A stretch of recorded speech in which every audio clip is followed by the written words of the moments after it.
Well, good afternoon, everyone. I'd like to call to order this May 21st meeting of the Pierce County Council. The time is 3:08 p.m. Madam Clerk, would you please call the roll? Councilmember Campbell. Excused. Thank you. Councilmember Krueger. Here. Councilmember Denson. Here. Councilmember Herrera. Here. Councilmember Hitchin. Here. Councilmember Morrell. Here. And Councilmember Mello. Here. There's 6 members present, Mr. Chair. We have 6 members present and a quorum. Item number 3 is our Pledge of Allegiance to the flag, our moment of silence, and our land acknowledgement. Today's moment of silence is dedicated to the life of Tacoma City Council member Catherine Ushka.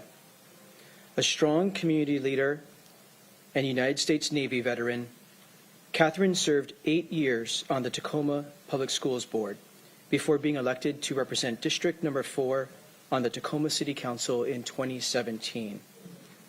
Catherine will be remembered for her voice and vast contributions to the community that she served so ably.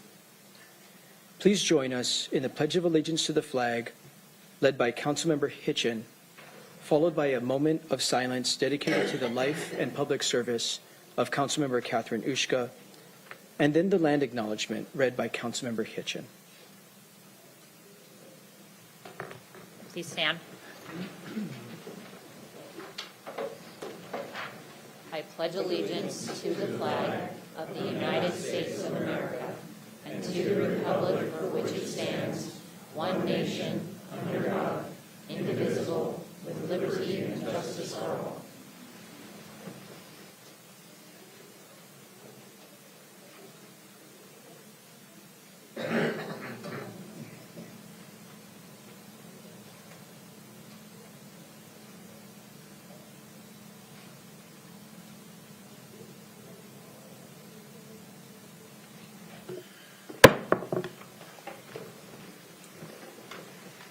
Thank you.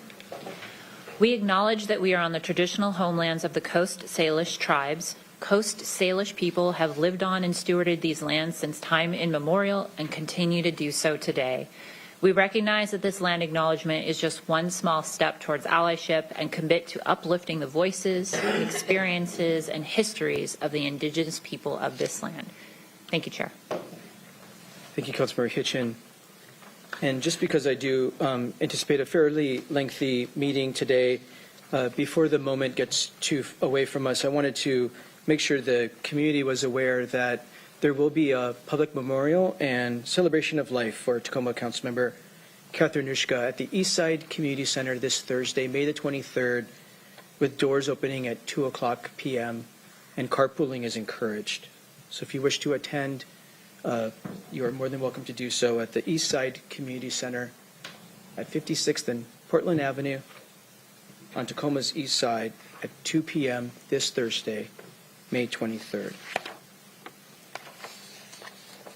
And our hearts and love certainly go out to Councilmember Ushka and her family. Item number 4 is approval of the agenda. Are there any objections to approving today's agenda as presented? Seeing no objection, the agenda is approved. On today's council agenda, there will be multiple opportunities for public comment. On the consent agenda, you may provide comment on any final action item. This does not include items placed on the consent agenda simply for introduction or scheduling. On today's consent agenda, we will take action on 2 appointment resolutions and 5 grant authorization requests. Those appointment resolutions and those grant authorization requests are subject to public comment at the time of the consent agenda. During sections 8 and 9 of the agenda, we will take public comment on each ordinance and resolution individually. And finally, under community forum, there will be an opportunity to address the council on any topic that is not on today's agenda. So if the topic was on the agenda, you can't speak about it again at community forum. You can speak about an unrelated topic during community forum. For information on the rules for public participation, please review the bottom of page 1 of today's agenda. Before we get too much farther, because we have a lot of folks who maybe don't visit us that often, we are glad you're here. Your public participation truly does help us do our job better. I want to make sure folks are comfortable. We have restrooms on this floor. There's a women's restroom on this side of the floor, right outside chamber doors. There's also a water fountain right outside these chamber doors for those who might need some water. On the other side of the floor, there's a men's restroom. There's an overflow room as you get out of the elevator bank. Right in front of you, there's a conference room called the Tahoma Conference Room. PCTV is playing in that conference room. If you need to talk and chat or do something like that, you're welcome to please take it all the way on the other side. Your voices will carry into chambers and it'll be hard to concentrate. So if you need to talk or chat, please go into the Tahoma Conference Room. You can also listen to PCTV there. There's about a 20-second delay on PCTV in the conference room. Or please take your conversation as far away as possible so it doesn't carry into the council chambers. We want to make sure everyone feels comfortable and can properly participate. So we're at item number 5, our consent agenda. Does any member wish to pull any item from the consent agenda? Let me turn to our staff and see if any of our appointees are in the room or online. Staff, am I pulling anything? Okay, and I don't see any member requesting that we pull any item from the consent agenda.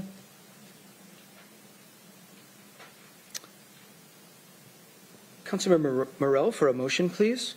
Thank you, Mr. Chair. I move that we approve May 21st, 2024 consent agenda. Second. It's been properly moved and seconded that we adopt the consent agenda as presented. I'm going to open up public comment on the consent agenda items only. And again, the final action items on the consent agenda include 2 appointment resolutions and 5 grant authorization requests. We'll start here in chambers. Does anybody wish to comment on the consent agenda? Anyone here in chambers on the consent agenda? Please come to the podium. Please state your name for the record. And please clearly give comment on an item on the consent agenda.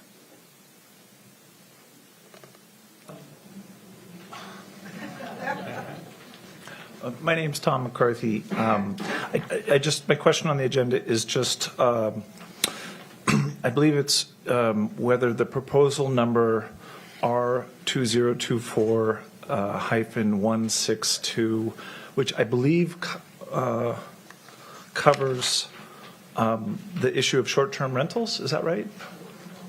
Is that wrong? I don't see 162. Oh, there it is. A resolution of the Pierce County Council confirming the appointment of 1 new member to the Pierce County Parks and Recreation Citizen Okay, that's the Advisory Board. wrong one. I guess maybe I'll make it like this.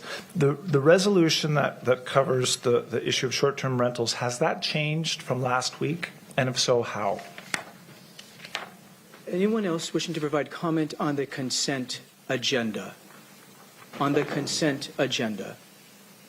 No one here in chambers. Mr. Weinsbury, anybody in our Zoom room on the consent agenda? Yes, sir. For any members of the public who wish to provide comment on any final action items, press the raise hand icon in Zoom or *9 on your telephone keypad. And I see 2 hands at this time, Chair. On the consent agenda, please call on them. All right, Cynthia, please state your name for the record.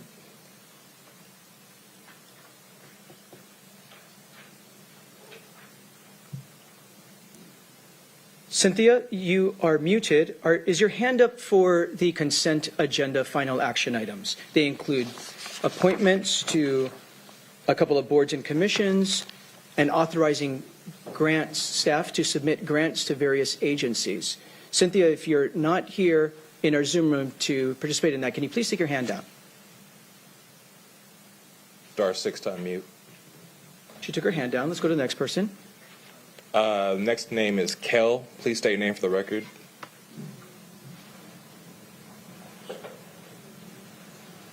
Kelly Sheehy? Hi, Kelly. Are you here for a consent agenda final action item? I am here for the short-term rental. Perfect. We'll get to that. 4158S. We'll get to that shortly. Thank you. And at this Cynthia raised her hand just now. Okay, Cynthia, are you participating in public comment on a consent agenda final action item?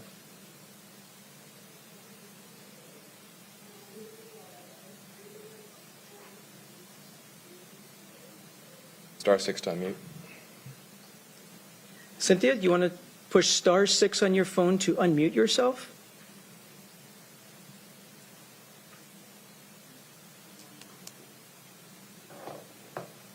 Okay, let's move on. And there's no other hands at this time, Chair. Seeing no other hands, we'll close the public hearing, bring it back to the council. So we just did a public hearing on the consent agenda, which includes scheduling a couple of items for future deliberation by the council, appointment to the Parks and Recreation Citizens Advisory Board, and appointments to the Board of Equalization, and authorizing department staff to apply for 5 grants to different state agencies. Nothing we're talking about in the consent agenda has to do with short-term rentals. That'll come up later under resolutions during our regular meeting agenda, and we'll be briefing on all the matters related to the comprehensive plan, preferred alternative. Madam Clerk, will you please call the roll on the consent agenda? Councilmember Cruver, Aye. Councilmember Denson, Aye. Councilmember Herrera, Aye. Councilmember Hitchin, Aye. Councilmember Morrell, Aye.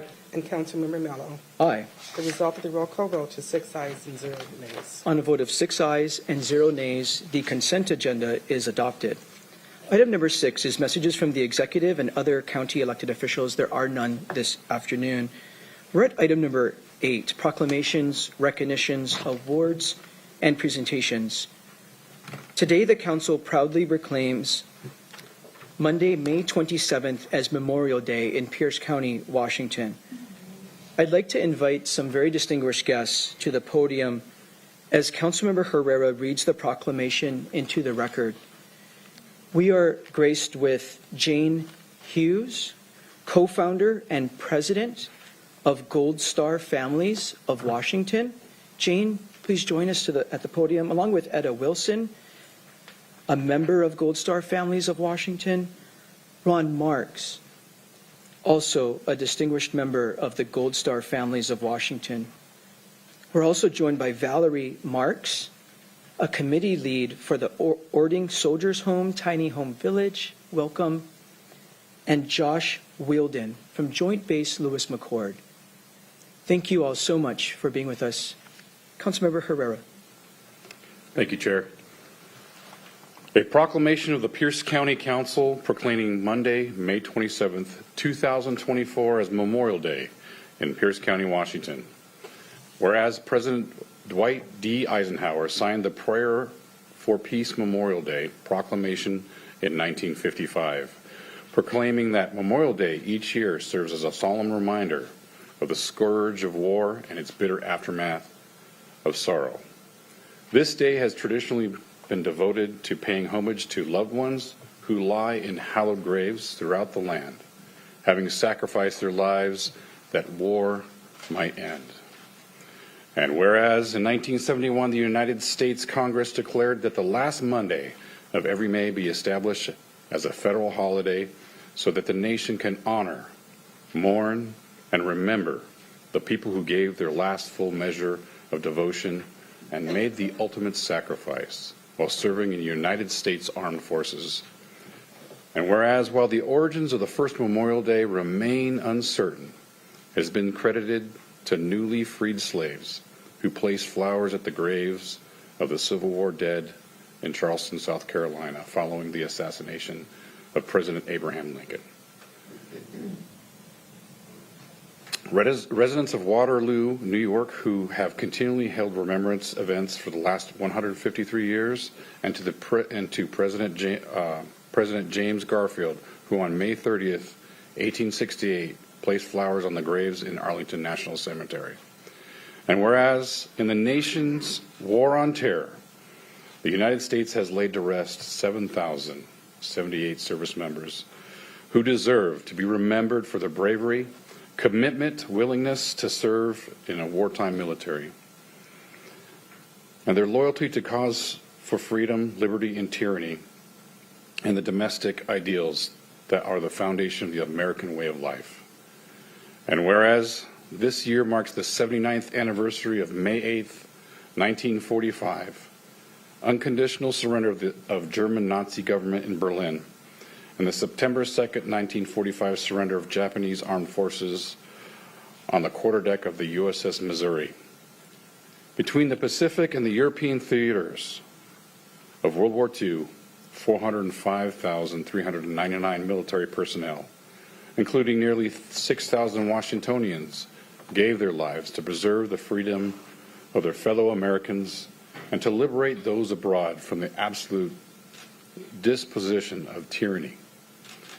And whereas Pierce County and our nation owe an eternal debt of gratitude to the more than 2,892,932 service members listed as deceased or missing from the United States military conflicts.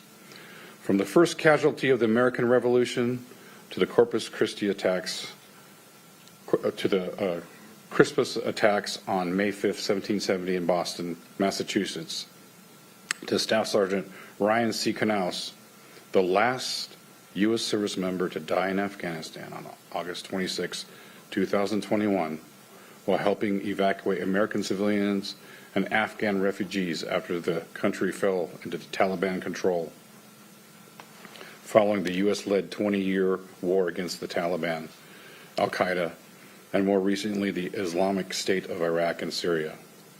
Their sacrifice for our freedom will never be forgotten. Now, therefore, be it proclaimed on this 21st day of May 2024 by the Pierce County Council that Monday, May 27, 2024 is hereby proclaimed Memorial Day in Pierce County. The Pierce County Veterans Advisory Council is sponsoring an annual 2024 Joint Services Memorial Ceremony on Monday, May 27, 2024, beginning at 2 p.m. at the Mountain View Funeral Home and Memorial Park in the Garden of Honor section at 4100 Steilacoom Boulevard in Lakewood. Signed, Pierce County Council. Let's give them a round of applause.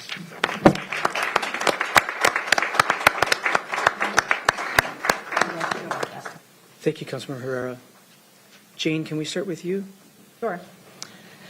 So my name is Jane Hughes, and I'm the president and co-founder of Gold Star Families. We formed in Washington State last year. Monica McNeil and I are co-founders. And we formed Gold Star Families to serve all family members, all types of death, all wars. This is to assist. There was nothing for siblings, dads, very little for children. So we formed this organization. So we're looking always for more members, and we're out serving our veterans and our Gold Star families. Thank you so very much for your service and the community that you build. We would love to hear from remarks from anyone else who wishes to provide remarks. She's our speaker. She's a great speaker. Josh will say something. Thank you. Thank you, Josh, for being with us. Yes, sir. And you can there's a button to raise the podium by your right hand. Hey, I'll bend over. It's Okay. fine.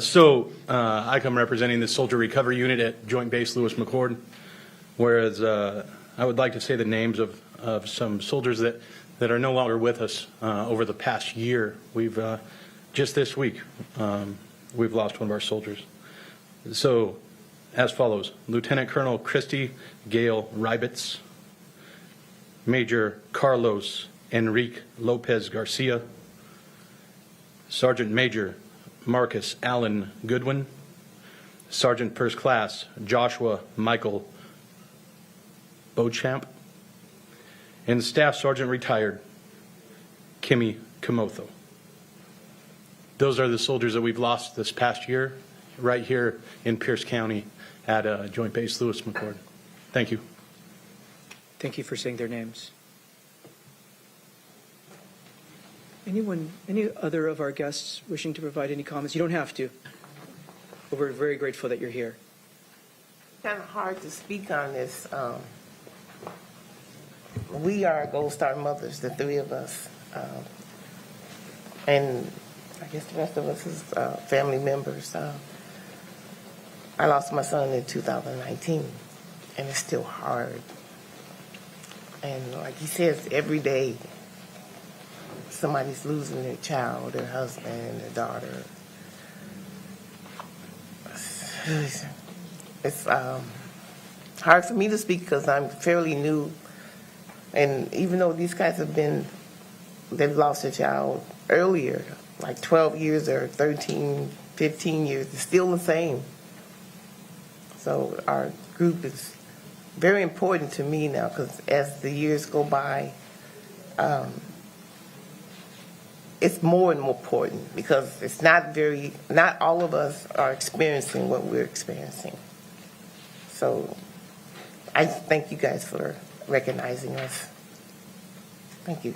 Thank you for being with us. Thank you. Well, there'll be some final remarks, and then we're going to invite you up to take a photo so we can commemorate Memorial Day and help share the important service that's happening on Monday. I'm sure there's others, but there's one in particular we wanted to lift up, as was said in the proclamation. So there'll be a few remarks, and then we'll invite you up here to formally accept the proclamation. Remarks by other members. Councilmember Denson. Yes, thank you, Chair, and thank you all for being here, for your service, for the service of your loved ones.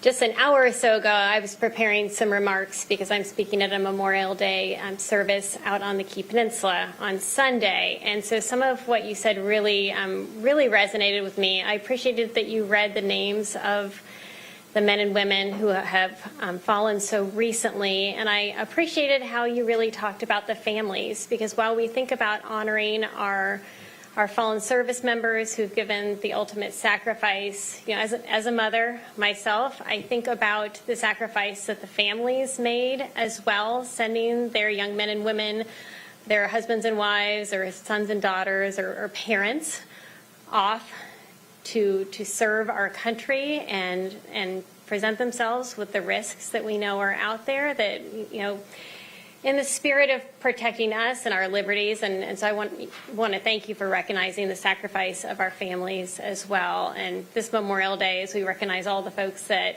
died in battle, I also want to recognize the men and women that served in uniform, whether it was times of combat or times of peace, because sometimes it was those men and women that might have kept us out of some times of combat and saved lives. So we're thankful for all of our veterans, and really remember and respect those who have died in duty and in uniform.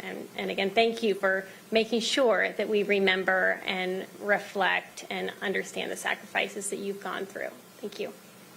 Thank you, Councilmember Denson. Councilmember Hitchin. Thank you, Chair, and thank you for acknowledging the event in Lakewood. It's beautiful, and they do a really nice job of acknowledging all the different branches of our military service and those that are no longer with us. So if you haven't had the chance, they often stream it. We've kind of gotten out of COVID, so I don't know if they will this time, but there is enough room. You don't need reservations if you are feeling moved and have time and want to come and remember someone who's no longer with us, or just be in community that is remembering someone no longer with them. It is a really wonderful event. If you're more active, Wear Blue and Remember is happening in DuPont, and if you're not familiar with this group, it is another organization that really puts youth and families that are trying to deal with grief and puts it into action by literally walking and running a path through DuPont, and they actually go across the country. There's multiple of them, and it allows you to see photos and be in community, and it really was aimed at kids. How do kids deal with the grief and loss of young people? They need a process, and so this physical activity became a process, and it's blown up across the country, but it kind of started here, I believe, in DuPont. I'm getting nods. So that starts at 7:30, so it's a little bit earlier. So you could actually do both, maybe not wearing the same outfit, but it is a really nice way of remembering people that are no longer with us, and they do a nice job. So thank you for bringing this forward, and thank you all for being here in person. Thank you, Chair. Thank you, Councilmember Hitchin. Councilmember Herrera. Thank you, Chair, and just wanted to thank the Gold Star for being here. It's important. It's important for the council to recognize this. We could have just had our day off Monday and not talk about it, but it's important to talk about of remembering and honoring and understanding.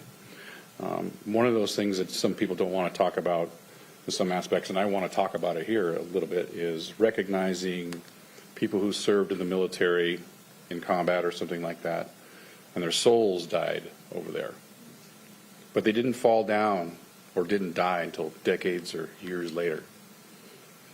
And we see that now. You know, the op-tempo of Iraq, Afghanistan, the war on terror, that 20 years of several generations who served and went multiple times over there is kind of fading away.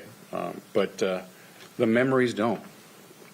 And it's important to let some of my comrades know that Memorial Day can be hard for some who served overseas, and reflect on the past.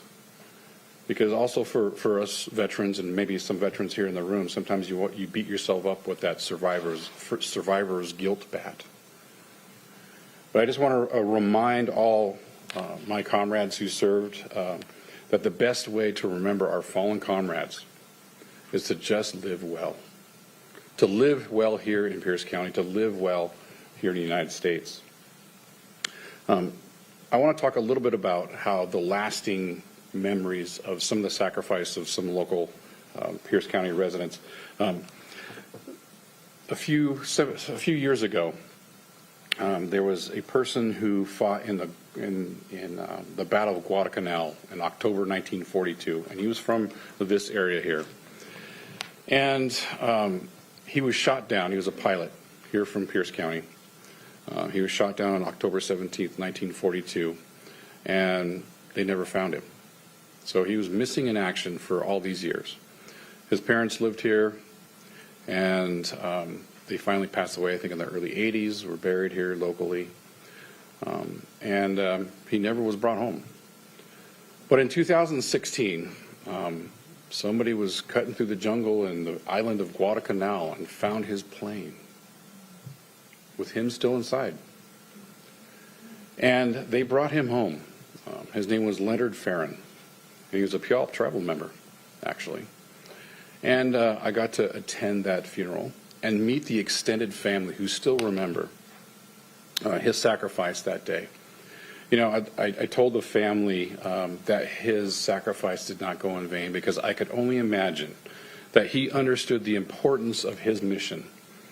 Because if we would have lost that Battle of Guadalcanal, the next stop would have probably been the Japanese bombing here, Tacoma, in Pierce County. So I told them that he probably fought a little bit harder for his people here at home. So with that, understand, remember, honor. Thank you, Chair. Thank you, Councilmember Herrera. Councilmember Krueger. Thank you, Chair. I just want to say thank you for being here. As a parent, I know I can't imagine what it would be in, and I tend to look at life in a perspective of on a scale of 1 to 10. And what you're going through is a 10, and that is every day. And I just wanted to say thank you for the grace that you are showing us to stand up and still be here and keep things into the memories that we need to know, because life is not fair, and sometimes these are the days nobody wants to deal with. And when I think I'm feeling bad, I think of you. And I appreciate that you do, that you're standing firm and keeping us in perspective, and that Monday is a day to remember. And thank you for bringing that forth. Thank you, Chair. Thank you, Councilmember Krueger. I'll close by thanking Councilmember Herrera for making sure that we properly recognized Memorial Day with this proclamation, and helping to lift up some of the community opportunities there are through this upcoming long weekend, and where we can pay our respects. So I know many of us will be at so many of those memorials, and we are deeply grateful for the sacrifices of the families who are left behind. So thank you for living in their memory and helping to lift up their service. And I certainly appreciate Councilmember Herrera's thoughts and call to action about living well in the memory of these great public servants. Thank you so much. We would love for you to come up here and formally accept this proclamation and allow us to take a photo with you.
Thank you for letting us honor you and your family's memories.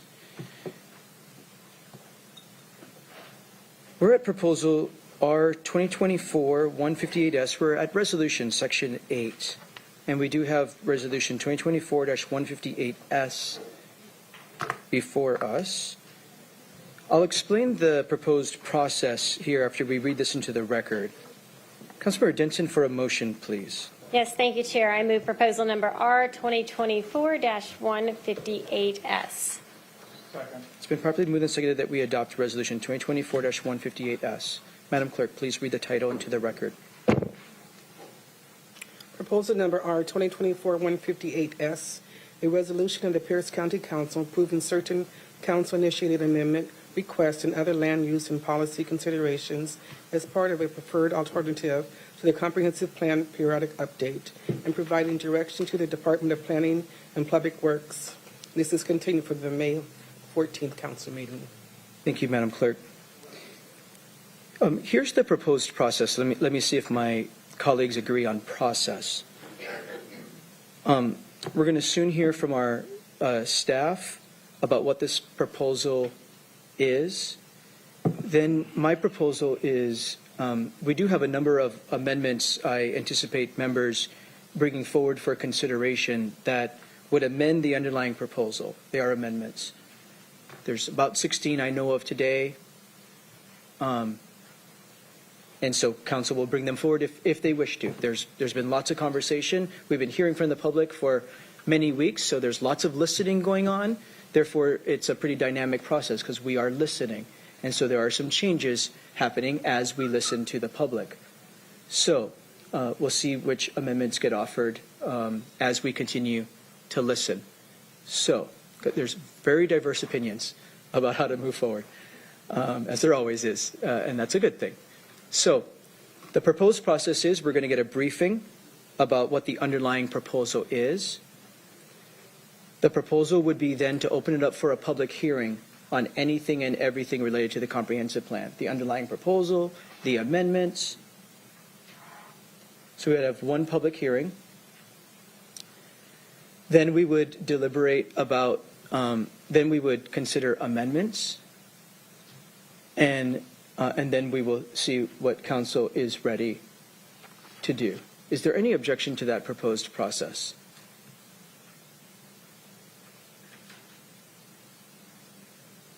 Does council wish to do something different in terms of process?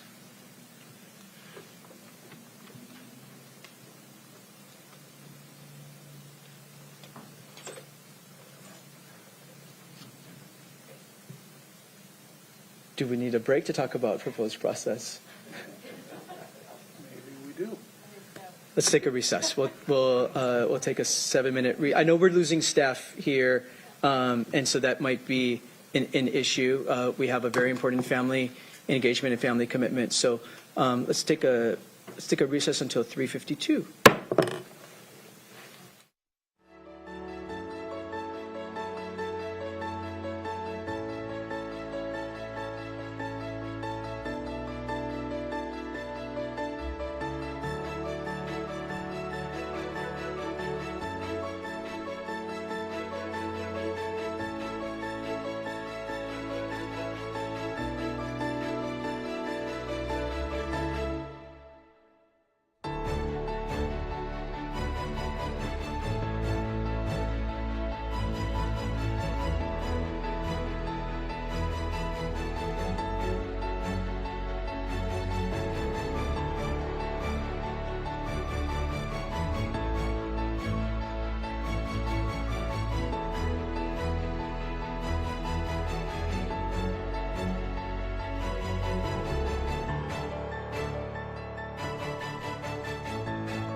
Well, we are back from a brief recess. Thank you, everyone.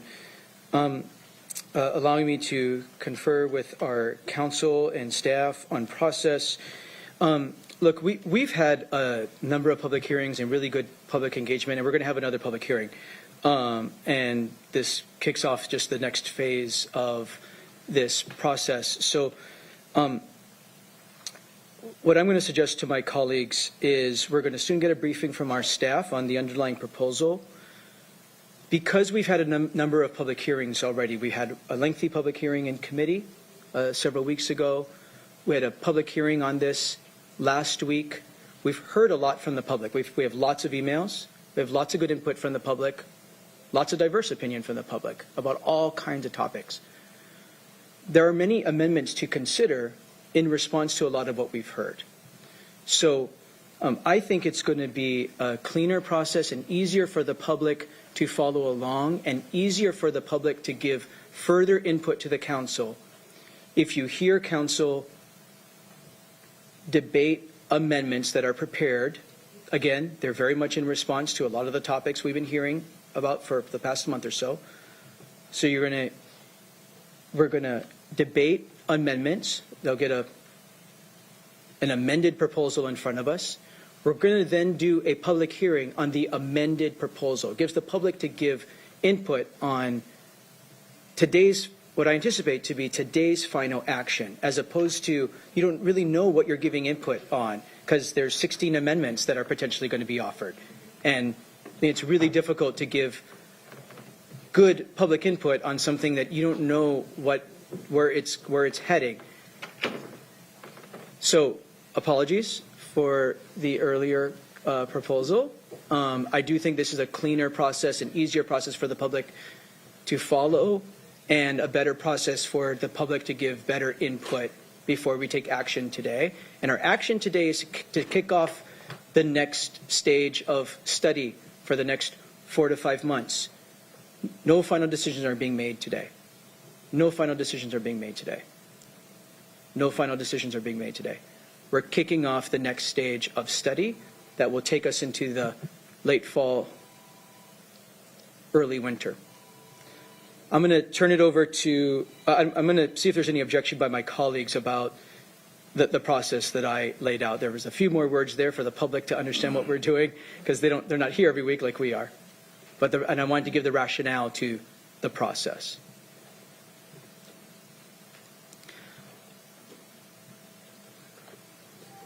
Thank you. So we already read this into the record. We have a motion and a second, and it's read into the record. I'm going to call on Mr. Kruger to brief on the underlying proposal. Mr. Kruger. Good afternoon, Council, and thank you, Chair. The proposed resolution before you would incorporate certain Council-initiated comprehensive plan amendments and select specific land use policy choices as part of the preferred alternative to the Pierce County Comprehensive Plan periodic update.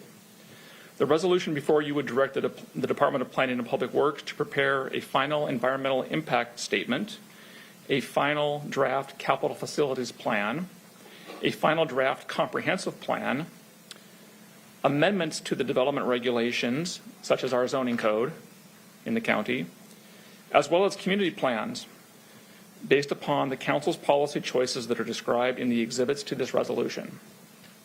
The proposed resolution does not result in any amendment to the county's comprehensive plan or development regulations. As the Chair pointed out, this is kicking off a study.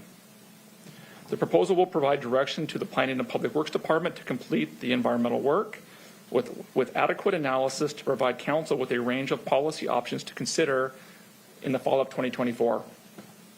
Following adoption of the preferred alternative by Council, additional legislation will be developed by the Planning and Public Works Department for consideration by the Land Use Advisory Commissions and the Planning Commission as needed to complete the comprehensive plan periodic update this year.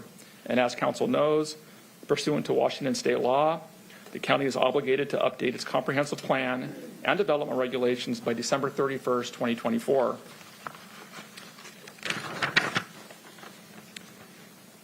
This public process to get us to this point today has been quite extensive. There were a total of 6 Land Use Advisory Commission public meetings in January and February of this year. The Planning Commission held 4 public hearings and received public input that resulted in a recommendation from the Planning Commission.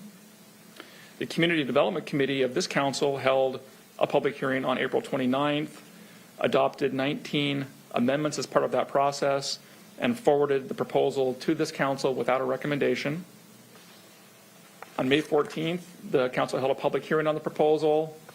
The council didn't specifically include the proposal before the body in the public hearing that day, but you held basically a public hearing in community forum and received a lot of valuable input, I would say, to this proposal, which has then resulted in me, your staff, drafting a series of amendments for your consideration this evening. And finally, as the chair mentioned, there are a number of amendments that have been prepared for your discussion this afternoon. I'm happy to explain those individually as we go through them. There's a total of 13 amendments. However, several of those are on the same subject matter. And so we will talk about those kind of specifically at the appropriate time so you can make a choice regarding which direction to go when the amendment concerns the same information, the same topic area. So I'd be happy to take any questions from the council at this time, and if not, I can get started with describing the amendments. Thank you. Thank you, Mr. Kruger, for explaining the process to date and the underlying proposal. Are there questions or comments for Mr. Kruger before we consider amendments?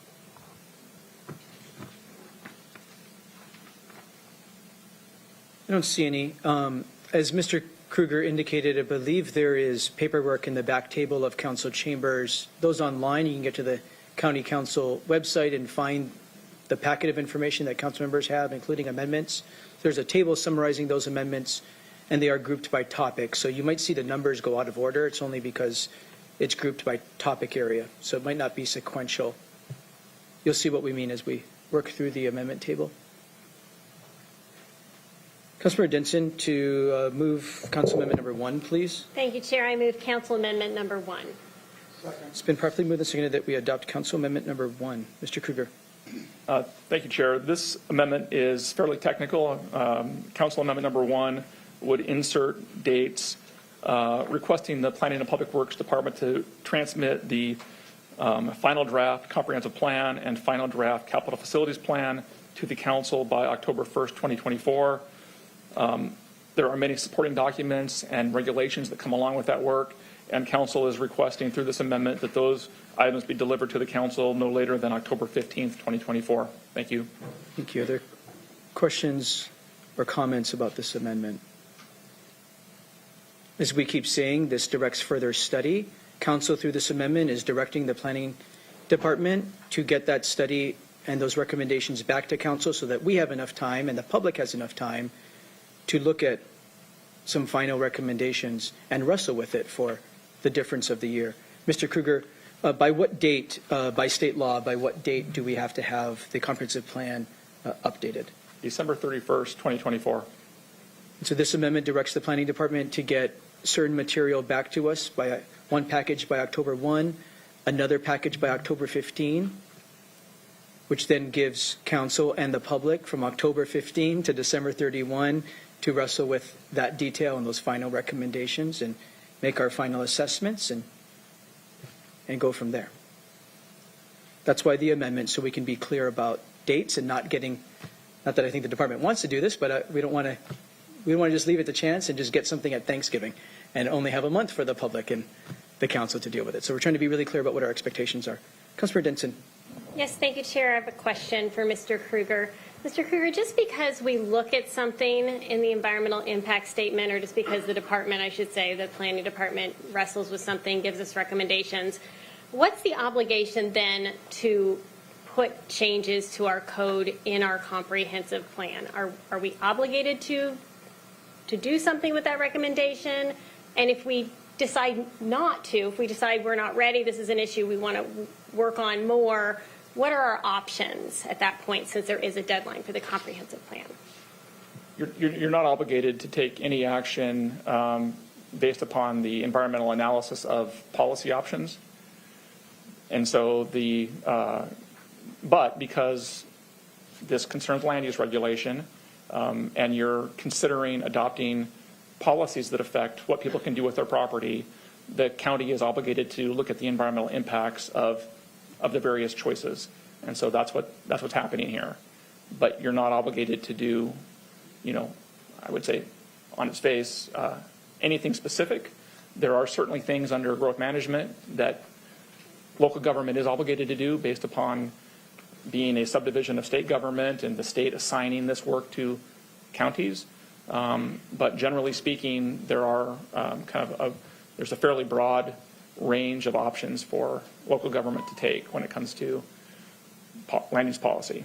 Okay, so let me just make sure I'm clear, but it has to do with land use that impacts growth management. So if it impacts our ability to fulfill our housing targets, our income targets, things like that, then we probably do need to act. But if it's a land use issue that doesn't have to do with anything that's required under the Growth Management Act, it's codes or policies about other land use types of issues, then we can act if we want to, if we feel like we're ready, or we could put that off to work on, in future years, doing more study, more stakeholder work. It could be part of a future comprehensive plan update, or it could be done on its own, right? With the information that we have as we've gotten information from the planning department. I think it's fair to say yes to that question, but it's hard to be general when it comes to any particular county obligation. So there are certain obligations that the county must do when it comes to growth management. You need to provide enough capacity within your urban growth area, for example, to accommodate 20 years of population increase as estimated by the state of Washington. So that's you have to do that. Okay. But what does that look like? That's where you can become creative. Okay, all right, that's helpful. Thank you so much. Thank you for the clarifying questions. Councilmember Kruger. Thank you, Chair. In relation to that, if a constituent came up with an amendment that was fabulous, say in August or September, and it required an EIS, it really couldn't be considered, could it? The council can take whatever action you choose to take, but you open yourselves up for criticism or potential litigation if you're wanting to modify your land use plan outside of the scope of the environmental analysis that's been completed. And are the population targets or written in stone? They're adopted targets written in stone based upon a council ordinance that's been adopted. So you adopted an ordinance that said the county will be providing housing based upon these income bands, and there's a number there. And so we're going to need to be able to show our work in terms of how that's been accomplished through this process. Okay. So it's a flexible number, though, basically, to a point. So, okay. Thank you. It's a number that's lawful based upon the council's authority to establish growth targets, and that work's been done. Thank you. Thank you, Chair. Thank you for the questions. Okay, we have Council Amendment number 1 in front of us, which again directs the Planning Department to return their work back to Council and the public. One set of work on October 1 and another set of work on October 15th. All those in favor of adopting Council Amendment number 1, please say aye. Aye. Opposed, nay. The motion is adopted. Councilmember Morell for Council Amendment number 2. Thank you, Mr. Chair. I move Council Amendment number 2. It's been properly moved and seconded that we adopt Council Amendment number 2. Mr. Kruger to brief the Council. Thank you, Chair. Council Amendment number 2 concerns short-term rental housing. As Council knows, there's been quite a lot of public input that's been provided to Council concerning this particular subject matter. At the Community Development and Environment Committee, there was an amendment that was adopted that included specific language related to numbers of short-term rentals that might be permitted in community plan areas, the length of time short-term rentals could be used for, that use when they were in an accessory dwelling unit, a certain obligation to tie the numbers of guests to the capacity of a septic system and that sort of thing. So that was an adopted amendment that happened at committee. The amendment before you this afternoon would remove that work and go back to the executive's recommendation, which was based upon the Planning and Public Works suggested policy that came out of their March 1st, 2024 staff report.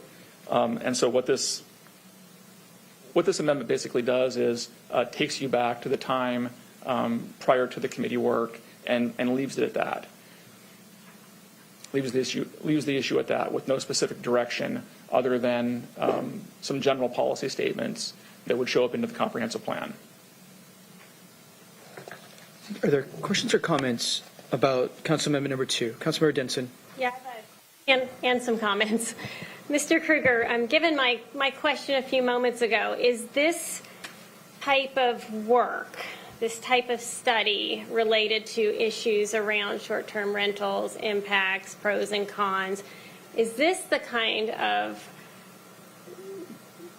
I guess, are these the kind of issues that we would need to act on necessarily as part of the comp plan? Or if we decided to spend some more time on this, is this the type of thing that we could do a work group? We've done that before for impact fees and things, and or move, to next year, for example, when we've got some more time to delve into it. This is not something that you need to take up as part of the comprehensive plan. Okay. All right. That's helpful to know. So we got the option either way.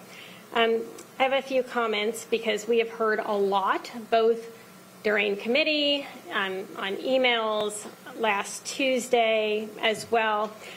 This has been a surprisingly contentious issue. It was surprising to me because I think there's wide recognition of the legality of short-term rentals in Pierce County. I mean, that's the fact. And the fact that there's, I think, pros and cons to short-term rentals that are widely recognized. I think most people can see that they can bring benefits to communities, but then, I don't know about you all, but I also have heard from constituents where it's negatively impacted their property, the right of quiet enjoyment, the feeling of neighborhood. So there's pros and cons, and I think most people, even in those situations, can recognize that. The resistance and the concern that I heard, especially last Tuesday, was shocking, and I felt really bad for some of these short-term rental owners that it almost seemed like they felt like we were going to ban short-term rentals or really attack their livelihood. And I definitely appreciate that. I've got a lot of friends that rent out, the space above their garage or an ADU, and I don't know, somebody who likes economic development, that seems like kind of the best of both worlds. And I didn't want people to be under the impression that they were under attack or that we were targeting this. It's a newer land use for us. The comp plan is about a lot of things, but land use is one of them. It's about housing, it's about traffic, it's about growth. As a newer land use for us, I realize they've been around for a while, but we really haven't addressed this in code, and it's not in our existing comp plan. This is a really good time as we have the resources to do an environmental impact statement. We've got the capacity, we've got the staff, we've got the consultants. This is, to me, an efficient use of taxpayer resources. Since we're doing this kind of work anyway, this is a good time to really look at the benefits and any issues that might be arising, especially with the recognition that it can be different in different communities. There are some communities that, may really feel like they need a lot of these to support their economic capacity and vitality, and then there's others that may have a completely different environment and have more concerns about this.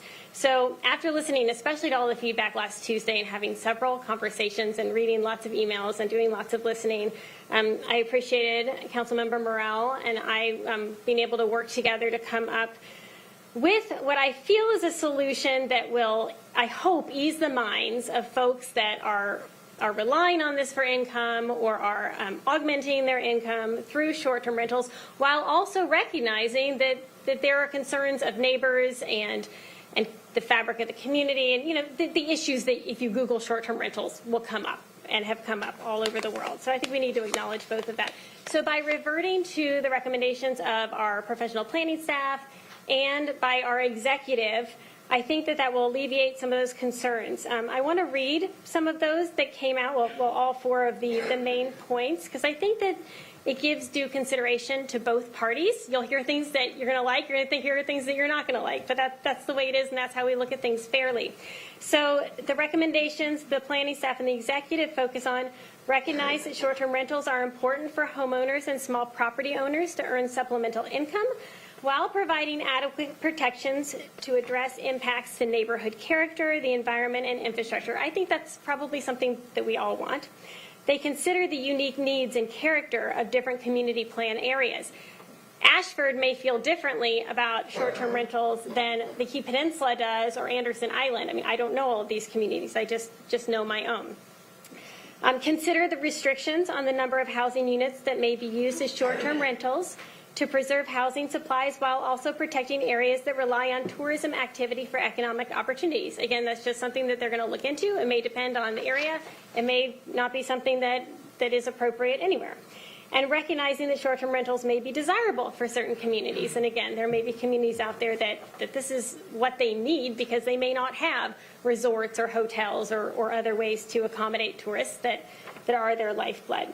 So these are things that, thanks to the amendment here, if we pass it, the environmental impact statement we'll look at. I think they're well balanced, and I think they represent pretty evenly both interests, at least the interests that I've heard.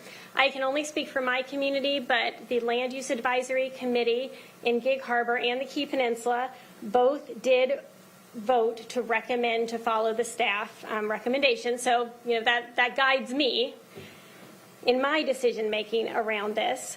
And then, as I mentioned, I know, and I think I share an understanding amongst my council members that these are complicated issues. They affect communities in different ways. It affects the community whether, as I think probably the ones represented here today, are really good neighbors and do their best to be good neighbors. And then, we do have some outliers that I'm sure you're not happy with either that can cause problems for our neighbors. I asked the question about whether we have to act on something like this as part of our comprehensive plan, because I have heard that loud and clear. People said we don't want this in the comprehensive plan. I appreciate that the environmental impact statement, I think this is the right time to look at it. We have staff that are going to look at it, that are going to gather the data that a lot of folks mentioned we need before we make decisions. I 100% agree. We need that information. This is a good time to get it. But at the end of the day, when we get that information, what we may find is, wow, there's a lot of different things going on in different communities. There's not a one-size-fits-all solution. I've heard that loud and clear from stakeholders. We need to work with our community groups, with our short-term rental owners. I'm sure that you guys have been tracking the issues around the country and the world, communities like mine in Gig Harbor, as well as communities elsewhere in different ways I'm sure that you are the experts on what's happened, best practices, what's worked well. Ultimately, it's our job, or I'll speak for myself, it's my job to protect everybody, to protect my residents, which includes business owners and it includes neighbors as well. And I'm going to make ultimately the best decision that I can, but I know that we all want to be really thoughtful and there's no need to rush this. But I think that there is a need to do our due diligence. And when you've got an issue like this, if we don't look at it, people are going to be like, you're not even studying it. This is the opportunity to look at land use. Why are you not looking at this? And to me, that's not a good look for the county, and that's not being responsible protectors of our neighborhoods and our communities and our business community. So I hope that makes sense to my fellow council members, and I would encourage you to vote yes on this amendment. Thank you for those comments, Councilmember Denson.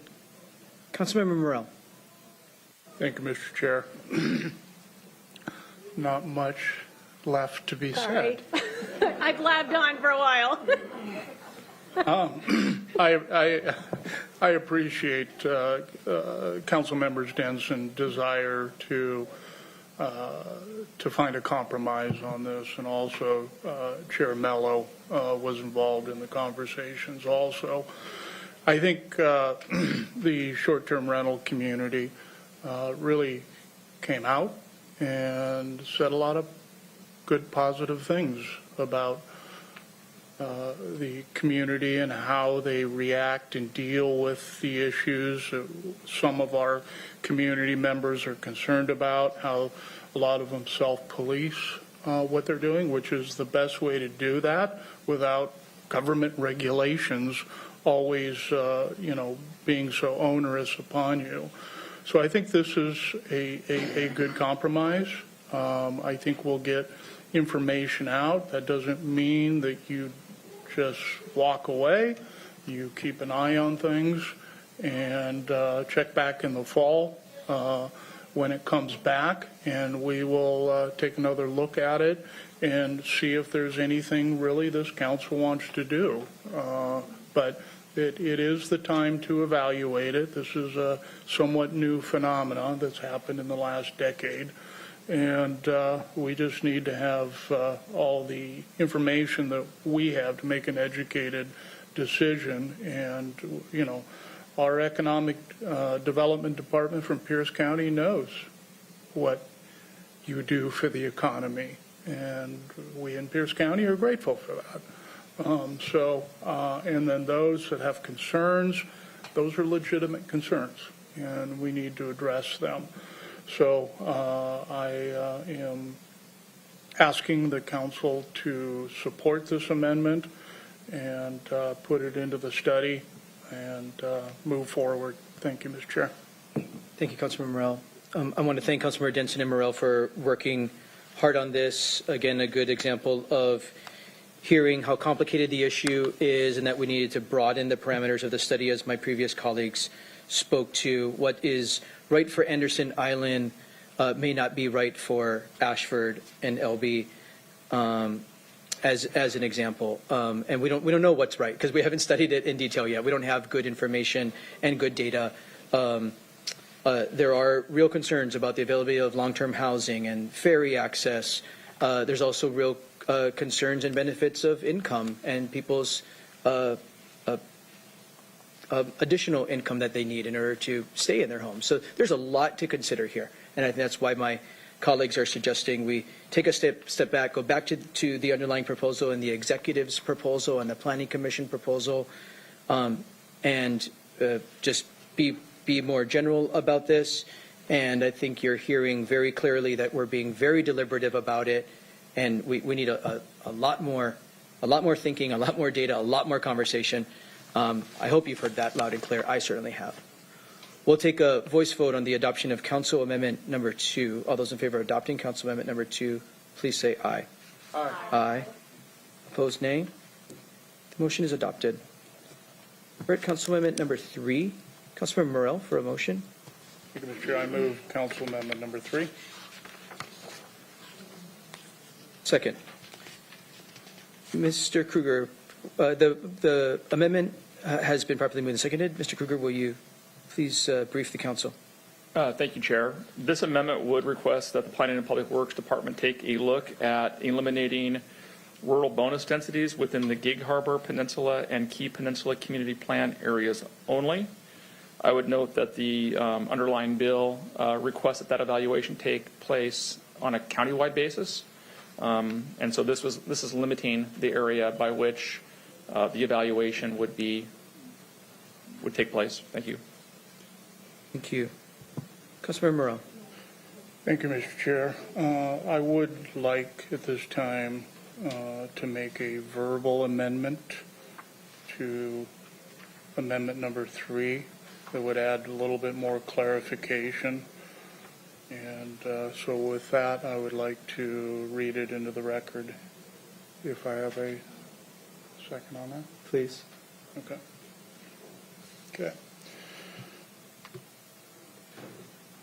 The verbal amendment would continue to strike out everything to UGAs, but would add the word eliminate would be stricken also.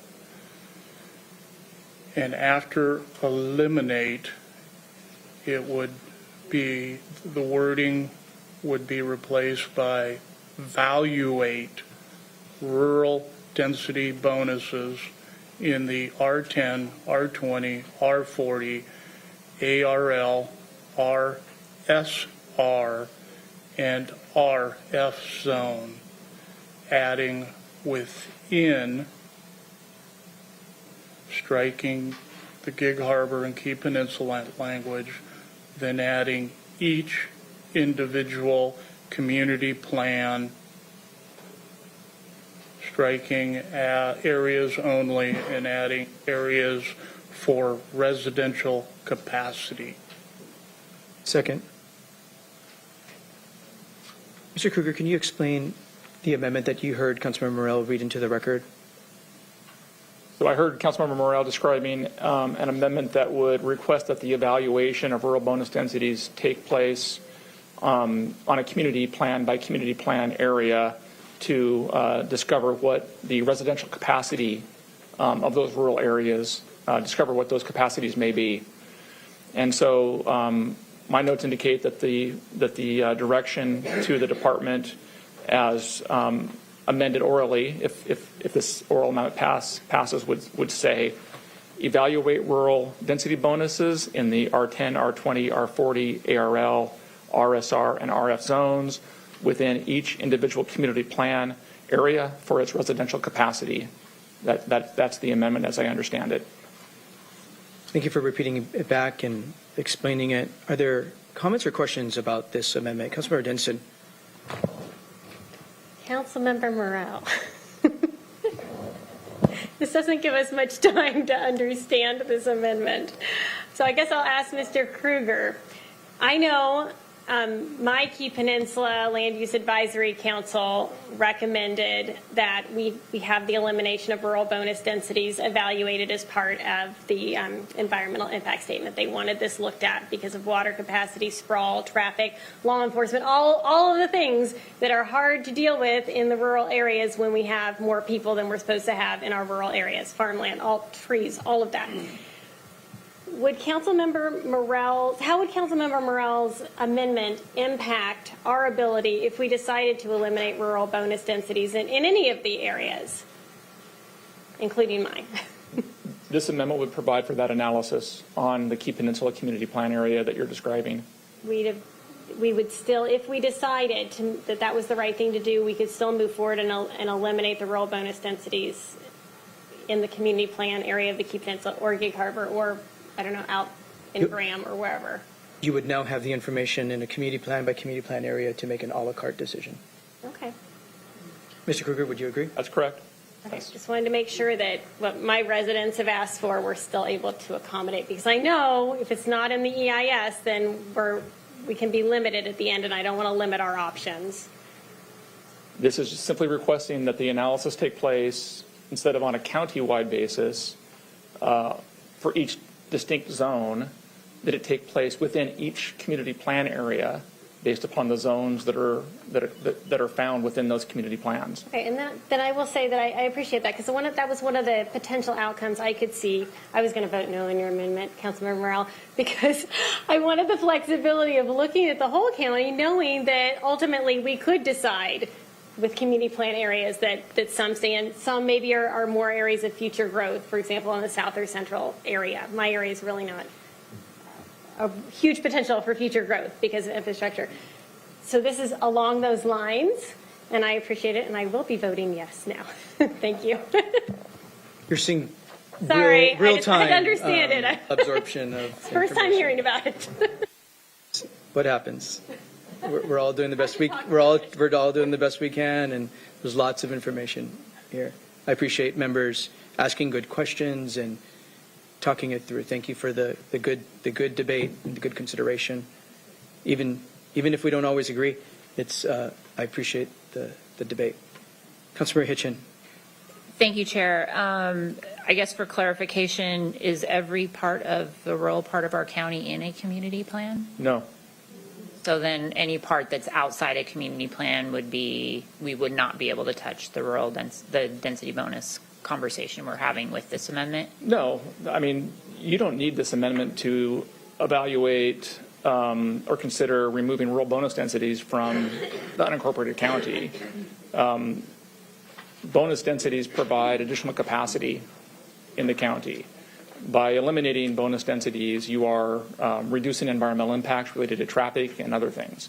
And so what this is doing is it's kind of like directing the department to fine-tune its analysis so council can make decisions in different parts of the county that may not be the same. The areas that would be excluded from community plans will be, we have numbers by doing some simple math based upon the capacity of the rural area and taking out the community plans, and that tells us what's left. And so, the council will have all of the options available before it,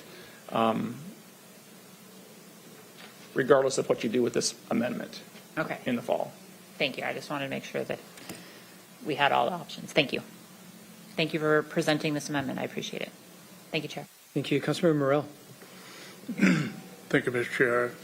There again, I appreciate the consideration of a verbal amendment somewhat on the fly. But I think there again, an a la carte gathering of the information is better than just eliminating it outright. And I think this, there again, will give us the information to make educated decisions that if, the Key Peninsula wants to be removed from max density bonus housing, fine. That can be done. I know in my area, it's not a well-received land use issue. So, but I think there again, I still need the data and information to make an educated decision. So I would appreciate the council supporting this verbal amendment moving forward and saying that we will evaluate instead of eliminate. So thank you. Thank you, Councilmember Morrell. I'm happy to join you in broadening the language and not jumping to elimination and truly evaluating. Happy to work with you on doing that. Again, not jumping to conclusions to eliminate, but to evaluate, as you just said, and to give us data to make better informed decisions in the fall and winter. I know you are adamantly against removing maximum densities and density bonuses. You've been clear about that. I also know you to be someone who is wants data to make good decisions. So appreciate that and appreciate the, again, this broadens it to evaluate and giving us good information to make better decisions. Any other questions or comments about Council Amendment number 3? All those in favor of adopting Council Amendment number 3? Mr. Chair. Oh, I'm So sorry. you first have the vote on the oral On amendment? the amendment. Thank you very much. So we're taking a voice vote on the amendment to Council Amendment. All those in favor of adopting the amendment to the amendment, please say aye. Aye. Opposed, nay. The motion carries. We now have Council Amendment number 3 as amended before us. Is there any further comments or questions about Council Amendment number 3 as amended? Seeing no further comments, all those in favor of adopting Council Amendment number 3 as amended, please say aye. Aye. Opposed, nay. The motion is adopted. Is there anyone who's going to offer Council Amendment number 4? Councilman Morrell, do you want me to just move on, or do you want to say anything here, Councilman Morrell? Thank you, Mr. Chair. I am going to pull Amendment number 4. But I know in the evaluation and study moving forward that we will have to take a hard look at both storage units and warehousing in some of our zones. But I truly believe that in Pierce County, warehouses pretty much are the start of economic development and end up allowing companies to expand and use those spaces for everything from manufacturing to food distribution. So, but at this time, I will pull Amendment number 4. Thank you. Thank you, Councilman Morrell. And as you suggest, the work that's already embedded in the underlying proposal has a lot of analysis going on about our industrial areas. So I'm confident there'll be lots of information in the environmental impact statement for council to consider how we want to make our industrial areas and employment centers really work for Pierce County. What that means yet to be determined. Council Amendment number 6. Councilman Morell, anything to offer here? At this time, I will pull amendment number 6 and engage the council at a future date to talk about the Park and Recreation Open Space Plan when it comes before this council to take a look at geographic equity and also the use of park impact fees within the area that they're collected in. I think that's valuable information moving forward at some point in time so we can evaluate projects geographically in Pierce County. But at this time, I will wait for the proper process to take place in the PROS plan. Thank you. Thank you. I think Councilmember Morell brings up very important points.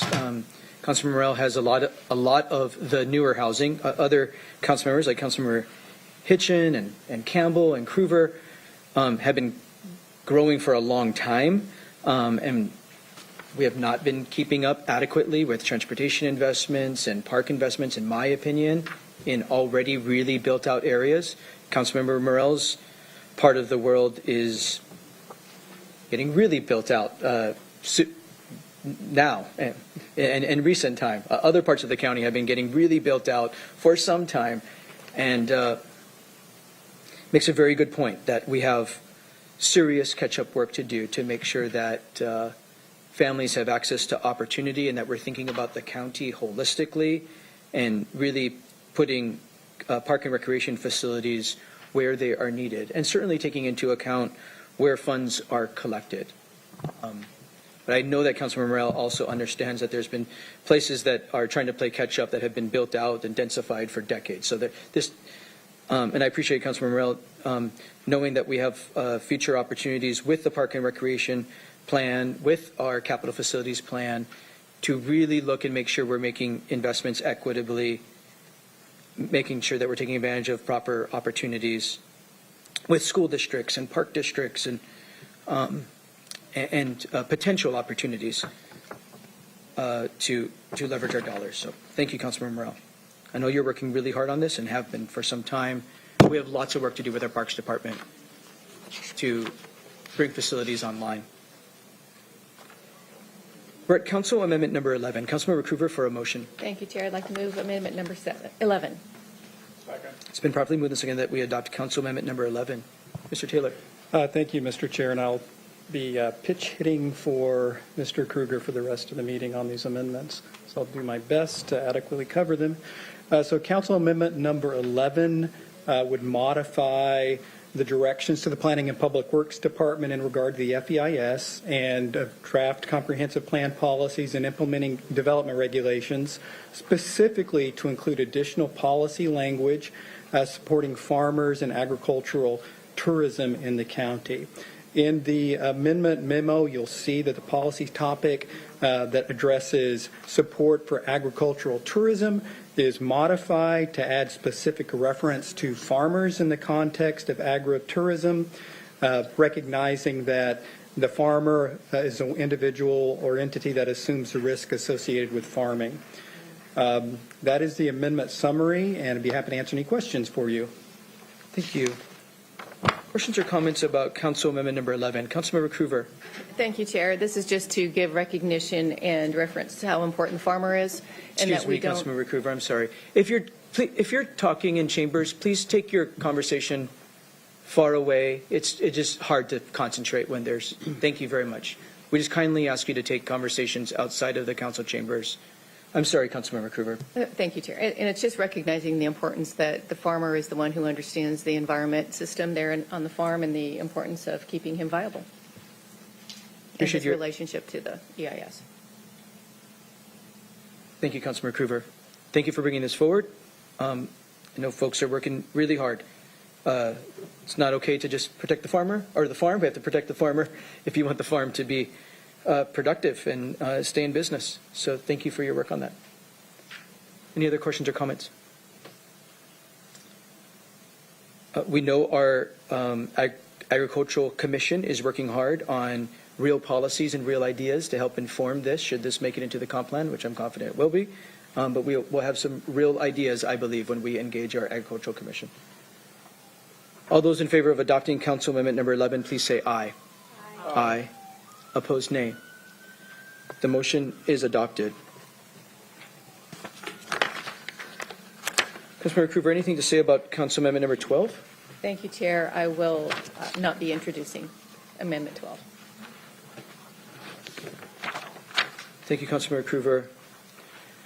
We're at Council Amendment number 7. Councilmember Morel for a motion.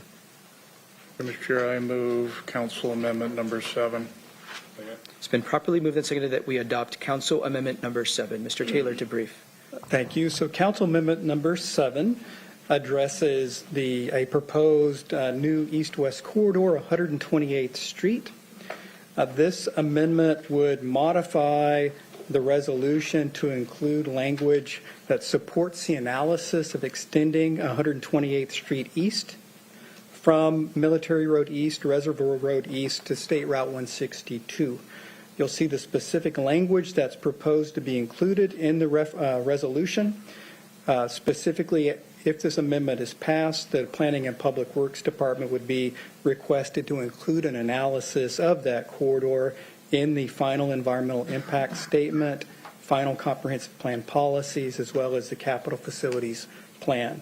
I will highlight, however, this is an analysis of the feasibility of the corridor rather than specific direction to construct the corridor. This provides information that the council would consider at a future date in its capital facilities plans and programs. Thank you. Thank you. Are there questions or comments on Amendment number 7? We'll begin with Councilmember Herrera. Thank you, Chair. And this is, I think, geared towards Mr. Taylor. Will this limit the Public Works in looking at other routes possibly in the future? No, Council Member, it doesn't. The language of the amendment indicates this would be an additional east-west corridor. As a reminder, the draft environmental impact statement and information you've been provided for the comprehensive plan up to this point indicates that there may be several alternatives to the Military Road widening project that I think you're familiar with. This is one of those alternatives. It doesn't limit the council and its future decision-making to support other corridors if appropriate. Thank you, Chair. Thank you. Councilmember Morel. Thank you, Mr. Chair. I appreciate working with Councilmember Herrera on this particular one.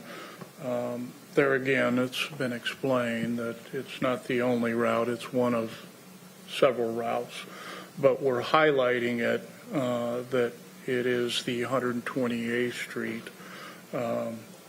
east extension because you look at a map and it does make sense that that street continues through. So we just want to make sure that Public Works knows that we're keeping an eye on things. And there again, it is an analysis of a future roadway to allow those coming off the East Plateau to Holly area to be able to connect to South Hill and 512 and the other corridors. So it's been highlighted that we need an east-west corridor, and this just, to me, makes sense that it be added to as one of the preferred alternates. Thank you. Thank you. Any other questions or comments?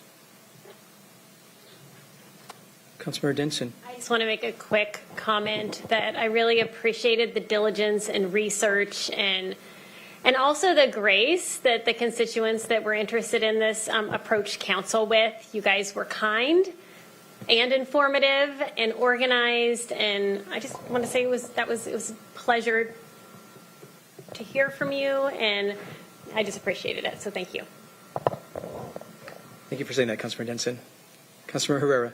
And to follow on the coattails of Councilmember Denson, the SR 162 community group, this is our constituents talking to us. They did all the homework. I can't believe the homework that they gave us and the analyzations, and so, they could be a staff member here. The way they gave us information of who, what, when, where, and why this is a good project really helped us craft this amendment. So, thank you. Thank you. I concur. I also urge adoption. Thank you for Councilmembers Morel and Herrera for working on this together, and I know they've been working with the community members for some time as well. I think the corridor is very much worth analysis. So I'll be supporting this amendment as well. All those in favor of adopting Council Amendment number 7, please say aye. Aye. Opposed, nay. The motion is adopted. We have Council Amendment number 8 before us. Councilmember Morel. Mr. Chair, I move Council Amendment number 8. Second. It's been properly moved and seconded that we adopt Council Amendment number 8. Mr. Taylor. Thank you. So Council Amendment number 8 modifies a resolution in regard to the policy topic that addresses the completion of the Canyon Road project. As a reminder, in committee, the resolution was modified to add language supporting the completion of the Milroy Bridge crossing segment of the Canyon Road project. However, that same language indicated that the Canyon Road Northerly Extension project should be evaluated through the alternative but not planned for funding in the next 6 years. This amendment modifies that language to state that the Canyon Road Northerly Extension project should be planned for completion through the right-of-way phase within the 6-year capital facilities plan at this time. So to be clear, this amendment retains the Canyon Road Northerly Extension project within the environmental analysis, would also retain it at this time for discussion relative to the periodic update, and make it clear that the intent at a minimum is that it be planned for completion through the right-of-way phase in the next 6 years. That is consistent with the adopted 6-year transportation improvement program, as well as the current 24-25 budget that the council approved last year. I'd be happy to answer any questions for you at this time. Thank you. Are there questions or comments about Council Amendment number 8? Councilmember Morel. Thank you, Mr. Chair. Mr. Taylor, in adding this amendment, it does continue to move the northerly extension forward in the right-of-way purchases over the next 6 years. The amendment would support that future action. And I'd say that, again, as a reminder, this resolution before you is directions relative to the final environmental impact statement. So it makes clear that the analysis that's conducted with that EIS includes the assumption that the right-of-way acquisition continue within the 6-year period of time. So it preserves that ability for the council. Again, that's what's reflected in the adopted 6-year TIP currently, right-of-way acquisition, as well as the 24-25 budget. Okay, so it keeps things moving forward. For the right-of-way acquisition, absolutely. Okay, thank you. Thank you, Mr. Chair. Thank you. Are there other questions or comments here? Well, I will be voting in favor of Amendment 8. I think that Councilmember Morel has done a lot of thinking and analysis here. And we do have the Canyon Road Northerly Extension Project, the right-of-way phase in our transportation improvement program. The council made that decision.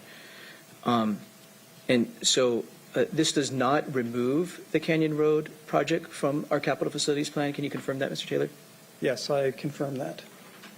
But it does help us focus I would just say, and I know my colleagues know this, and I know others know this as well, we all have lots of transportation needs in all of our districts.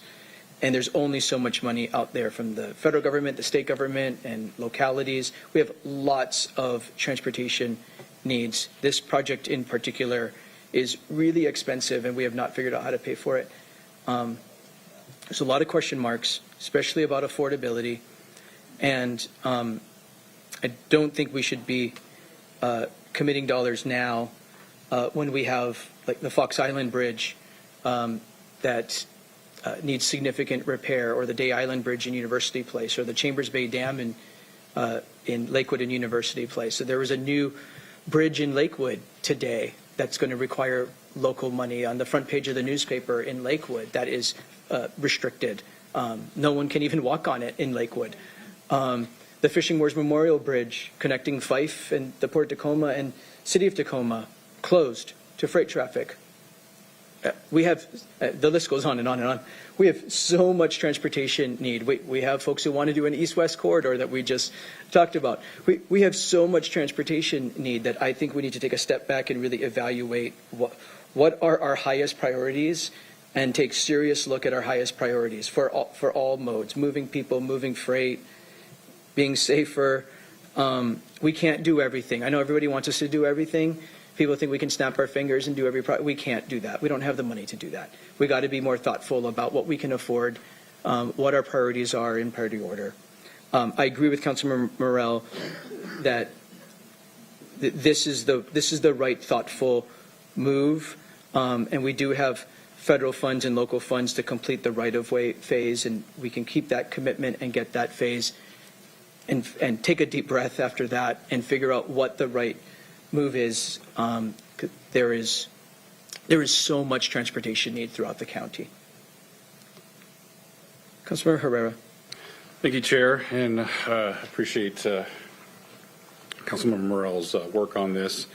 But, the Canyon Road project has been around, and people do know this, over 3 decades. And it was supported by many, many administrations in the past, bipartisan. And it's only changed in the last few years, all of a sudden. And this has been a promise to the people of Pierce County to finish this project. This project, as you know, is a freight corridor for our planned industrial areas from Frederickson all the way to the Port of Tacoma. And not only that, it relieves traffic for the hundreds of thousands of people who live south of 512. I'll even talk about some of the last phases of this project has some safety features to it. And one of them is the railroad crossing, just past Canyon Road there. This crossing is right by a school. There has been a kid that was killed, ran over by a train. The trains go by there 40 to 50 miles an hour. So there is a safety issue at this last part of getting this project done. I remember first moving to Washington State and traveling down 167 and finding that it ends in Puyallup. That's a great example of how we just stopped a project and didn't finish it for 40 years later. I appreciate the amendment, to finish the bridge. Yes, we need that bridge, but decoupling this project, I think will do a disservice to folks on the safety aspect of it and the relief of traffic for everybody. And I just don't want to see this project just fade away. So with that, Chair, I would like to make a verbal amendment to this Amendment 8 to strike the entire original wording of that Amendment 8 and replace it with complete the Canyon Road project in its entirety.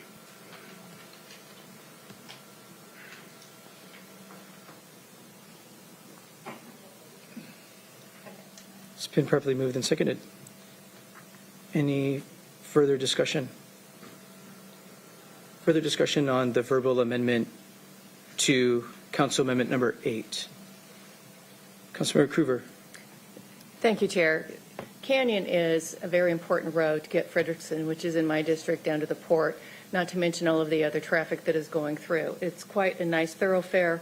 It is well-designed, yet with all of the construction projects that are going on, it is the go-to that people are trying to find ways to get where they're going.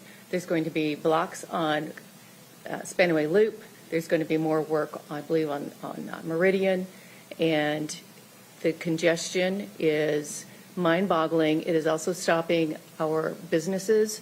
The freight companies are sitting in traffic burning money when they could be generating the revenue that we need for all of the other projects that you spoke of just earlier.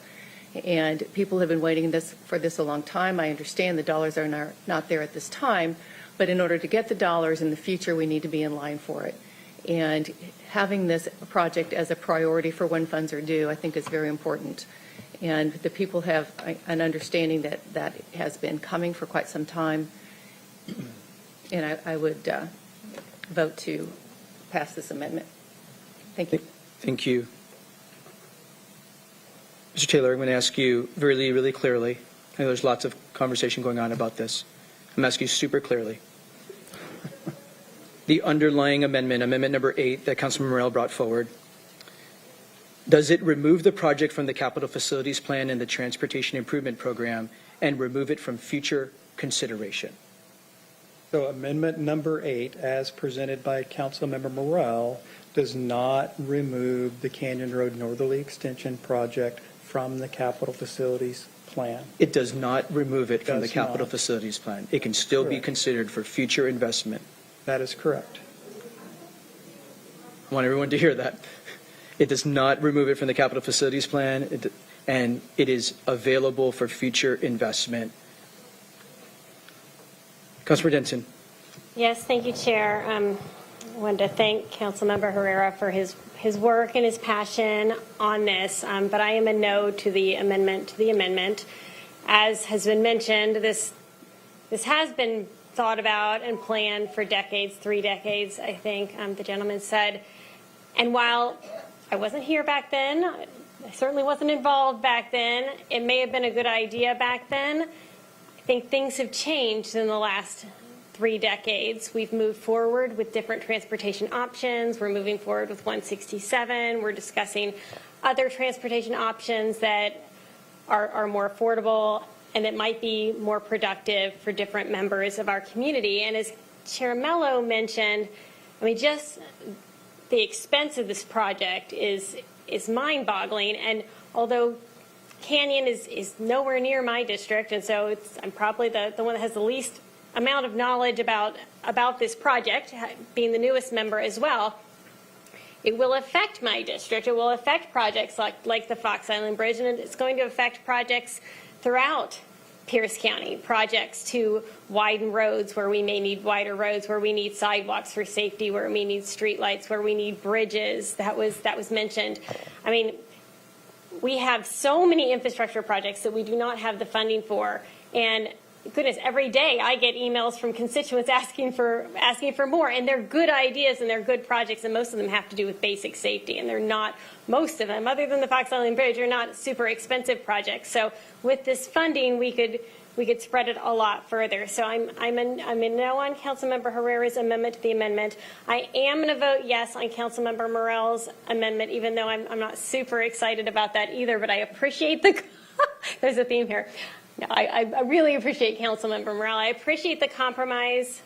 I appreciate fulfilling our commitments. I appreciate keeping the conversation going while being fiscally responsible and acknowledging that we do not have the $400 billion or however much it's going to cost, $400 million, to do this project at this time. It does keep it in the plan. It keeps our commitments going. And so I will be supportive of the underlying amendment. Thank you. Thank you, Councilmember Denson. Are there any other comments?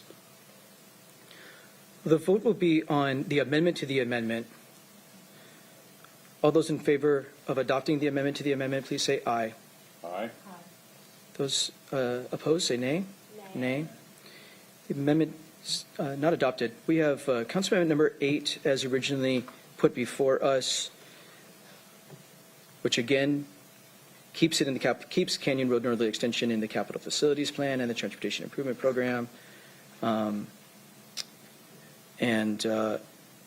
make sure that we invest through our current commitment, which is the right-of-way acquisition phase, and says that we really need to be figuring out how to replace that Milroy Bridge because it's not in great shape. Councilmember Morel. Thank you. I appreciate Councilmember Herrera's amendment to the amendment. I understand that the Canyon Road corridor is a county-wide economic driver going from Frederickson and beyond all the way down to the Port of Tacoma. I think there again, it's been in the works since I've ever heard, of a road project, even when I was in the State House, listening to the local road group called RAMP coming down and lobbying for the Canyon Road corridor. I understand the fact that the county is challenged by the lack of investments into multiple infrastructure challenges in this county. And I think Canyon Road is one of those that does need to be analyzed and looked at. I think it will eventually be built out, but there again, what this does is, and in conversations with Councilmember Campbell, also we can't just have a bridge that doesn't go anywhere. So if we continue to at least buy the rights of way along the corridor, that allows the project to continually move forward. And there again, the alignment of that Milroy Bridge, 70th Avenue and Fife, which Fife has made tens of millions of dollars of investment in their portion of the corridor. And this just allows us to continue it without just saying we're just going to do the Milroy Bridge only. And so I appreciate Councilmember Campbell, understanding that we need to keep working on the northerly extension through the capital facilities plan. And I appreciate the chair acknowledging that. And sometimes making policy is a challenge, and trying to secure votes is another challenge. So I think this is a good compromise to keep the project moving forward. So thank you for all that helped me out on this. Thank you, Mr. Chair. Thank you, Councilman Morel. I just wanted to make one last comment in appreciation for the compromise. We're very committed to all kinds of economic development, including our industrial community and our freight community. We have spent tens of millions of dollars on existing Canyon Road connecting Frederickson to just past 512. We've made significant investment as taxpayers locally to bring that Canyon Road corridor to heavy haul standards from Frederickson to 512. We've invested, the state's invested the brunt of the money on 167. We've put in our own local money. Many local jurisdictions have, including Pierce County. We've put millions of dollars into 167, connecting 167 from Sumner to the Port of Tacoma. And we are making really significant investments for the freight community. Just because this is not in our budget in the next 6 years does not mean we don't think the freight community is important. It is important. We only have so much money. And let's bring the 167 online. Let's see how it performs. And a lot of these other improvements that we need to make. Is fishing wars more important? Let's talk to the freight community and see what the right priorities are. So this leaves the option on the table to have a lot more conversation with key stakeholders. A lot more work to come. We have amendment number 8 before us. All those in favor of adopting Council Amendment number 8, please say aye. Aye. Aye. Opposed, nay.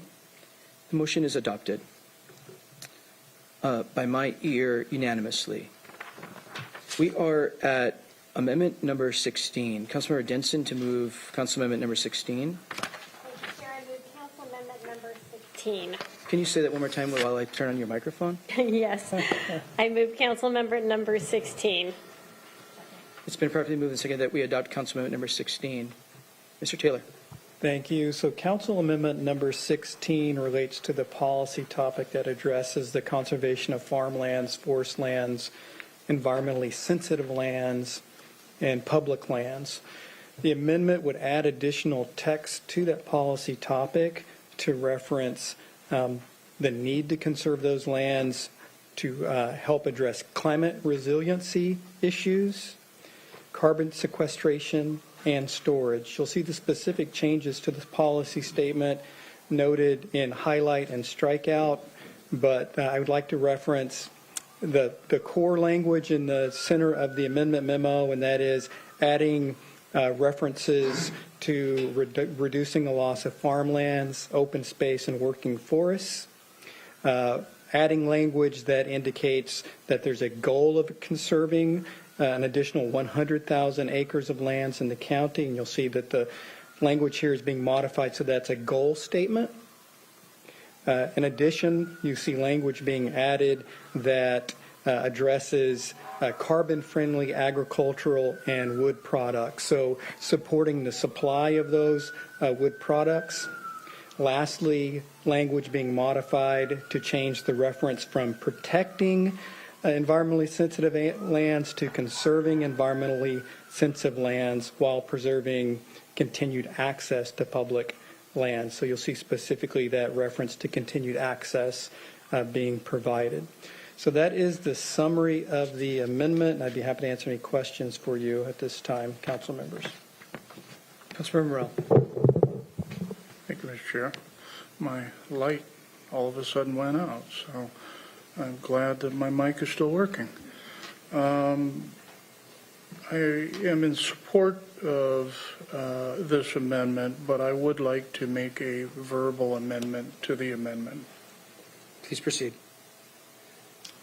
The verbal amendment would happen after, I'll read it, promote expanded programs and initiatives to reduce the loss of farmlands, open space, and working forests to development with up to conserving 100,000 acres of additional land throughout the county. So I would strike the goal of and just put up to conserving 100,000 acres. Second. Is there a discussion? Councilmember Morrell, do you want to speak to your amendment? I think there again, until we take a complete inventory of what we need in our conservation work, that this is a better way to address the issue, so we can work our way through the process and find a number that's reasonable. If 100,000 is reasonable, great. If 75,000 is reasonable based on what inventories we end up having, that would be great too. So I just think this gives us a little bit more latitude in our development of policy moving forward in our conservation efforts. Thank you. Thank you. Councilmember Denson.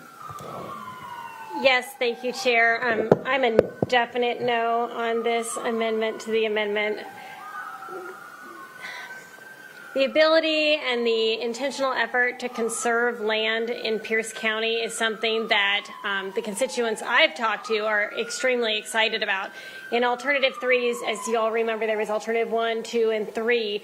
3 had a goal of 150,000 acres, and then the proposal we received from the executive had a goal of 0, and so we came at a compromise. I always said I wanted 500,000 acres. We compromised in the Community Development and Environment Committee at 100,000 acres, and I was willing to make that compromise. I'm not willing to start chipping away at that goal. As we all know, we've reiterated time and time again today, this is all part of the environmental impact statement. This is part of a study. If the department comes back and says there is no way we can find 100,000 acres, no matter which way we look at it, then we will take that into consideration at that time. But I still think it should be a goal. It's something my constituents want. With this amendment already, we've really expanded the language. I mean, I know when I thought of 100,000 acres of conservation, I'm thinking pristine natural habitat. I'm thinking of streamside forests and salmon streams and wildlife corridors. This amendment, which, you know, I'm supportive of, other than the up to point, expands conservation to include farmlands, working forests. That's like timber properties, right? Which are important in Pierce County. I'm just saying that was not my vision for conservation. So I feel like I've compromised a lot on this. I feel like I know where a lot of my constituents are on this, and I'm not willing to chip away at that 100,000 goal. I think we need to set our goals. We live in a beautiful state in the Pacific Northwest, regardless of which side of the aisle you're on, or whether you're concerned about the environment as a tree hugger, or you're concerned because you own a short-term rental and people want to come and walk in the forests. It's important that we retain our beauty and our natural habitat and the health of our environment for so many reasons. I don't care what your motivation is. I just care about the outcome, and I think the outcome of retaining this amendment in its form with a goal of $100,000 at least is where I want to be. So I am a no on this amendment, but thank you, Councilmember Burrell, I'm definitely a no this time. Thank you. Thank you, Councilmember Dempsey. I voted yes on 2 of your other amendments. Councilmember Herrera. Thank you, Chair, and thank you for, we're talking this out loud and stuff like that. But, Pierce County, we have our national forest, the Mount Rainier National Forest, which is over 200,000 acres. So adding another 100,000 is a half another national forest here in Pierce County. That's a lot of land that we're all for conservation out there, but I think sticking to the hard 100,000 is kind of just limiting our scope of what we can do. So I'm in favor of the up to amendment to the amendment today, and thank you, Chair. Thank you, Councilmember Krueger. Thank you, Chair. I too am in favor of it. I look at the conservation and preservation of our forests in different ways, and looking at it as a whole, the state of Washington has 23 million acres of forest land. Why are we just picking, Pierce County needs to have this share, when the forest land is, what pays for schools and fire districts and many other things as well. So the private timber is looking at 9.2%. A lot of this is going to be taking the private timber and putting it into a public entity or a trust of some sort, and then the land that is already in state ownership, then they'll use that for some working for timber to do trade-offs or offsets. And so we're collecting all this land and taking it really kind of out of the production. And there's a lot of more things that go along with land when you're putting that into preservation, if you're putting into trusts, into easements and whatnot. There's a lot of other things that are being looked at for that, because easements can be sold to other entities and the restrictions on it can be expanded. And I do have I'd like to put into testimony for the record information about easements and different things that can happen with that, which can help explain why I feel the way I do. We've already had our timber industry devastated from the spotted owl years ago to find out it was a barred owl. And so there's just many different ramifications that go on with this. The forests are managed very well that they are, being in private ownership. They're managed actually better than anything. And, so at least having it with this, we are taking a reasonable approach with the language that is in there and doing up to sets of some parameters. It doesn't mean it can't change. But I think this is an excellent addition to this amendment that I will be supporting. Thank you, Chair. Thank you. Councilmember Hitchin. Thank you, Chair. I too will be a no. I always looked at a goal as what we were aiming for, so felt that it already said up to, but it seems we have differing opinions on that, and was kind of not saddened, but I liked the original language. I thought that did a little bit better. But as we open this up and think about other ways we can serve land, our farmlands and agricultural lands, as well as our forests, including public and private, we can all do our part. And so I will be a no on the amendment to the amendment. Again, thinking my brain, a goal was, here's where we're shooting for, 100,000 acres. So we will see what happens. Thank you, Chair. Thank you. Certainly appreciate the good conversation. I've done conservation for a living for much of my professional life. For about 7 years, I was the local director of the Cascade Land Conservancy, getting to add 1,000 acres to Mount Rainier National Park, conserve Devil's Head at the base of the Key Peninsula, work on all kinds of trails projects, farmland conservation projects, Carbon River Valley in the Carbon River Corridor, forest conservation project, all kinds of projects. It was a great job, and so I got to do a lot of conservation projects, and a lot of why many of us choose to live here is because of the beauty. And the working lands, the working farms, the working forests, the important lands for salmon habitat. I think Councilmember Morell's amendment I'll be supporting the up to amendment, and here's why.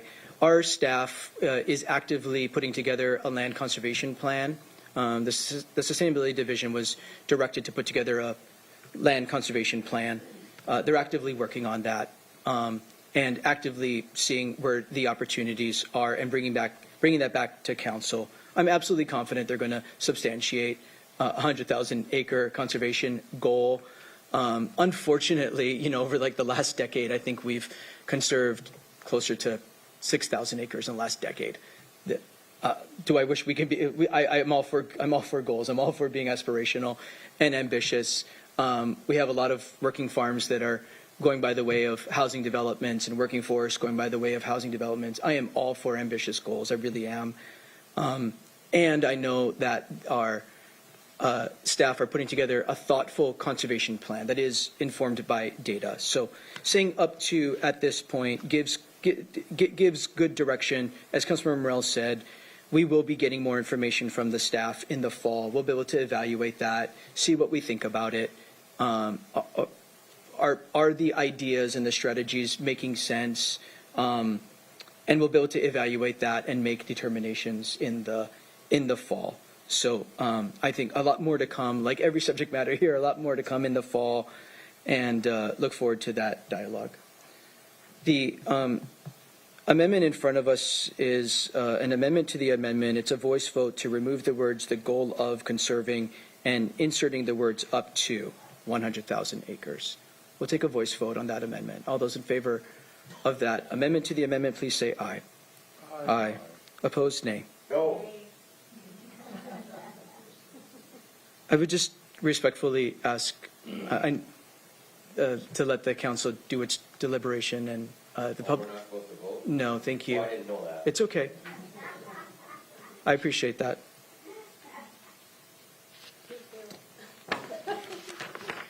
We have Council Amendment 16 as amended in front of us. Again, as I indicated, our staff is coming back with a land conservation plan. I am absolutely certain it's going to substantiate 100,000 acres or more of conservation opportunity, and the council will be able to deliberate about how to put that in the comprehensive plan and how to resource it. That will come in the fall, like a lot more detail on all of these topics. Is there any other debate about Council Amendment number 16 as amended? Councilmember Krueger. Thank you, Chair. I just wanted to say, while I would prefer the other one, I will be supporting this one as opposed to, introducing the next one. I would like to see more of a nexus on the benefit of so much land being put into the conservation. I appreciate that the language is in here, because there is a lot of value in the wood products that are made that sequester the carbon that is such an issue. And I look forward to the nexus that will be done with with staff doing the land plan. Again, I'm just kind of concerned with all of the land that is being purchased throughout the country with the White House 30 by 30 plan, which is to have 30% of the land and 30% of the water. So I just look forward to having hopefully an economic impact on this as well. But I will support this as it is at this time. Thank you, Chair. Thank you, Councilmember Krueger. Any other remarks? We're going to take a voice vote on the adoption of Council Amendment number 16 as amended. All those in favor, please say aye. Aye. Opposed, nay. The motion is adopted. Are there any other amendments to offer before we open this up for a public hearing? Any other amendments by members to offer? Any questions by council members of staff before we open this up for a public hearing? Councilmember Morrell. Thank you. I just want to, if I can, Chair, is to explain the process of what happens next with all these amendments rolled into a substitute. What happens next? Mr. Taylor. Yes, thank you. So as I understand it, first action is going to be a public hearing to allow the members of the public to testify on this proposal as amended. The final motion that the council takes will be up to the body, but I'm assuming that it will be a motion to approve as amended, and that will be the final action that the council will consider today. Assuming that the proposal is approved as amended, then that guidance in the resolution is provided to the Planning and Public Works Department, as we've discussed all along, for purposes of guiding the finalization of the environmental impact statement. That final EIS, along with a draft comprehensive plan, regulations, and supporting materials will then be transmitted to the council sometime in the late fall. The council will then consider that material through an ordinance. You'll conduct public hearings both at the committee level and at the council level, deliberate, and then make a decision as a body as to the policies that you wish to enact within the comprehensive plan. Okay, thank you for that explanation. So basically, we're going to roll all amendments into a substitute if No, we decide to as amended would as be the amended. motion. And then will planning, advanced planning will take what is in this document and just do analysis, just do bookend study on it and make recommendations to the council, which they have to deliver, I do believe, October 1st or October 15th. And then at that time, the council will then kind of take a look at what we're going to include in the comp plan. Correct. The document that the specific document that will result from this resolution or be guided by this resolution is the final environmental impact statement, first and foremost, and then that final EIS informs the draft comprehensive plan periodic update policy document that the council will receive. That policy document is what you would enact ultimately or consider enacting by ordinance in the fall. Okay. Okay. Thank you for that explanation. Thank you, Mr. Chair. Thank you. Any other questions or comments of staff? Well, we've been at it for over 2 hours. I know our staff need a break, especially a bathroom break, and others may as well. So I'm going to have us take a 20-minute recess. We'll be back at about 5:22. We'll be in recess till 5:22.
Welcome back from our early evening recess. Appreciate the public being patient with us. We've had staff especially who have been working since very early this morning with committee meetings and study sessions and other business, and they needed a break to be able to properly listen to the public and have our full attention. So thank you everyone for your flexibility and patience. I am now going to open up the resolution for a public hearing. We are on the comprehensive plan preferred alternative, and so we will open it up for a public hearing. I'm going to be really strict on time. Ask everyone, in order to be respectful and fair to everybody, everyone will have 3 minutes. We're going to invite you to the podium. We're going to start here in council chambers. Ask you to introduce yourself for the record, your name for the record, and you'll have 3 minutes to give your remarks. And again, I will be firm on time in order to be respectful and fair to everybody. So we'll start with those who signed in. Ola, I think are you here for the comprehensive? We're only doing okay, you're not here for the comprehensive plan. Ann Jolie, followed by David Baumgardner, followed by Debbie Herbert. Welcome. Please remember to state your name for the record. Hi, my name is Ann Jolie, and things have changed a little bit since I arrived, but I'm still going to read my statement because I feel very firmly. I spoke before you last Tuesday and asked you to remove short-term rental study from the comp plan. Most cities, towns, and counties study short-term rentals and do not use the comp plan as the vehicle. You can study short-term rentals anytime. Why now? And in the middle of an already complicated situation. I feel you're taking away time and resources which should be spent on issues the comp plan needs to address. Look at all the time and energy that has been spent on this issue already. People in this room have some real comprehensive plan issues, and they're getting drowned out by short-term rental concerns. They deserve your full time and attention. Gaining insight from the people who live and work in Pierce County is an integral part of the comp plan. Many of us here today have received letters from one council member discouraging us from showing up. It was suggested we wait until later in the year to voice our opinion. If this many people are speaking out today, despite being discouraged, can you imagine what the flash forward will look like? Most of you appear to be reasonable people. You have input from the Planning Review Board, and you have hundreds of letters and emails asking you to not take up valuable time with something that is not a comp plan issue. Why would you take away time from others in the county to focus on 2 districts in the middle of the comp plan? I know you can include this and most any issue in the comp plan, but just because you can doesn't mean you should. Thank you. Thank you. David Baumgardner, then Debbie Herbert, then Richard Mosier. Thank you, Chairman Mello and Council. I'm not smart enough to understand what you all just said, so if somebody could take me to Applebee's, we'll turn the menu over and we can get the crayons out and you can draw a picture and help me explain. But I'm going to go ahead with my comments. I grew up in the area and I've been involved in a lot of projects both here and outside the state and outside the county. And I've had the interaction to work with elected officials, staff, planning, public works, environmental, et cetera. And I want to say that my interaction with Pierce County has been really good. And I'm seeing some of that here today, where you're willing to listen and hear and debate and come up with a conclusion. So I'm happy for that. I feel like you're reasonable and that there's an answer and a solution to some of these things we're discussing. So I wear a lot of different hats. I'm involved in different aspects of housing. I have long-term rentals. I'm part of a 57-bed memory care unit in the state. I have short-term rentals, 2 kinds. One of them, for the last 20 years, I work with Washington Department of Corrections, and I currently house 26 men as we help them integrate from prison back into society, and that involves housing, jobs, counseling, spiritual, personal growth to help these guys come back in. And I think we've had probably over 2,000 guys I've had in the last 20 years and many, many success stories. So that housing is important. The other kind I have is I do have short-term rentals. And every type of these housing, I try and ask myself, how would I be if I was a neighbor? How am I if I'm living next door to whatever it is I'm providing. And it's an important question to ask because it can be contentious and you can have all kinds of problems with neighbors wherever you live. I'm a bit confused about the issue with short-term rentals. I hear a lot of rumors and commotion, and you can read a lot of different things, but really narrowing it down to what the problems are, I don't know. And I'm not sure that the comp plan is the place to do it. I'm not an expert, but I do have some experience with comp plans. I've done them in Los Angeles, and one in Tacoma. I own the 9 acres adjacent to Point Ruston, and I took it through the comp plan.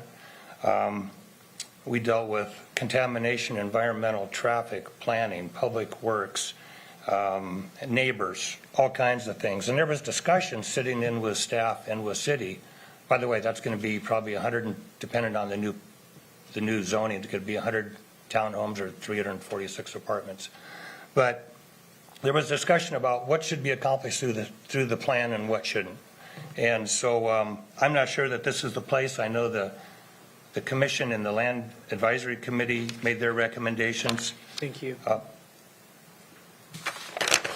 You can finish your thought, finish your sentence. Well, I hope you guys will consider rethinking this. A discussion is warranted, and if nothing else, we'll stir up the voting and the donor base for upcoming. So thank you very much. Thank you for being with us, David. Debbie, followed by Richard Mosier. So Debbie Herbert not here. Richard Mosier, welcome. Followed by Allison Mosier. If I'm not reading your handwriting well, please forgive me. On a southpaw, please forgive me. Excuse me? On a southpaw, please forgive me. It's all good. And then Rachel Neville, welcome. Thank you. My name is Richard Moser. I want to express my opposition to Amendment 7 regarding short-term rentals. I know that the public wants policies based on data, and I think that the council does too. Fortunately, we have some hard data from the city of Gig Harbor. This data is very relevant since the Gig Harbor Peninsula happens to be one of the subjects of this amendment. Gig Harbor spent about 18 months studying the issue of short-term rentals. A few vocal residents had expressed concerns about perceived problems with short-term rentals. The main concerns were Gig Harbor was at risk of being overrun with short-term rentals. Large out-of-town corporations were going to snap up houses in Gig Harbor and turn them into vacation rentals. The new vacation rentals would be wild party houses filled with large groups of loud, drunken out-of-towners. When Gig Harbor settled on the final ordinance, it included requiring the city to collect data on short-term rentals. The city now has about a year's worth of this data. Last month, on April 18th, City Senior Planner Jeremy Hammer presented an update to the City Council based on the official data that had been collected. It turns out the city has not been flooded with permit applications. Staff reported that there was a flurry of application requests right after the ordinance took effect. However, these were mostly from existing operators seeking to come into compliance with the new ordinance. Year to date, they had received 2 new requests for permits to operate short-term rentals. As for all the lawlessness and partying that was feared, since the ordinance took effect, the city has received 1 complaint. That complaint was related to an owner not having a permit to operate a short-term rental, and that complaint has been resolved. The city data that I have referenced here can be viewed on Gig Harbor's website by searching for short-term rental program. Also, a video of the update presentation can be viewed on the Gig Harbor website. If the county wants to study this issue and make a decision based on data, I suggest that they carefully study the data from Gig Harbor and reject this amendment. Thank you. Thank you for being with us. Allison, followed by Rachel Neville, followed by Miles Pappas. Chairman Mello, with your permission, I have a member of my group here I'd like to trade spots with. She traveled in from Anderson Island. She has a guest checking in tonight, and she's way down the list. Sure. So, Julie, I think this is her first time speaking in public, so. Let's allow you to get to your ferry if that's what you're trying to do. Thank you. Thank you for the kindness. Yes. My name is Julie McGuire. I live on Anderson Island. And this is a very emotional topic for me. 2 years ago, I was laid off from my employer. I've been in the mortgage business all my life, and that's when interest rates went up and a lot of layoffs occurred. That was 1.5 years before I could retire. It was finding a job to replace was almost impossible because I was 65 years old. Who wants to hire somebody? What employer wants to hire a 65-year-old and put that investment into somebody? They just don't do it. So I've had to use resources to survive that I've accumulated, which I've dug into my 401k and in order to survive. And in turn, I've decided to rent my house out on a short-term basis. And when I do, and I have to do this in order to survive, and when I do, I go to our campground and pitch my tent, and that's where I stay when I have a guest come in to my home.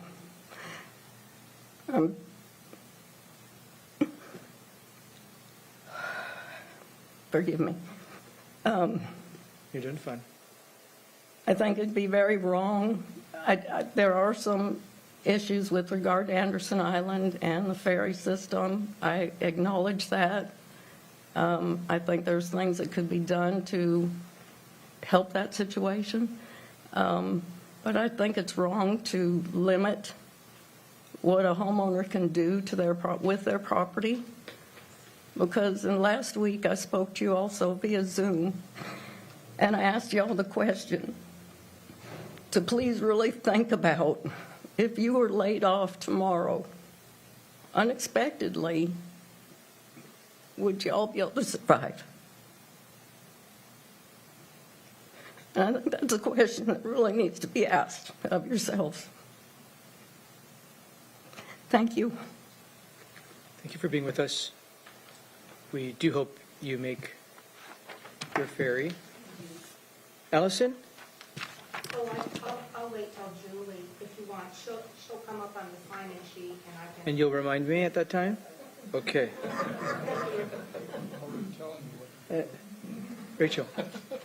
Then Miles. Okay, my name is Rachel Neville, and I've been a resident of Pierce County for over 38 years.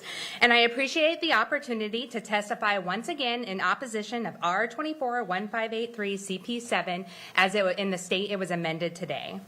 Today, I brought a book with me that I read in graduate school, and I recently reread, and it's titled Not in My Neighborhood: How Bigotry Shaped an American City. This book details how outraged citizens and governments often unintentionally cause segregation in neighborhoods, many of which remain segregated today. The council members have heard numerous statements supporting CP7. I urge you to listen carefully today at these statements and reflect on what you've heard over the last few months. What you hear echoes historical narratives about segregated neighborhoods. You will hear that tenants of short-term rentals have different mindsets, behave differently, disrupt their communities, and are not, quote, invested in their neighborhoods.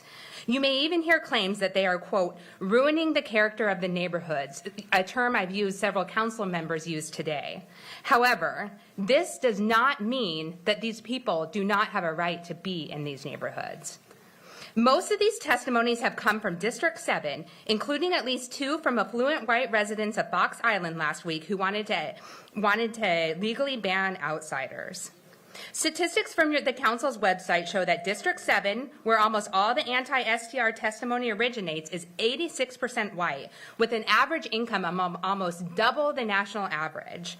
It is natural to want to exclude outsiders, as history has shown that we've done this time and time again since the inception of suburban America.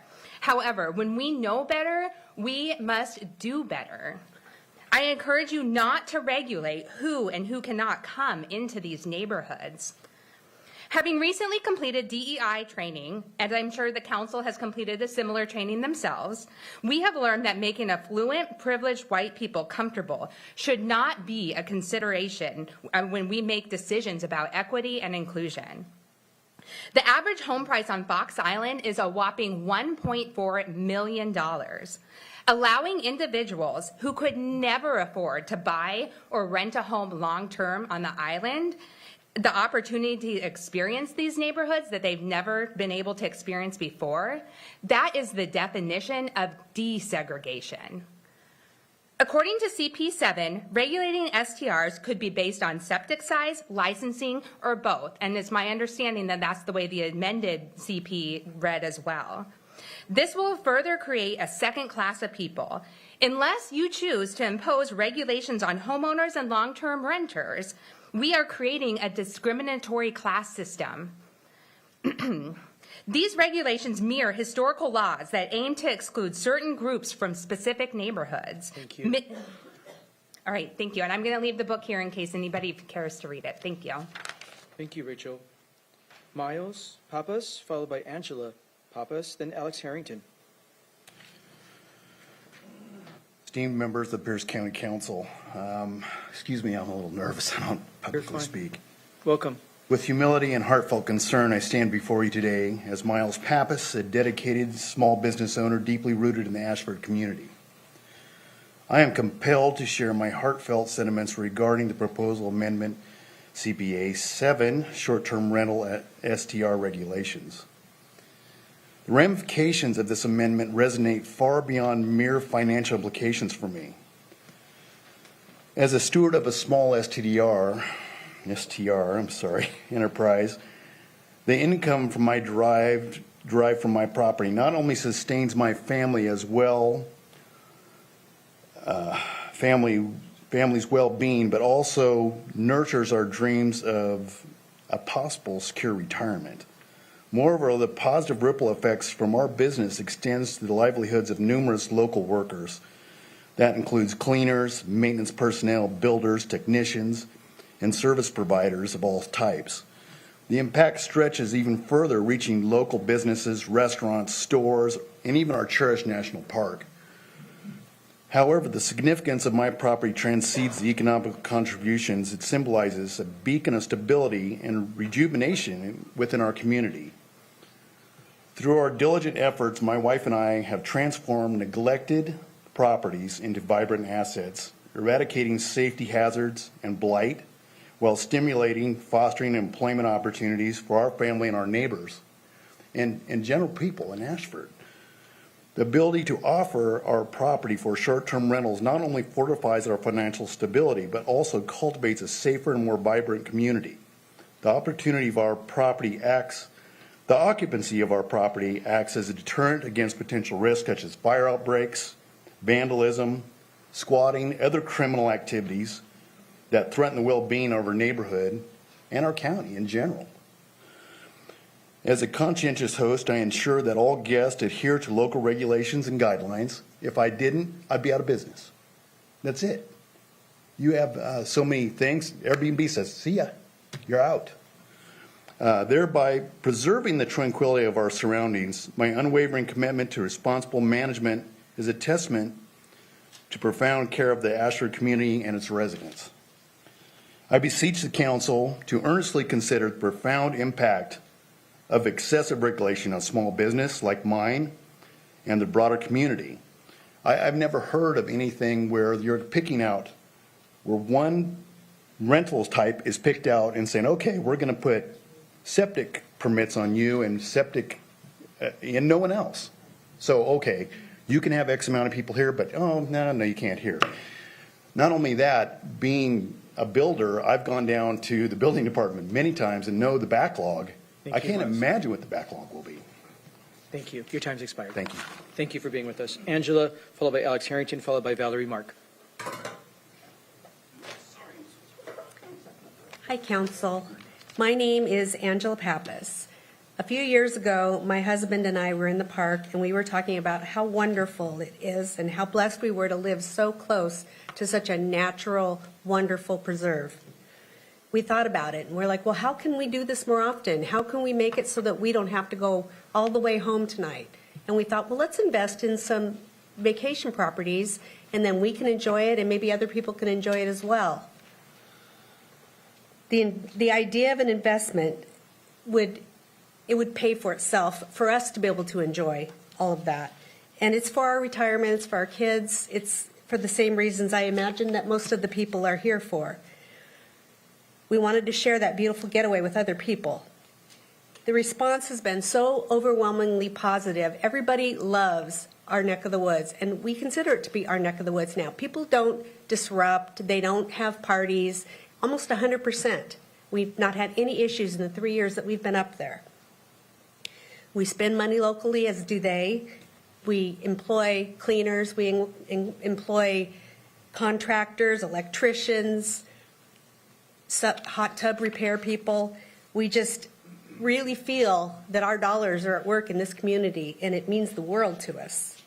We don't want to be regulated based on a septic size when other people's homes aren't, other renters aren't, even businesses aren't.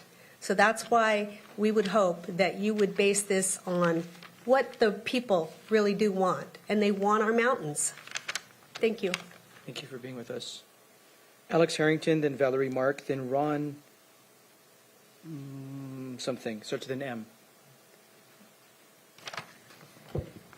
Chair Mello, members of the council, thank you for having me. I'm Alex Harrington, representing the Master Builders Association of Pierce County.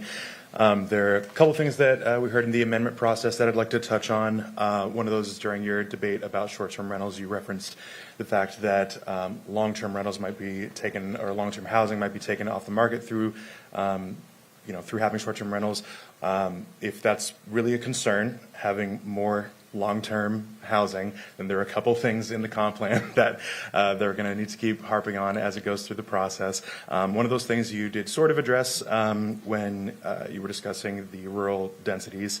I'm going to keep harping on this as well throughout this process. They're not density bonuses in the code in 18A. This is the maximum allowable density. You're not taking away a bonus. You're reducing the amount of allowable density if you happen to go through and eliminate some of those densities. I appreciate that that's been changed to evaluating. I'm glad that we're not leading with eliminating, but we should still keep that in mind as we're evaluating, that taking allowable densities off the market reduces the ability for us to provide a bigger supply of housing, which will reduce the cost of housing. So we need to keep that in mind, but thank you for evaluating that. Next topic is the UGA. I know that that is still in Exhibit A of the resolution. Any shrinking of the UGA, again, is going to reduce the supply of housing. It's going to raise the cost of housing. I would urge you all to take that into account as you're voting. If there are amendments that need to be made as you take that into account, we greatly appreciate it. But any reduction in the UGA, I know, again, we're talking about studying these things and evaluating and seeing where these might come into play, but keep that in mind as you're evaluating. The other big thing is gross versus net densities. Pierce County is one of only 2 jurisdictions in our area that uses net density. It makes no sense as far as valuing land, especially as it relates to your level of service requirements that you want to adopt for transit, and kind of reaching the densities that commerce would like you to reach with those transit-oriented developments. You're not going to be able to reach that under net density. It's just not going to happen. You're not going to reach the max. You can only do that through gross density. So we would urge you to consider that as you are adopting this resolution. Another thing, just more of a question than a statement. So when we're talking about the critical areas and how that will be incorporated into the EIS, we would like to know if that will be considered for full adoption just as an appendix of the EIS, or whether there will be more opportunities for comments and more opportunities for discussion, as that will be an amendment to Code 18A or Section 18A. So we would like to have more discussion on that, or just like to know whether we will be able to have more discussion on that. And that's all I have for you. Can you restate your last point, please? Yes. So let me see if I can find it. The critical areas, expanding the same critical areas regulations to the shoreline area, that will be a change to Code 18A. We would like to know whether there will be more opportunity, thank you, for comment as that happens, or whether that would just be a full adoption under the EIS. But yes, thank you. Thank you. Ms. Red Hunt will discuss with you in the hallway. Great. Thank you, Mr. Harrington. Valerie Mark, followed by Ron M., then David, I believe, Oren. Valerie, are you here? Valerie? How about Ron M.? Mounds, Moods, something like that? Mons? No. Okay, David Oren. David, welcome. Then Jane Hughes. I'm sorry, Jane was here for the proclamation, then John Doherty. Yeah, I want to talk about wasteful taxes people are paying. Talk about these roads you're building. Canyon Road down here and Sumner out to Fife. It took you over 28 years to study how to do that Sumner to Fife. And like this lady from Anderson Island, she's got to pay that high tax to Pierce County every year for her home, lost her job. I drove truck for over 50 years. I've been a truck owner for 34. Got arthritis, so I'm taking about a year off. Worked about 8 days this year. Had stem cell done out of pocket. And I own 2 properties in Pierce County. It's 23 acres where I live and 21 where I bought a couple of years ago. My taxes tripled on that piece I bought 3 years ago. And my wife and I don't. I like trucking. I don't like getting up at 2 o'clock in the morning to do it. But we're getting taxed out of our properties if we can't do what we want with them. And more and more you guys just want to take and not give back. And I think of this road building and stuff as in FU structure instead of infrastructure. That's about all I got to say. Thank you. John Doherty, and then I think Joshua, then Margaret Ellis. John, welcome. Yeah, Chair Mello and members of the council, I'm happy to be here. Appreciate the opportunity to express some of my views to you. I'd like to start off, however, by saying how much I appreciate the work that you all do, and I definitely mean you all. And I've really gotten some satisfaction out of watching you do a little bit of your work today. Some issues come up that were fresh. They hadn't been hashed out in the back room somewhere. And I'm impressed with the congeniality, the respect to other members, and the fact that compromise is something that's on the table. So I got an idea on that. And my idea is you guys put together a memo and send it to the U.S. Congress and tell them this is how you do it. I grew up in Southern Oregon, rural Southern Oregon. I spent most of my adult life living here in Pierce County. 5 years off for the United States Marine Corps, 15 years back in the Midwest pursuing my career. I love living here. I've lived in South Pierce County. I've lived on the Kitsap Peninsula. And like so many of us, I love living here. I don't want to live anywhere else. I love living here. And I appreciate the natural beauty most of all. I took some time last night to look at Google Earth of Pierce County. One of the things that jumps out immediately is we've got a lot of built-up area. And it wasn't that long ago when we didn't have a lot of built-up area in this beautiful country that we live in. And it's been expanding and expanding and expanding.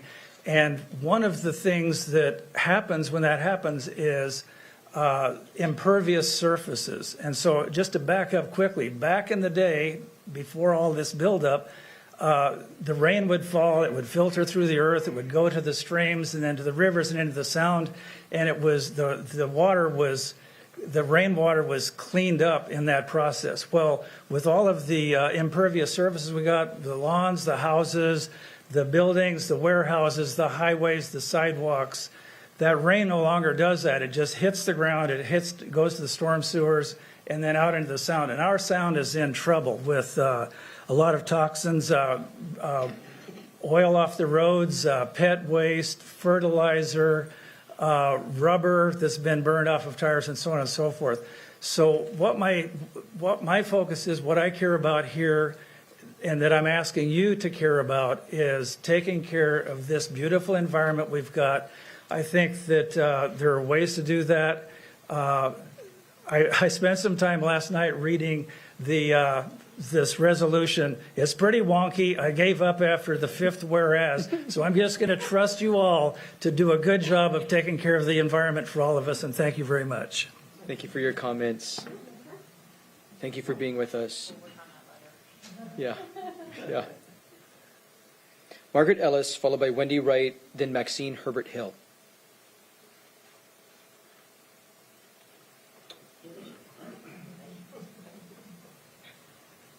Good evening. Good evening. My name's Margaret Ellis. I'm afraid I'm going to read to you. You'll hear echoes of what the man ahead of me said. I support the choices in the proposed resolution that acknowledge that the future will be drier and hotter, that water will be less available, and that the proposal provides some wise solutions.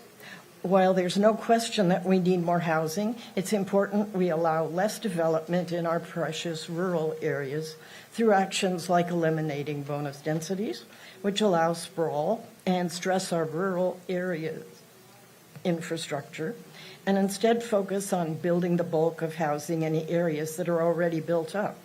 We should be encouraging that housing be built near services and transportation corridors that facilitate varied means of travel. This will help decrease the amount of carbon dioxide released into the atmosphere. Maintaining more green space, both inside and outside the urban growth areas, and cutting down on impermeable surfaces will moderate temperatures and allow water runoff to return to the ground, refilling our limited aquifers. Reuse of water will be necessary. Hard to believe in the Pacific Northwest, but that's the trajectory we're on. The proposal does a fine job of addressing the needs of specific areas and providing sensible guidance for all of Pierce County. The future quality of life for Pierce County is in our hands. Time is running out. Thank you all. Thank you, Margaret, for being with us. Wendy Wright, then Maxine Herbert Hill, then Carolyn Allen.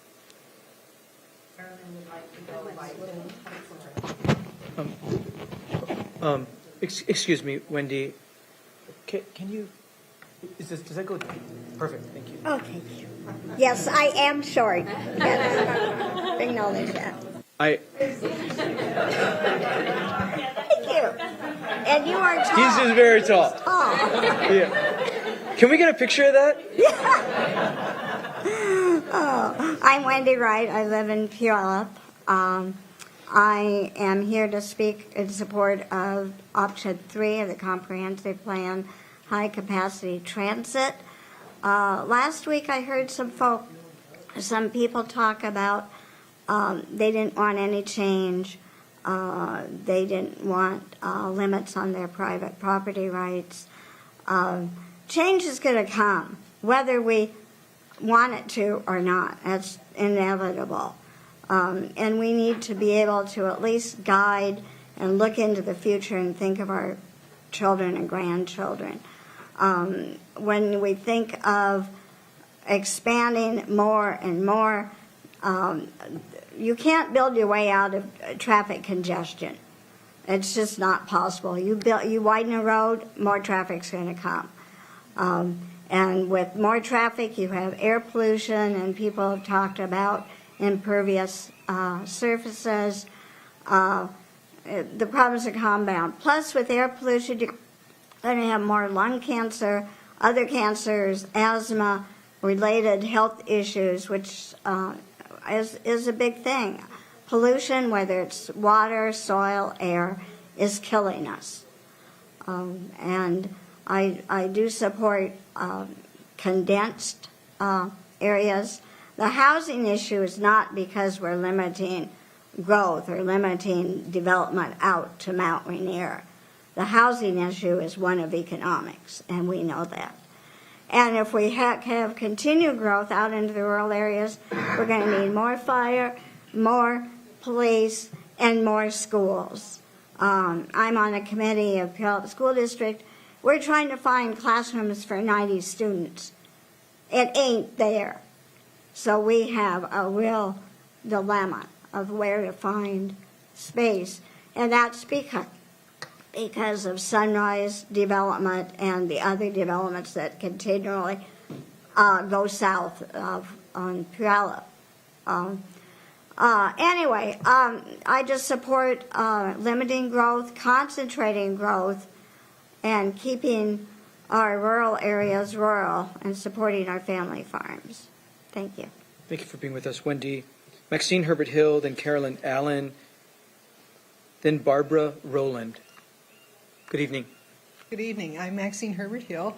and I'm going to wear two hats to the podium tonight. And thank you. First, I'm going to speak for the SR 162 community group and say thank you all very, very much for listening to us these several weeks and for approving the amendment that was before you this evening. Thank you so very much. Okay, shifting hats. I am now a private citizen, and I'm addressing it was amendment number 3 regarding rural density.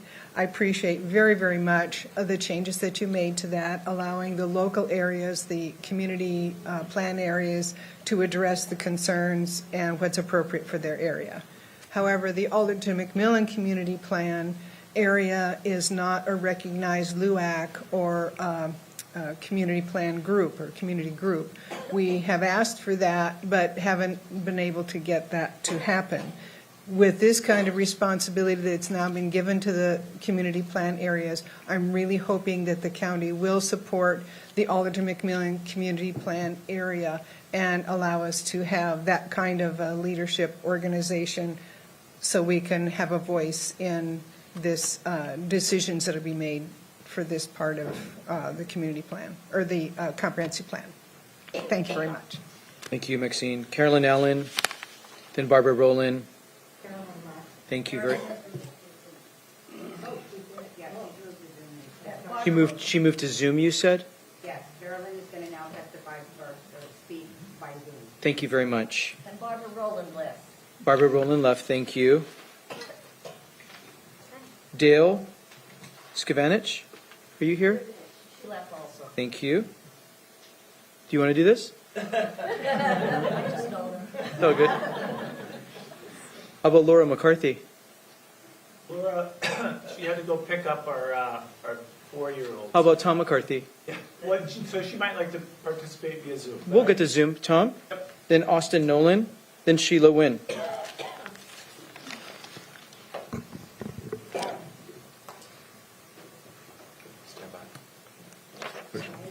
Oh, yeah. Thank you. Not as tall as you.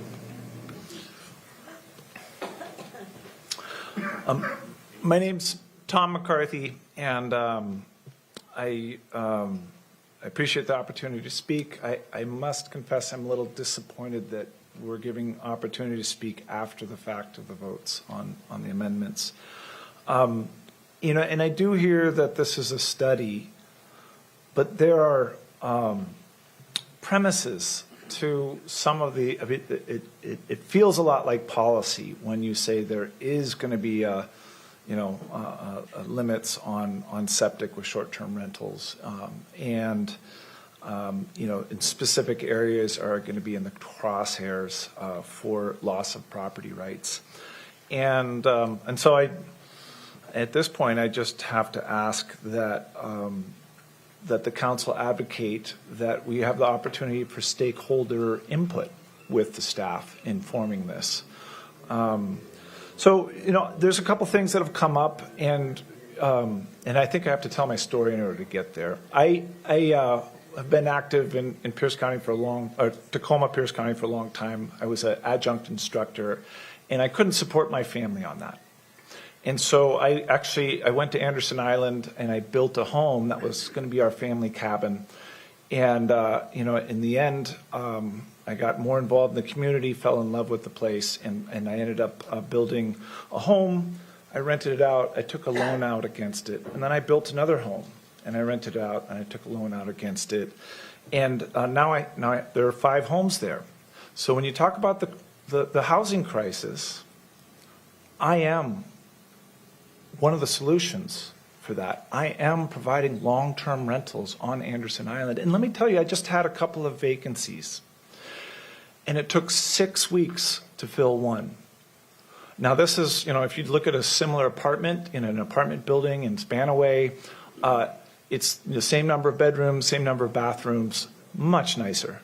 And it's like the market rate is $300 less. And another one that was open, it took 8 weeks to fill. So Anderson Island, I'm sorry to say, is not going to be the solution to the housing crisis.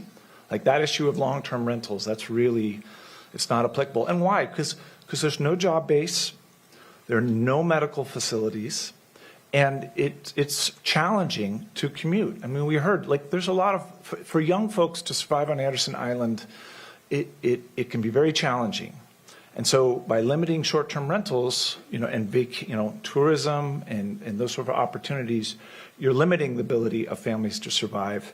And so I would urge that you give opportunities for actual stakeholders to help inform staff in this study so that we're not following false premises. Thank you. Thank you. Austin Nolan, then Sheila Wynn, then Zena Dunning. Thank you. Sheila Wynn. Then Zena Dunning. Then Anthony Nijana. Good evening. Hello, Council. My name is Sheila Wynn, and I have lived at 3919 Waller Road East for over 15 years. I'm here to talk about the Canyon Road project. I appreciate what you guys did to continue to look at this, because it's an old project, and I believe it's an outdated idea, the way it is being put in currently. There's something called induced demand. It's kind of a build it and they will come sort of thing. But the UC Davis School of Sustainable Transportation talks about this and how it didn't work for Los Angeles and didn't work for Houston. Because what you do is you add another lane, and they describe it like a noble gas or a gas, for example. And once you create a pipeline, the gas expands. And it doesn't resolve the problem of traffic. Now, I want to say that there has been a study done by the Washington State Department of Transportation on adding lanes for 167 and 512 to access the port. They address this in the study. February 2023 is the study from WashDOT. And they say that there's only 11% of the traffic on Canyon is truck traffic. And it either goes to I-5 in one direction or down 512 to 167 or Seattle and onward. That to me is not demand. That is not traffic that needs to be addressed. So what are we doing putting this through the rural separator? I want to know. This is my community. And I'm not happy about it because I'm seeing houses that are literally up against sidewalks. I'm seeing them working on this day in and day out, pushing the traffic over to Waller Road and other roads, creating a very unsafe environment for us. 50% of our funding and our staff is going to this project while we neglect other things that need to be done in this county. I don't appreciate that. I think it is not economically sound to do this. And I think we ought to scale it back, look at this, and not pave over our farmlands, not open up our rural areas.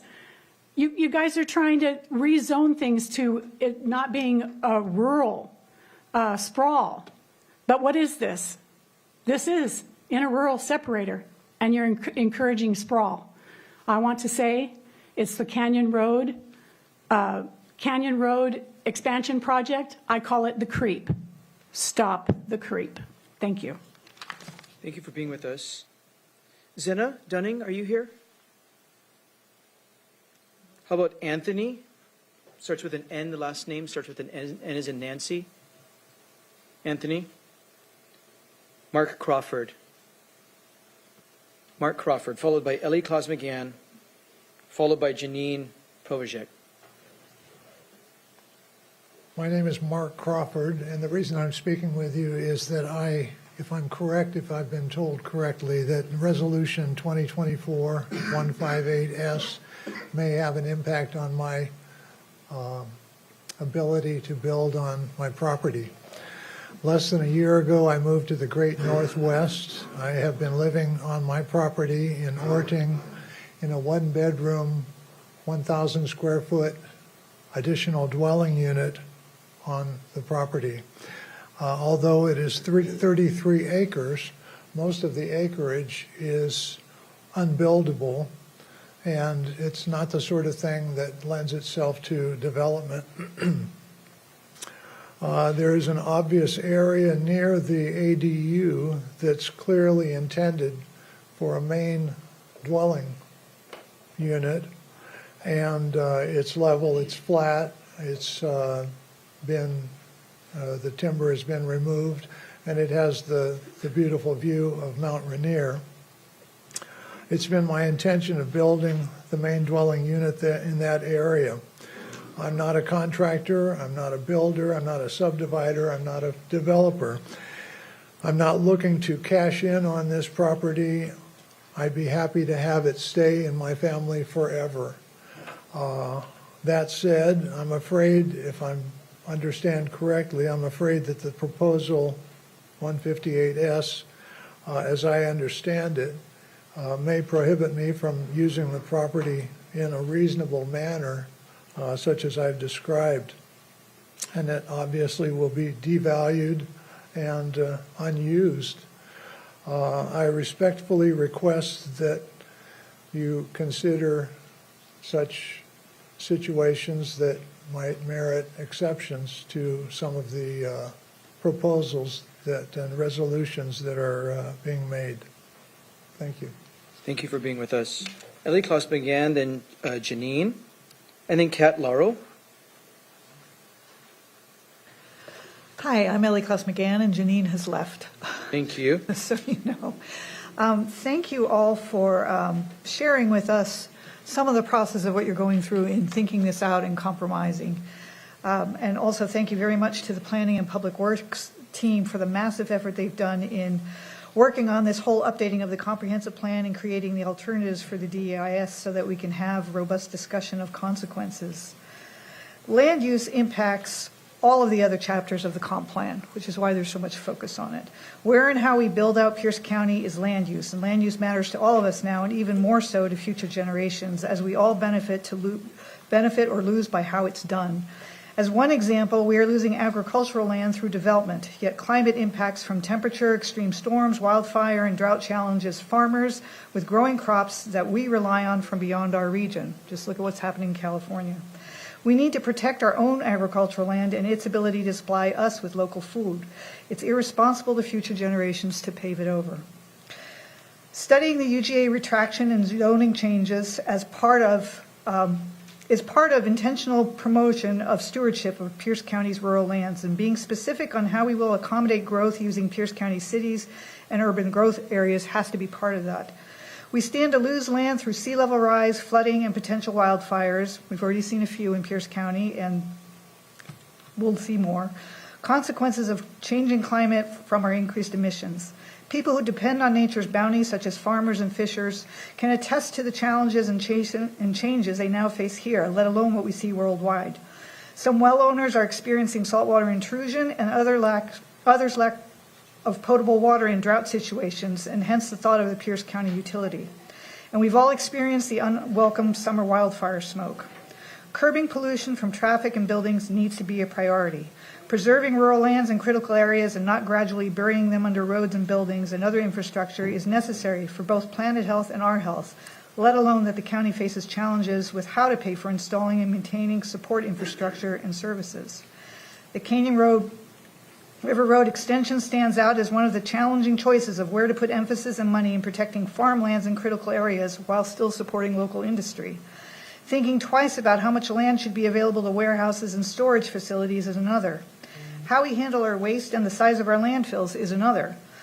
We share the land with future generations, and hopefully we'll pass on what we treasure about Pierce County to them by careful stewardship of our collective land and watersheds. One incentive for property owners with forest land and wetlands or critical areas is the open space public benefit ratings system tax program that can reduce the value of their land for property tax payment purposes.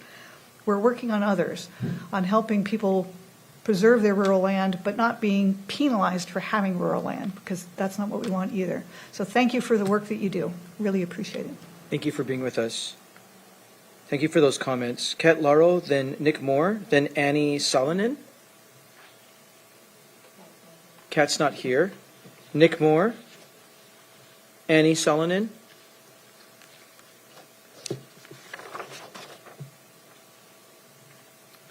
Sir, would you mind poking your head into the conference room and see if there's anyone still there?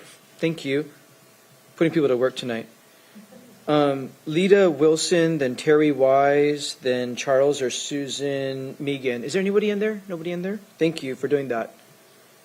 I might have the first name wrong. Last name Wilson. Oh, excuse me. They were here for a proclamation. Excuse me. Terry Wise. Okay. Charles and Susan Morgan. Are you here? Don't want to speak. Thank you for being here. Jim Henderson. And then, is it Karen Roberts, Chamber of Commerce in Buckley? Okay. And then L. Taylor after Jim Henderson. Good evening. Thank you, Council President, Council members. Here on behalf of, Jim Henderson here on behalf of the Tacoma Pierce County Association of Realtors. And really, thank you for the thoughtful process tonight, and the amendments that were passed tonight really address two of our main concerns around short-term rentals and bonus density. I guess, we could give you our wish list. We'd like to see that the short-term rental is pulled out of the comp plan. But however, we look forward to the next steps and getting the EIS report back, and also working with you as stakeholders to see where we can partner on solutions and making this, the best comp plan for the next 10 years. Thank you. Thank you for being with us. L. Taylor, and then Michael Young. Michael Young. Last name Mungo or something close to that? M-U-N, I'm reading M-U-N-G-E, the second, if that helps. Well, there'll be another opportunity for my lousy ability to read tonight. Kip Clinton, Julie McGuire. Kip, thank you for being here. Julie McGuire, then Glenn Peterson. Thank you. Oh, right there. Thank you for being on top of Okay, it. I'm Kip Clinton from Lake Bay Key Peninsula, and a Key Pen Parks Commissioner and a Key Peninsula Advisory Commission Commissioner. I am speaking as a private citizen, though my comments reflect what I have heard from constituents. I have grave concerns about the creeping suburbanization propagated by and as an unintended consequence of bonus density, rural bonus density. The Key Peninsula and the Gig Harbor Peninsula have infrastructure challenges, roads, whether county or state, internet connectivity, wastewater system problems like everybody else in the rural area often has, and yes, freshwater availability, which is extremely critical. We are completely dependent upon rainfall to recharge our aquifers, which supply our private and public wells. The scary thing is no one knows how much water there is in those aquifers in a good water year. Forget the drought years, but in a good water year. It is not uncommon presently for wells and to have saltwater intrusion or to periodically run dry. So we don't have the luxury out on the peninsulas, because we're functional islands, of mountain-fed streams and rivers to supply water like mainland rural zone areas have. For that reason, and that reason alone, rural bonus density should be dropped from the Key Peninsula and the Gig Harbor Peninsula community plans at least. I anticipate the EIS analysis to reflect this, and I expect the council to act accordingly. Now, that being said, as an aside, I assume Amendment 16 is referring to conserving private farm and forest lands using the vehicle of conservation futures. I am familiar with several working farms on the Key Peninsula where the farm owners have used that vehicle to successfully protect their property in perpetuity from development, reduce their property taxes because there's no development rights that can be sold with the property, and make their farming operations much more profitable. They continue to own the land and farm the land They can transfer the land or sell the land to their descendants or sell the land. They just cannot develop the land. Anyway, thanks for listening and hearing me. Thank you for what you do, and thank you for making the difficult decisions that you have to. Thank you. Thank you, Kip, for being with us. Glenn Peterson, then Linda Cohen. Excuse me, Allison Mosier. Excuse me? Thank you. We'll get to Zoom here after everybody in the chambers has their opportunity to speak. Allison. Thank you, Chairman Mello, and thank you, council members. I was here last week, but I know you see and talk to a lot of people, so I'll just state again that my husband Richard and I are short-term rental owners, and we also serve as community leaders for the Pierce County Airbnb host community. Last week when I was here, we had 318 members. We've actually picked up about a dozen since then, frankly, because our members are very apprehensive and concerned about what's happening here. And so I was very glad to hear that you're going to carve out a special study to look in depth at short-term rentals. And I would like to reiterate, as I said last week, our eagerness to participate, and any study group you have, any information that we can provide, we're eager to provide that to you. I did reach out to Airbnb, the folks that I work with there, since I testified last week. You've said several times that you're interested in data and making decisions that are data-driven. So they did provide me with some data points that I thought you might find interesting about who we are, who our Pierce County Airbnb members are. So briefly, 80% of the hosts in Pierce County operate one short-term rental. 65% of the hosts are women. 20% are over the age of 65. 75% of Airbnb hosts in Pierce County hire co-hosts and cleaners to help them manage and operate their properties. 50% of the hosts here report that hosting allows them to cover their costs, including the cost of food.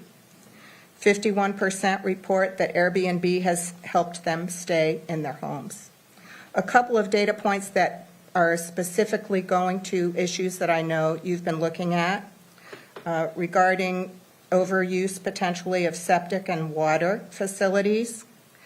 The median number of nights that an Airbnb host in Pierce County has guests staying with them in 2023 was 70 nights out of 365. So that translates to a little bit less than 20% occupancy rate. Also, Airbnb provides nationwide a hotline, emergency hotline, and also a neighborhood concern line, 24 hours toll-free, that anybody can call that's having issues with noise, parties, intrusion, parking, any issues regarding to Airbnb guests staying at short-term rentals. Of all of the reservations in the past year, the calls that came into that hotline, either of those hotlines represent 0.03% of the reservations. So I hope that's helpful. I hope I'll be able to provide you with any other data you like. The last data point I'd like to share, I know you Please wrap mentioned. up. Out of fairness, your time's expired, so please say your Okay. last sentence. The last point is State of Washington, just Airbnb, not all short-term rentals, brought in $78 million in revenue last year to the state of Washington. Thank you. Thank you, Ellison. Thank you for being with us. Thank you for that information. Linda Cohen? Thank you. Anyone else? We're going to stay here in chambers. Anyone else in chambers wish to provide comment on the preferred alternative for the EIS? Anyone else in chambers? Mr. Hill, are you coming up to testify, or are you about to leave? Okay. Mr. Weinsbury, let's move to our Zoom room. Yes, sir. For any members of the public that wish to provide comment on proposal number R 2024-158 Sierra S, press the raise hand icon in the Zoom or *9 on your telephone keypad. And it looks like we have 20 hands at this time, Chair. First name is Nick Neville. Please state your name for the record.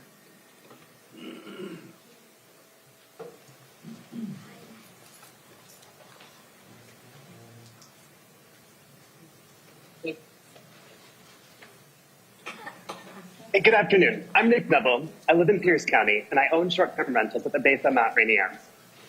Chair Mello mentioned at the beginning of the meeting that today was about listening. I sure hope to see additional amendments after testimony. Without this, these words were simply lip service, and this opportunity for testimony is only for the council to check the box that they followed the process. While I understand that no changes will be implemented today, it would be irresponsible for the council to commit hundreds of hours of staff time studying short-term rental regulations without a plan to implement them at some level. It is important to note that the current amendment as written may eliminate the ability to host guests in unique units such as tiny homes, yurts, and tree houses. The amendment also speaks to density caps, and lastly, the septic requirements remain redundant given existing building codes and new mandatory required inspections every 1 to 3 years, dependent on septic type. It was shared that all land use advisory committees approved of the amendment. I'd like to point out to the council that the Greater Greenwater Gateway Community Plan area that includes Ashford does not have a land use advisory committee. I'd also like to point out that Councilmember Dennison denied a short-term rental owner from a spot on the Gig Harbor LUAC despite staff and executive recommendation. I am unsure how we would be able to have local input without being represented by a LUAC committee given these issues. The GMA emphasizes the need to designate urban and rural areas, designate high-density urban centers, and provide essential infrastructure alongside new development. Finally, the Act encourages urban areas to incorporate as new cities or annex into existing cities. These are big topics. As we discuss the short-term rental amendment, it is disheartening to see our attention diverted to a small fraction, less than half of 1%, of properties driven by the not in my backyard sentiment. Short-term rentals not only offer economic opportunities for rural communities, they also conform to the low-density priority that the GMA should have for rural areas. These properties often feature large parcels with open spaces that promote a healthy ecological environment. If short-term rentals have become a challenge in unincorporated urban areas, the GMA policy requirements are clear about the next step. We should encourage these areas to incorporate as new cities or annex into existing cities, allowing for better management and provision of urban services. Gig Harbor's recent 18-month-long conversation and implementation of short-term rental regulations serves as a compelling illustration of how urban cities are better equipped than the county to make policy decisions at the micro level. Thank you, Nick. Thank you. Thank you.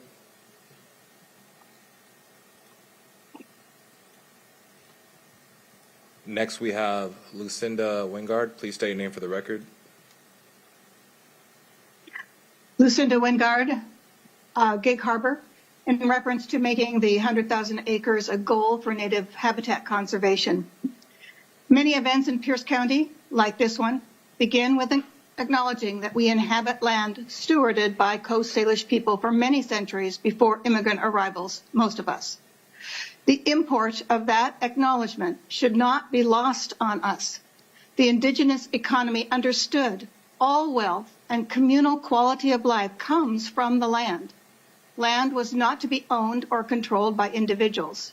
In contrast, our European heritage allows individuals to purchase land and extract wealth for themselves, what you have termed, quote, productive land. Over time, the consequences of this system have been to the detriment of the wider community's well-being.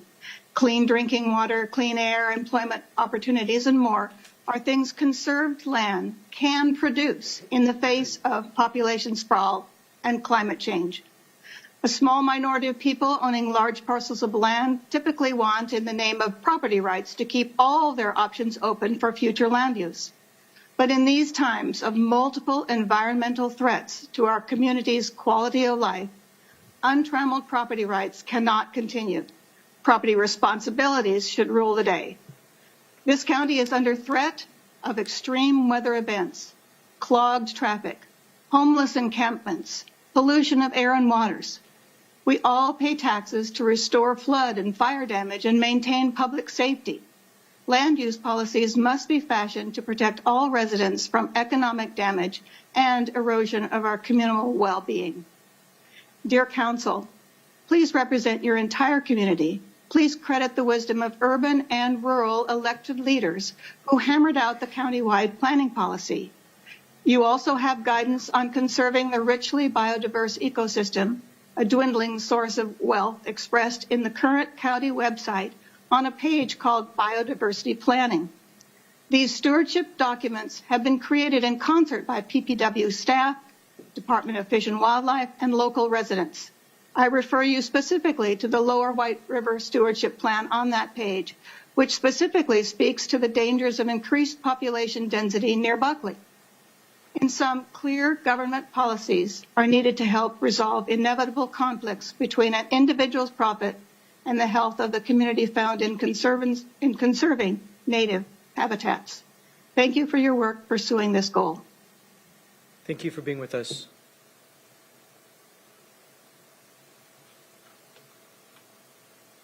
Next, we have Kimberly Noble. Please state your name for the record.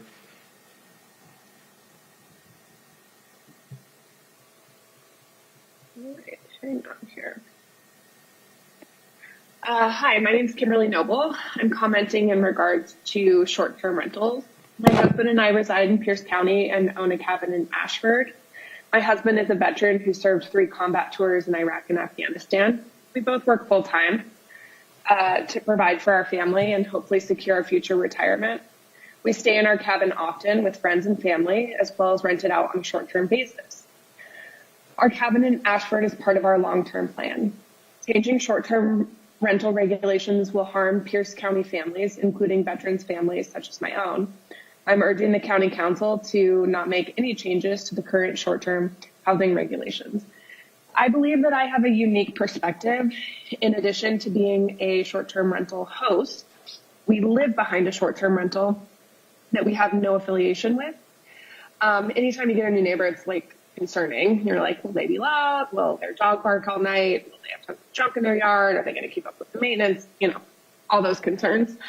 But our experience living behind a short-term rental has actually been really wonderful.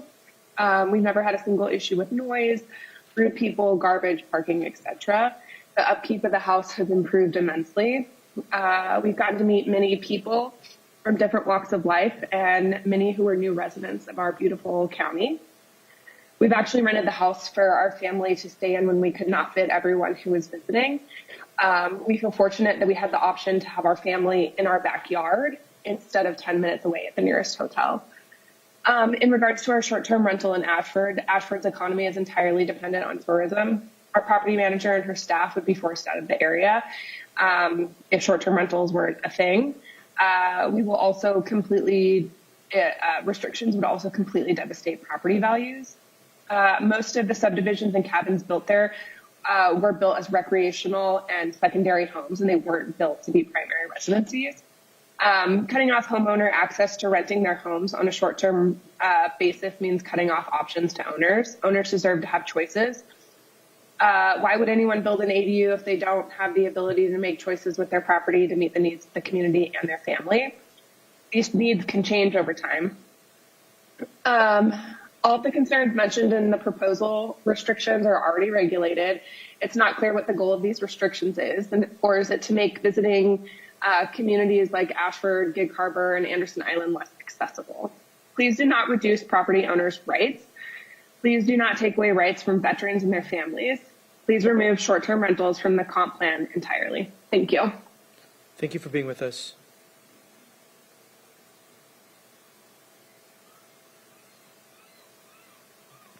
Next, we have Tahoma Bird Alliance. Please state your name for the record. Hi, I'm Stuart Early. I'm the Executive Director of the Tahoma Bird Alliance, formerly known as the Tahoma Audubon Society. First, I would like to say is it's wonderful to see the collaborative nature of the Council and the great work that's being done. We support proposal number R2 2024-158S because our mission is to protect birds and nature.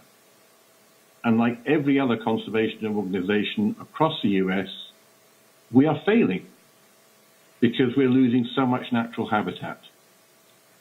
Our organization has been in existence for 55 years, and we've achieved many great things for birds and the environment, and locally we've helped preserve over 20,000 acres of natural habitat. However, and this is interesting given previous discussions, over that same period we have lost 3 billion birds across the US, over 1/3 of the total. And some species like the rufous hummingbird have seen their numbers crash by over 67%. All the indicators are that this loss is accelerating, and we may have lost an additional 10% of our birds in this region over the last 5 years. We need the birds and bees to live. They're the great pollinators, and the huge decline in both is alarming. The primary reason for this decline is habitat loss. The world is losing over 9 billion trees a year, including billions of trees in North and South America, which impacts our migratory birds. But birds and nature are resilient, but they need our help now, and we can only succeed if we all work together, which is why it's so great to see how the Council is operating.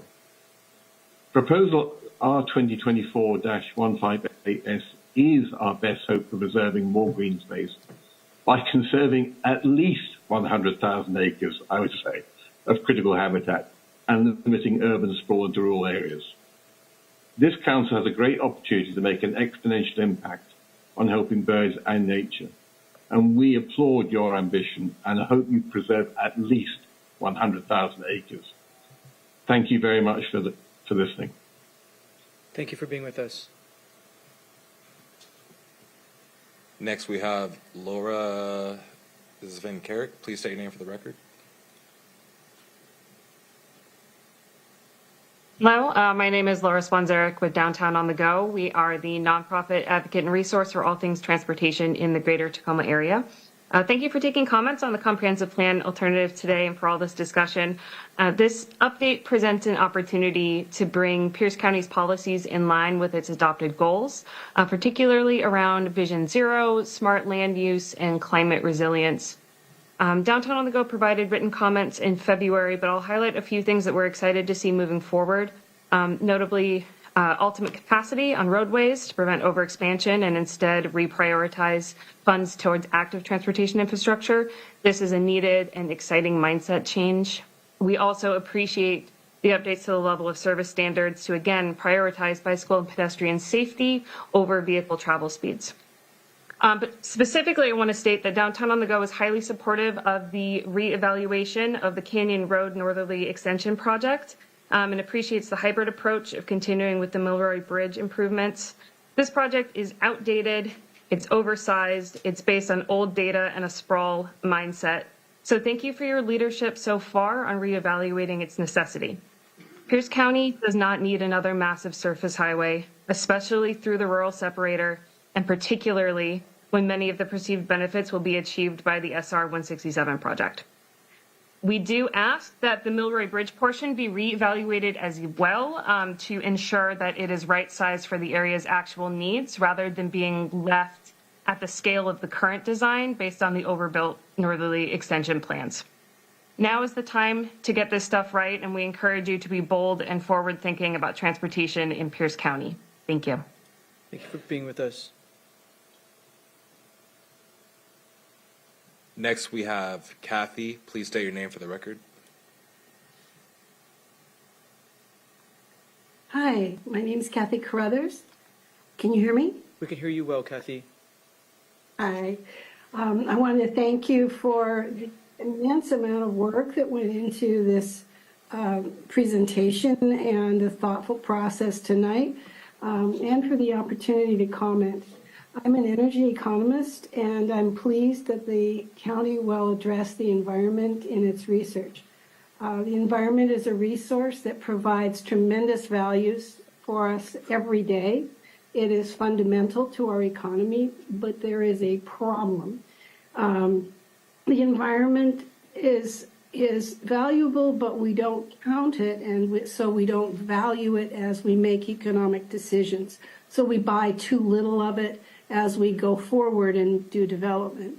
Economists never mince words, so we call this market failure. The Rainier Shadow is one example of this. Labor economists call the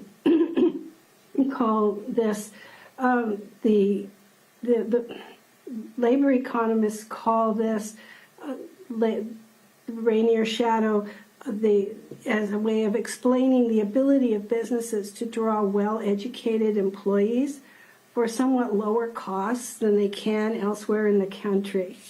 In addition, wetlands protect downstream areas from millions of dollars worth of damages. Clean air reduces sick days, reduces asthma, reduces cancer, lung, heart disease, and therefore saves the economy billions in healthcare costs. Clean water, when it was implemented due to the handling of septage 100 years ago, reduced disease transmission so significantly that it increased the lifespan of human beings by a couple of dozen years 100 years ago. Given all of this, I hope that you will find ways to protect the value of the environment and that the research that staff provides you will help you to make the right decisions and protect the environment in Pierce County. Thank you. Thank you, Kathy.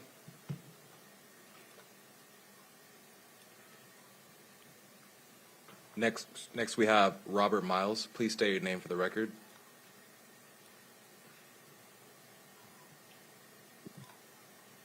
Good afternoon. My name is Robert Miles. As a retired military, very well. Robert?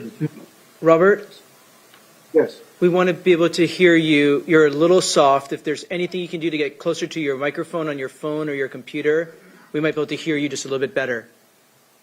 Okay. Is that better? That sounds better. Thank you. Okay. Again, my name is Robert Miles. As a retired military member, I am very in tune with rules and regulations because they are the basis that drives our society. However, I stand before you today to voice my opposition to the short-term rental regulation CPA 7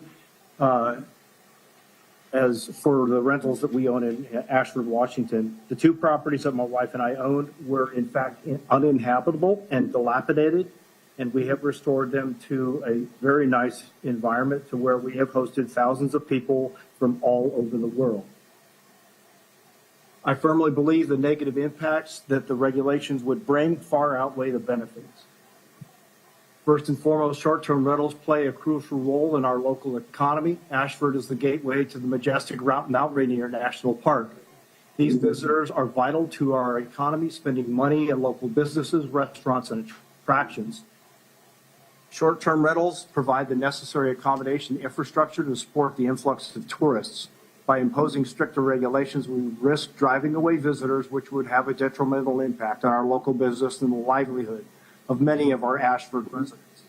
Moreover, short-term rentals offer homeowners an opportunity to supplement their income. Many of our neighbors rely on the additional revenue from renting out their properties to cover their mortgage payments, property taxes, and other living expenses. In a time when the cost of living is rising, it's essential to support avenues that allow our residents to maintain financial stability. Overregulation would hinder this opportunity and place undue financial strain on many families in our community. Furthermore, it's important to consider the property rights.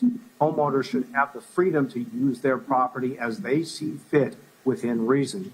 Excessive regulations infringe upon this fundamental right and set a dangerous precedent for future property restrictions. We must be cautious not to overstep and impose limitations that could have far-reaching consequences. It's also a matter of community vibrancy. Short-term rentals bring diverse visitors who contribute to the cultural richness of our town. They bring new perspectives, ideas, and interactions that enhance the social fabric of Ashford. Restricting these rentals could diminish the dynamic inclusivity of and nature of our community. Instead of increasing regulations, I urge us to consider alternative solutions that address community concerns without stifling economic growth and personal freedoms. Improved communication between rental owners and local authorities, enhanced enforcement of existing rules, and community engagement initiatives that could effectively address issues such as noise, parking, safety, without resorting to heavy-handed regulation.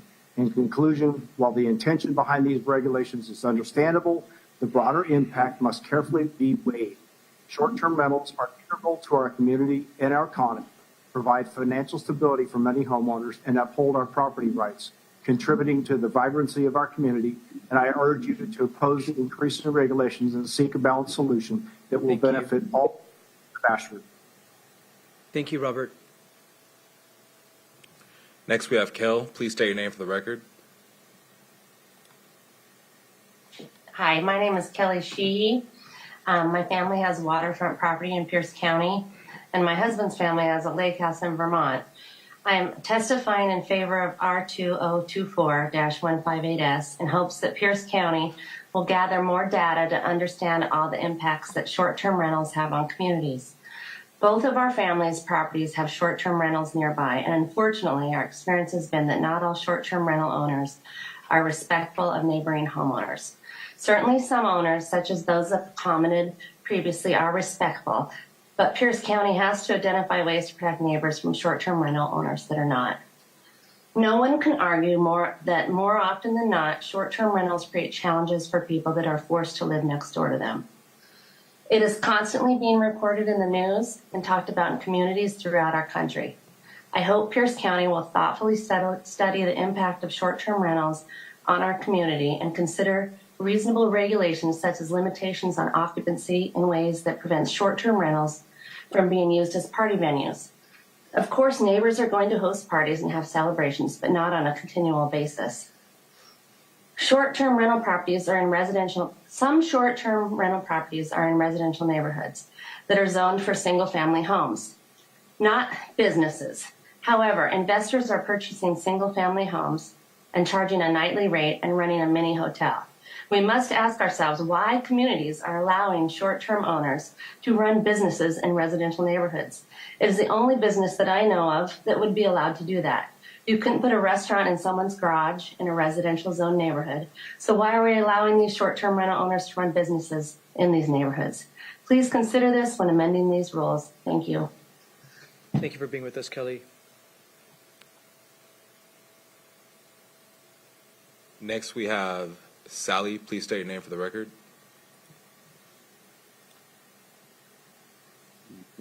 Hi. My name is Steve Floor, and my comments today are on behalf of my wife, Sally Plumley, who has laryngitis, and I'm speaking for myself as well. I own two 10-acre parcels of land in Lake Bay, here on the Key Peninsula in Pierce County. I have been a landowner since 1977 and been living here full-time since 1979. Having lived and worked here for 45 years, I have seen the area grow and grow, putting stress on water wells, congested roadways, losing natural habitat, overpopulating rural areas, fire, and police concerns. The list goes on. The rural density bonus should be removed. This is why we support passing the resolution R 2024-158S, giving us a chance to look at ways to improve our area and help manage the growth in a responsible way. Let's take this time to get information, to make healthy decisions. Let's pass Resolution 2024-158S. Thank you for tackling the tough issues and for the dedicated hard work you do for all of us. Thank you. Thank you for being with us, and we hope your wife's laryngitis is better. Next, we have Michael Swinson. Please state your name for the record.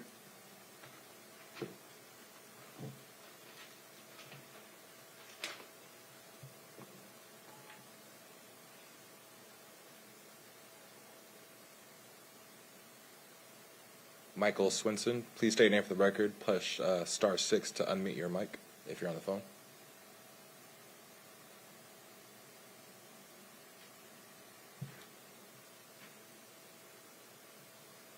Michael, one last time, if you're trying to speak, we cannot hear you. You're going to have to unmute your device.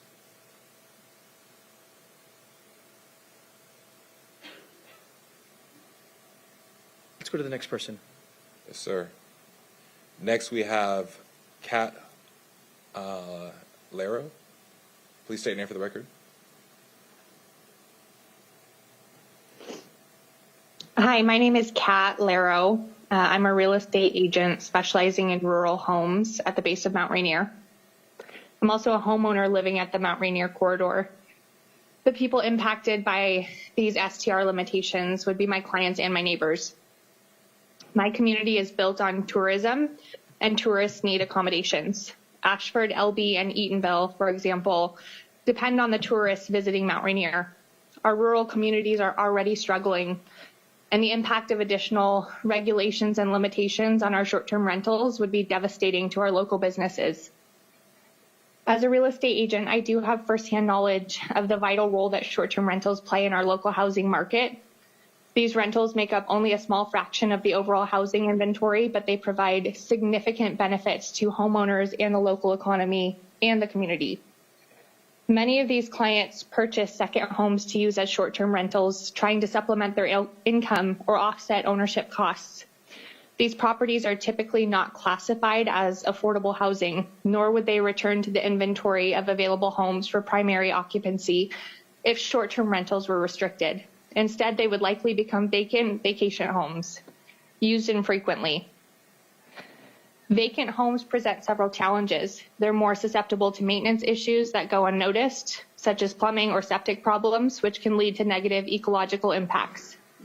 Additionally, empty homes are more likely to become targets for theft, vandalism, and squatting, which can lead to increased crime rates and reduced neighborhood safety. Moreover, homeowners who offer short-term rentals often invest in maintaining and improving their properties, enhancing the overall appearance and value of the neighborhoods. Passing these regulations would have profound negative impacts on the real estate market and the broader community in Pierce County.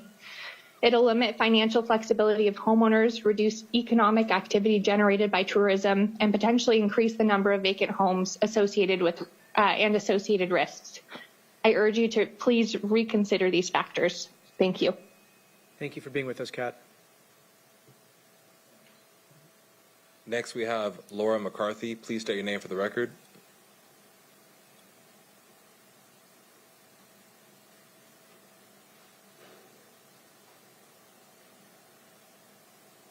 Push *6 to unmute. Laura McCarthy.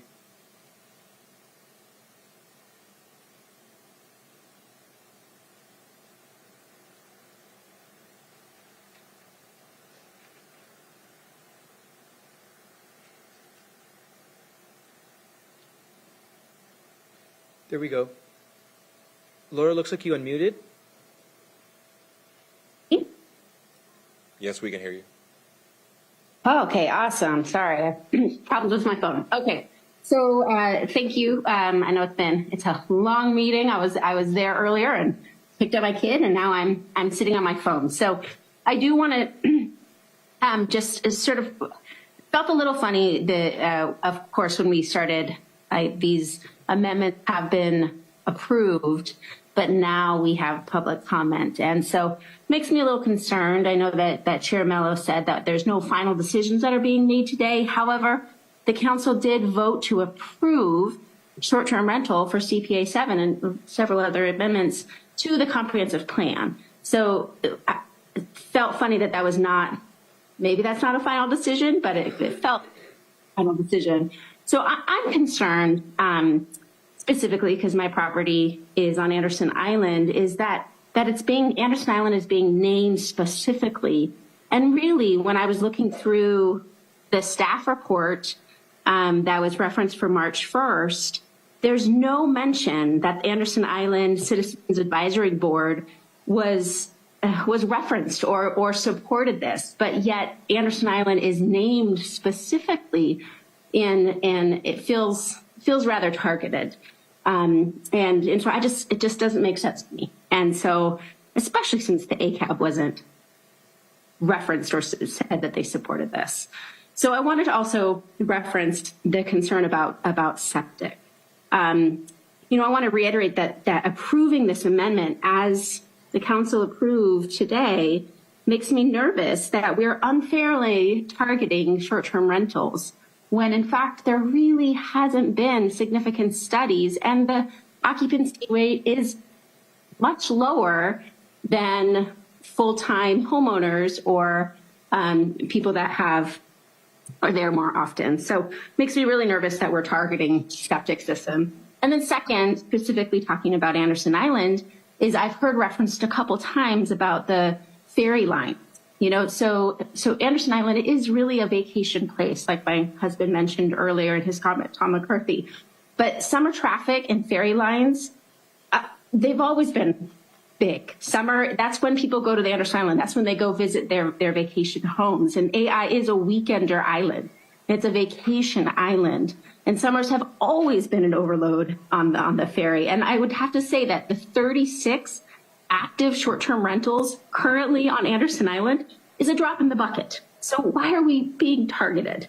And even though it was pushed forward today as part of the amendment, I really advocate that short-term rental not be a part of the comprehensive plan, that we listen to stakeholders and that we make plans outside of this project. Thanks.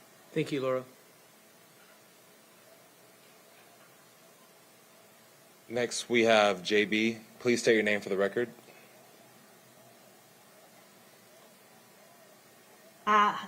Good evening. My name is JB Smith, and I'm a resident of Pierce County. And I'd like to thank the council first and foremost for still being around to all these comments so lately. I've come today really to express my support for Resolution 2024-158S. You know, and I'll be fully honest, personally, I have rented short-term rentals in the past, and I will most likely do it again in the future. I do believe that they have a place when done responsibly. But I also have witnessed firsthand how short-term rentals can have a significant and negative impact on permanent residents within our communities. I have two very close friends, one in North Tacoma and Harbor, who live directly next door to a short-term rental. They have been plagued by trespassing, excessive partying, loud music, profanity, and more.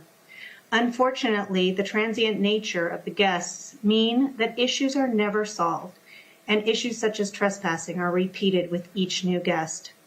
Certainly not every guest is an issue, but never knowing who will be living next to you for a day, a weekend, a month, and how they will behave is nerve-wracking, especially when you have children. If the short-term rental owners are responsive to the concerns of the neighbor next to their properties, I believe this would have gone a long way to mitigate many of these issues, but they were not. And thus the responsibility and burden has fallen on my friends and their neighbors to manage the situation over and over again. Which is why I'm in support of Resolution 2024-158S, because it represents a balanced and thoughtful approach to addressing the concerns surrounding short-term rentals in our community. My understanding is that unlike ordinances, resolutions are not binding and do not lead to immediate code changes. Instead, these resolutions direct the Department of Planning and Public Works to gather the essential data necessary to analyze the impacts, both positive and negative, of various potential. Collecting this information first ensures that the future decisions regarding short-term rentals are well-informed and based on solid evidence, which actually seems to be what I've heard a lot of the responsible owners ask. And it sounds like at this moment there is time and there's an opportunity to do this, to investigate this further, which is important. Ultimately, I think that it's important that to ensure the future regulations are reasonable and beneficial for our community as a whole, protecting both the rights of the responsible short-term rental owners and those of the regular residents of Pierce County. This should be considered. Thank you. Thank you for being with us.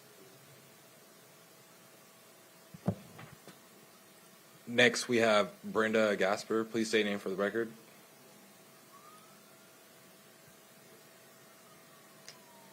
Hello, my name is Brenda Gasper, and I've lived in Pierce County for over 50 years, my entire life. And I want to once again express my support of R 2024-158S. Through this process, many short-term rental owners have testified about the positive aspects of short-term rentals in our community, and I think it's fair to take their testimonies at face value and, at the same time, acknowledge that there are also negative aspects of short-term rentals in our community. My understanding is that this resolution simply directs the county to further analyze the various effects of short-term rentals on our community and then develop appropriate initiatives to consider. Many of the short-term rental owners who have commented have asked for exactly that. Reasonable limitations and regulations will not prevent responsible short-term rental owners from utilizing their property in the positive ways that have been described. If short-term rental owners are already being good neighbors, reasonable and fair code enhancements should not create a hardship for them. For instance, most of the short-term rental owners reported that they don't allow large and loud groups. So regulations designed to prevent those types of circumstances should be welcomed by everyone and not cause concern. I can personally attest to the fact that not all short-term rental owners are responsible, and my hope is that code changes can help to protect everyday residents from the consequences of bad actors. There has to be a way for the county to protect the health, safety, and character of our neighborhoods for the good of everyone. Full-time residents and homeowners should have the right to live in a quiet, community-focused residential neighborhood without the constant disruption of loud parties, trespassers, blocked driveways, and other various negative circumstances often created by short-term rentals. Please consider exploring reasonable limitations that strike a balance between allowing responsible short-term rental owners to use their property for this purpose while also protecting the rights of neighboring property owners. The existence of short-term rentals and the extreme financial benefit to their owners should not be at the expense of a compromised quality of life and decreased property values for regular Pierce County citizens who live nearby. Communities all over are recognizing the urgent need to mitigate negative impacts of short-term rentals, and there isn't any reason to think that Pierce County will be immune to the same problems experienced elsewhere. When considering all aspects of the advantages and disadvantages, I ask you again to please consider what protection you would want in place if an Airbnb was next to your home. Thank you again for your time. Thank you for being with us. Next, we have Carolyn. Please state your name for the record. Carolyn, before you begin, Mr. Taylor, could we ask you to close the doors to the chambers? The conversations are making it hard for some to hear. Thank you. Carolyn, are you there? Stand by. She has to push *6 to unmute. Carolyn, please state, there you go. Please state your name for the record. My name is Carolyn Allen. I'm a co-founder of the Gig Harbor Short-Term Rental Alliance. My understanding was that public testimony would be allowed before your vote today on Resolution 2024-158S. I am a short-term rental advocate as well as a lifelong resident of Pierce County and a long and short-term rental landlord, as well as a concerned citizen regarding property rights and the use of our public officials' time, energy, and public funds. I see a yes vote as the beginning of a very complicated process with a possible negative impact to our community and Pierce County property owners.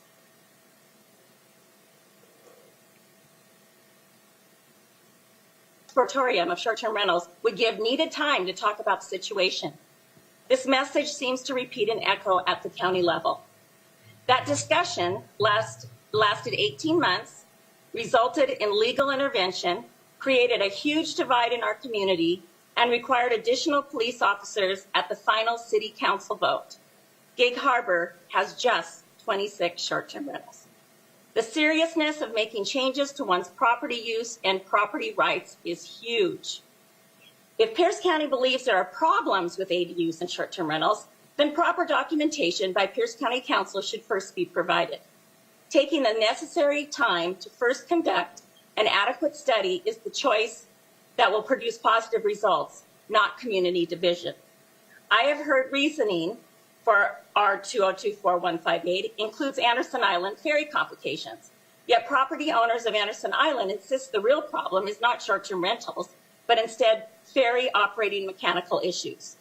Are we trying to cast blame on short-term rentals instead of addressing Anderson Island's ferry system? May I add, where are the visitors supposed to have overnight stays on the island since there are no hotels? Are we encouraging backyard campsites for those who are attending family reunions, weddings, funerals? I have not heard either of the two council members who initiated this resolution come forward with clear, concise data. Neither council member has been successful in producing sheriff or police calls to document complaints, nor has either member shown data comparison to long-term rental issues as well as long-time residential owner use versus short-term rentals. If you believe that ADUs and short-term rentals need a proper study with possible added regulations, then do it right. Do not add this area of land use into the comprehensive plan and rush it through to meet your 2024 deadline. Attend to the present huge land issues, infrastructure spending, plans and priorities, and leave short-term rentals out of the comprehensive plan. Thank you. Thank you for being with us. Stand by.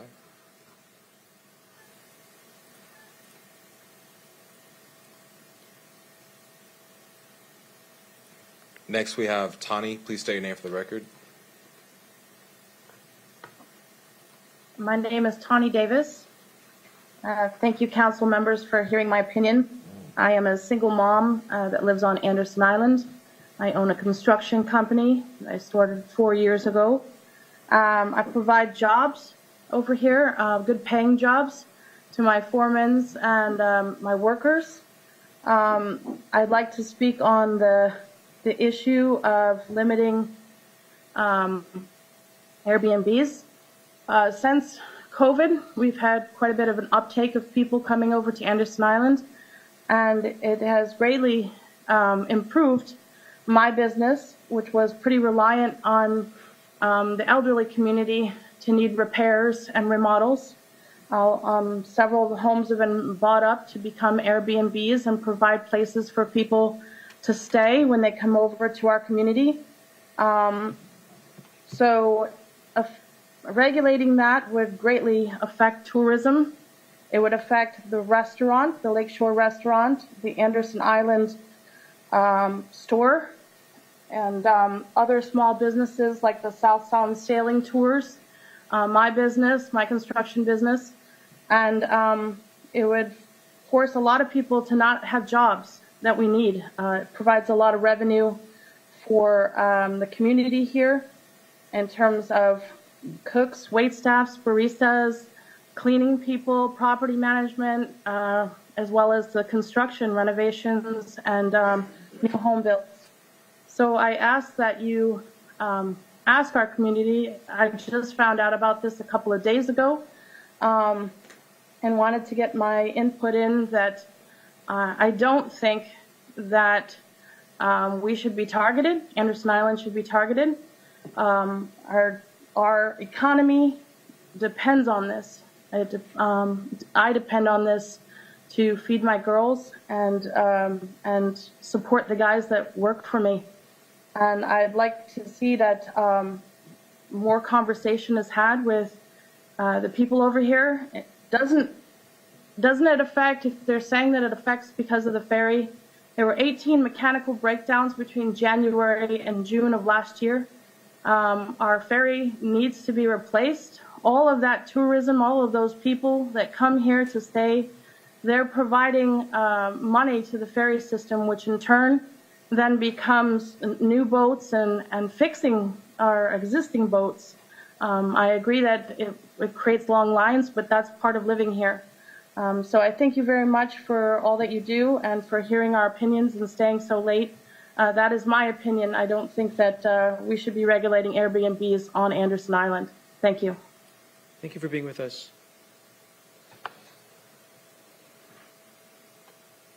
Next, we have JS. Please state your name for the record.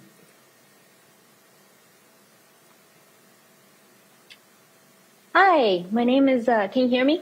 Yes, we can. Hi, my name is Joanne San. Thank you for giving me the opportunity to speak. I'd like to speak in opposition of the strict regulations for short-term rentals that's being entertained most recently in these council meetings. I would first like to point out that I do not own a short-term rental property at this time, but I would like to share how much short-term rentals have played a part in my life as someone who books short-term rentals, and why I think short-term rentals are important to a community as a whole. More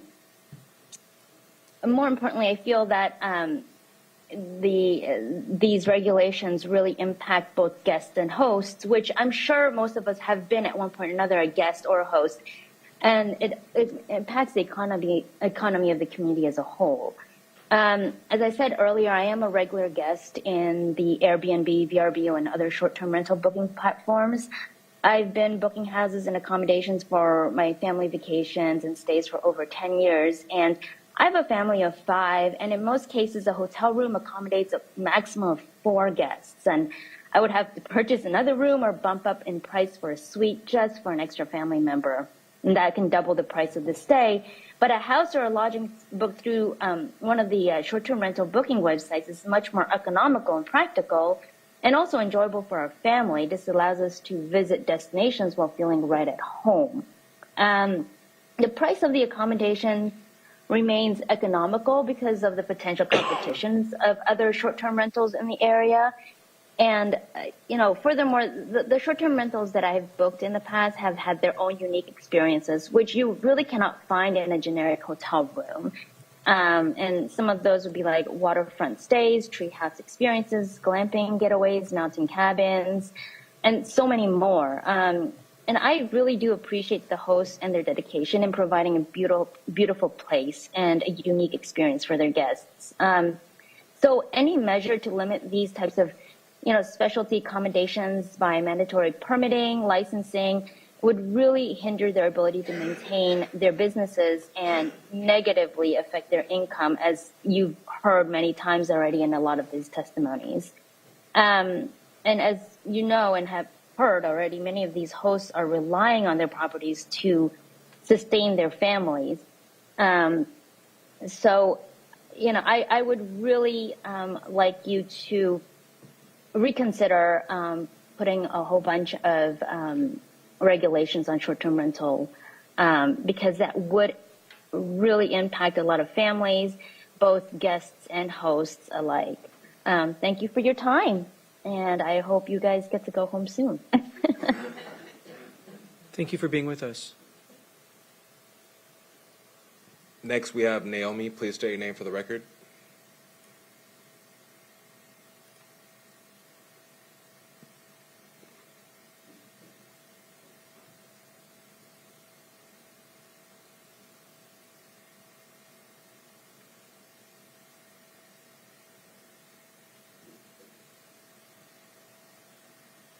You're unmuted. You can talk.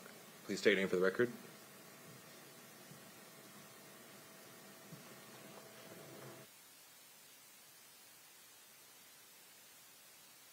Naomi, please state your name for the record. You have 3 minutes.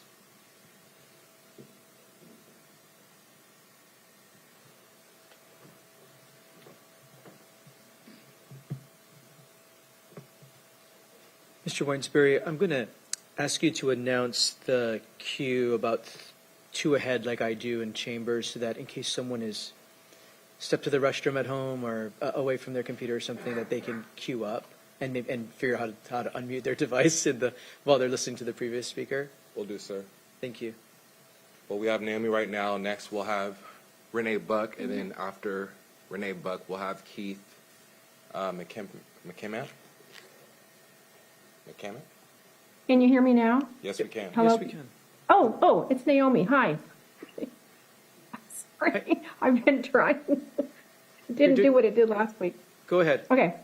My name is Naomi Grant, and I'm a concerned Pierce County property owner and resident of 20 years, and I support the proposed resolution of 2024-158S.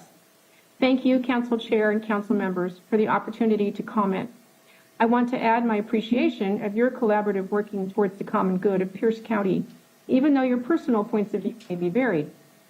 Last week at this meeting, I shared my observations and some of the negative consequences from having an Airbnb in my neighborhood.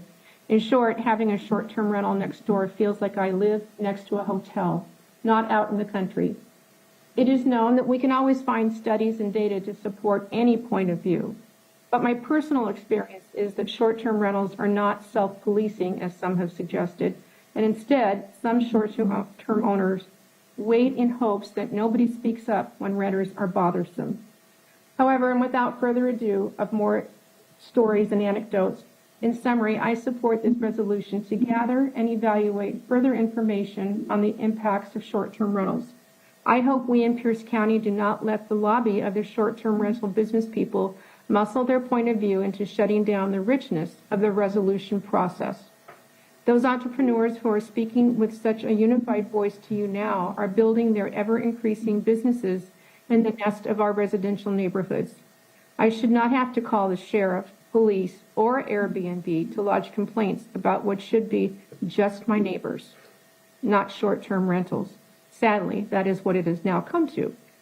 I thank you for your thoughtful consideration of all ramifications as you study land use. Good night. Thank you for being with us, Naomi.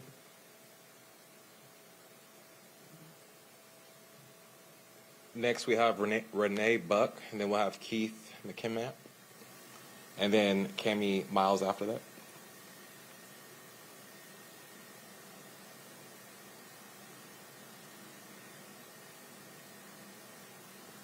There it is.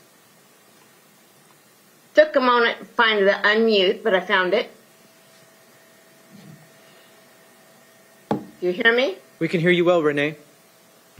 Yes, I have been a resident of the Pierce County area for some decades now, having resided over the Gig Harbor area, the Spanaway area, and now I reside in DuPont. I have been the chair of the Chambers Plover Creek Watershed Council probably about 5 years now, so I've heard a lot of input of citizens. I urge you in your comp plan to look at the wildlife corridor connections, the riparian connections, and the hydrology of the underlying aquifer.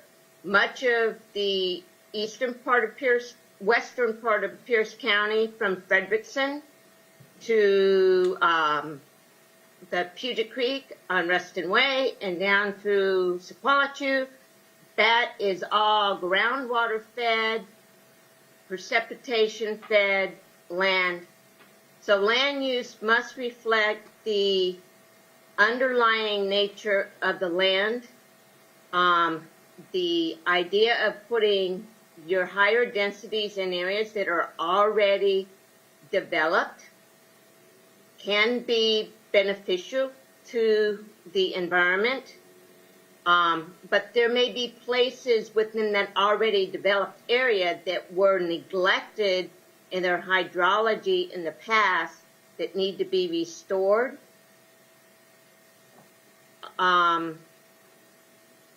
That's mostly my view, and I'm not coming from the Watershed Council as an entity, though I think many would agree with me that water quality, water quantity are very important, and that the EIS must take a systems approach look to where the density goes. I appreciate that the council has looked at not supporting the rural bonus, because preserving open space, even in larger lot sizes, is important to sustainability of the county. I would make one point as a short-term rental person. My rental supported people who were in a position not to make a lease on a long-term rental. They only knew what when life was going to happen 3 months out or 6 months out or even 1 month out. So there is not just the tourists that use short-term rentals. Thank you. Thank you. Next, we have Keith McCammett. After that, we'll have Cami Miles and then Michael Swinson. All right, thank you. Yeah, so I'm Keith McCammon. I've grown up in Pierce County my entire life, lived here 37 years. Recently opened an Airbnb in October out in the Ashford area to support me and my family. We like going out there to enjoy the mountains and then also to do some supplemental income. So I'm here to talk about the opposition to the STR regulations. First and foremost, it doesn't seem like the right place to address those rules and regulations in the comp plan. There's already a law or rules in the county code on the books that address short-term rentals. It's 18A-37.040. So if any changes or rules or regulations that should be updated, they should be updated in that code, not in the comp plan. Reason being, once it's in the comp plan, there's no really way to take it out or put it in or really make a lot of changes to it once it's in there. In the comp plan or the rule as it's stated seems very vague. There's not any, all it says is basically we're going to make rules and regulations. It doesn't say study. It says we're going to make rules and regulations. So once it's in there, rules and regulations have to be made. And with that, there's the vagueness of it does not lead anybody here to any certainty. So there could be a vast array of SRT limitations that could be made. You can take examples from NYC, New York, they ban them totally. Palm Springs, you can only rent it 30 days a year. So there's a vast array of things that could be put into place, and no one here knows what those are going to be. So if they're put in a comp plan, there's no changes that can really happen. They should be done in that 18A code. So if something needs to be changed or modified, it can be easily changed or modified. So these studies that they're talking about, those studies can be done outside of the comp plan in modification of the 18A code. There's no reason why those can't be done now and studied outside of the comp plan at all. So, I mean, you've heard a lot of different opinions out here, but there's really not a lot of outcry for STR regulations outside of Anderson Island and Gig Harbor and those areas because they can't really make laws or rules or regulations because they're in an incorporated Pierce County.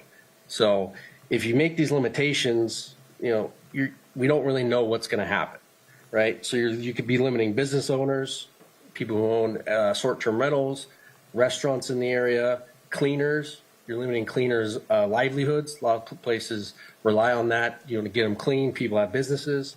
Maintenance worker, you just heard, or construction workers, you just heard testimony from them. So there's a lot of people that are impacted on this, not just short-term rental owners, but there's a vast array of an economy that's been built around this that can be destroyed with regulations that are too onerous. Thank you. Thank you for being with us.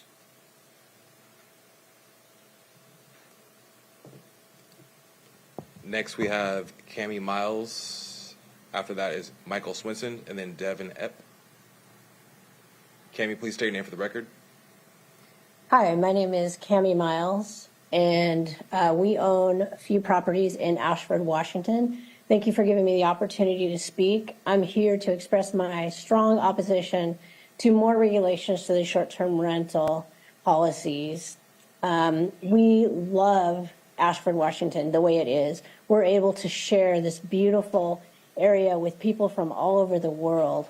We are very good at self-regulating. We have sound monitors inside of our places to make sure that there are no parties or anything that would disturb our neighbors. We have security cameras on the outside of our properties to make sure there's not more people showing up than are supposed to be showing up. We've never had a neighbor complaint, and we've been operating for 3 years. We've never had one single neighbor complaint. Matter of fact, we've had neighbors come and tell us how impressed they are with how we've taken an abandoned home and turned it into something beautiful that really helps bring property values in their neighborhood up. Unfortunately, we have problems up in the Ashford area of different, I guess they're transients that just show up and land on people's properties. If we didn't have people in our properties on a consistent basis, there's a very good risk that we would have one of these encampments just show up on our property. And unfortunately, we're not able to get rid of them once they're on there. So we actually have that problem in our neighborhood in 2 different lots. So we feel like these limitations to short-term rental would hurt us hurt our property value and hurt the future of our city. We employ several cleaners, contractors, electricians to help us keep our property in tip-top shape. And I'm not really sure, like, the outcry for people that are having problems with neighbors that have short-term rentals that they're affected by. But like somebody stated before, all you need to do is call Airbnb, make a complaint. Trust me, they take you out of business very quickly if you are not an owner that is in compliance. You can also look at the owner's reviews. Look at those reviews and see all the different people that have come and been blessed and had the opportunity to just enjoy our little city up in Ashford. And there really wouldn't be anywhere else for anyone to stay. As it is, we're already having a hard time housing all the people that come and see Mount Rainier. So anyways, I just wanted to state that I'm in opposition to more regulations, and I was disappointed that it was passed before we actually had a chance to verbalize our opinion. Thank you. Thank you for being with us.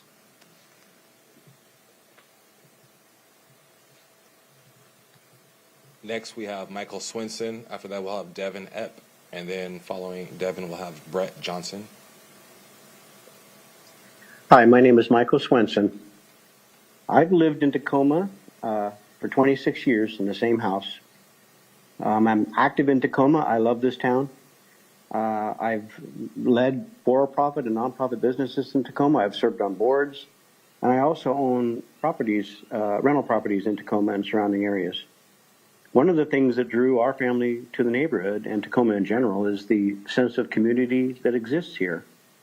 When we moved in, our neighbors had been in their homes for over 20 years prior to us moving in. We loved getting to know them, developing long-term relationships with them. And that's important because our houses are so close to each other. They're about 10 feet apart. Today, things are different. Only one of the neighbors is still there. The other one retired and moved away and sold their home. And what happened is a young couple bought the house and turned it into a short-term rental property. And that's when our life in our home and our neighborhood changed. It's been about 8 years now since the home was changed to a short-term rental. During this time, we've had people stay in the home for a period of 1 month or 2 years at a time.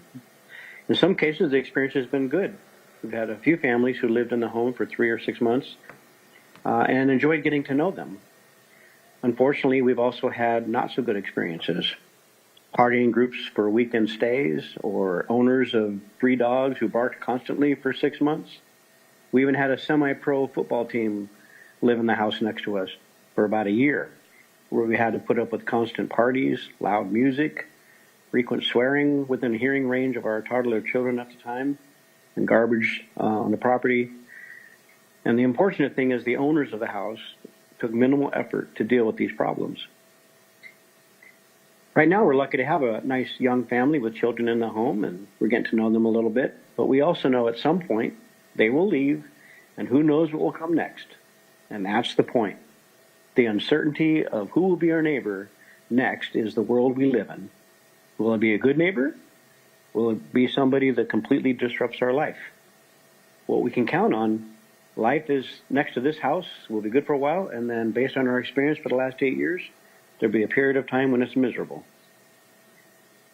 I'm willing to bet that most, if not all, the people who are in support of this resolution have actually never lived next door to a short-term rental that had experiences like we've had.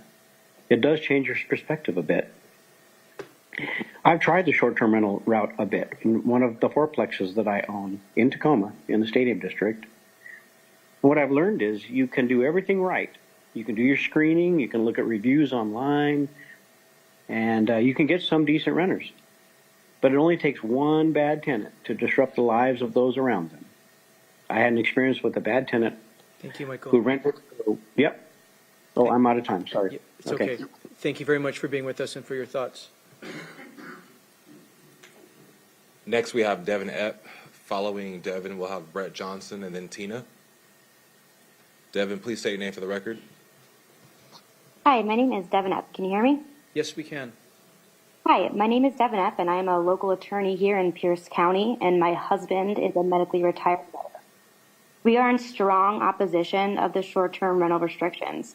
We purchased a small lot in Ashford in hopes to move up there upon retirement, but for now we depend on renting it out to help pay our mortgage. Many supporters of this policy have commented on their wish to remove short-term rentals and discuss the negatives of short-term rentals, but neglected to explain how that involves a legitimate issue with the environment, which is the purpose of this policy. And despite where you live, if you live next to a short-term rental, a long-term rental, or a permanent home, you do not get to choose your neighbor. And this policy is not about who your neighbor is. These issues of loud guests and parties are why we have nuisance laws, criminal statutes, civil enforcement codes, and a place at the Pierce County website where you can report complaints, as well as why homeowner associations exist. Those are the avenues to protect and remedy these situations, and it's outside the scope of this proposal. And as the planning department already reported, short-term rental complaints have been almost non-existent. I posted a long and thoughtful comment to the public forum this afternoon that I highly urge that you consider it. But in short, I just want to iterate a few points. That this policy relies on the assumption that short-term rentals are more likely to misuse septic systems rather than long-term renters or homeowners, without providing any evidence to support that claim. Septic systems are already subject to maintenance inspection regulations that aren't designed to ensure they proper functionally. And signaling out these short-term rentals while ignoring potential issues in privately owned homes and long-term rentals is arbitrary, inconsistent, and unfair. I feel like this policy is twisting an environmental argument to target short-term rentals and to shut down locals from offering an accommodation such as an ADU and Airbnb due to septic concerns, and to take money from the local people by requiring some new bureaucratic permitting process in addition to the already existing processes that we face. And it presents significant drawbacks that will harm local economies, it will infringe on property rights, unduly burden the local homeowners, create significant administrative challenges. It doesn't make any sense from a logical or practical standpoint, and there are way too many holes in this policy to effectuate its goals of protecting the environment. And as I mentioned in my comments, a slippery slope here of this enactment that would cause more taxpayer money attempting to remedy all these ramifications that this policy has neglected to consider. So thank you for your time, and I would like you to please reconsider this policy. Thank you for being with us, Devin. Next, we have Brett Johnson. Following Brett, we'll have Tina and then Jen. Brett, state your name for the record. Brett Johnson, and I am here speaking on behalf of the Environmental Coalition of Pierce County. Thank you so much, Chair and Council members, for all of your work on this. I know these are really difficult issues to sort out for the future of our county, but there's a few key points that we would like to speak out in support of tonight. Number one is the reduction or elimination of bonus density in rural areas.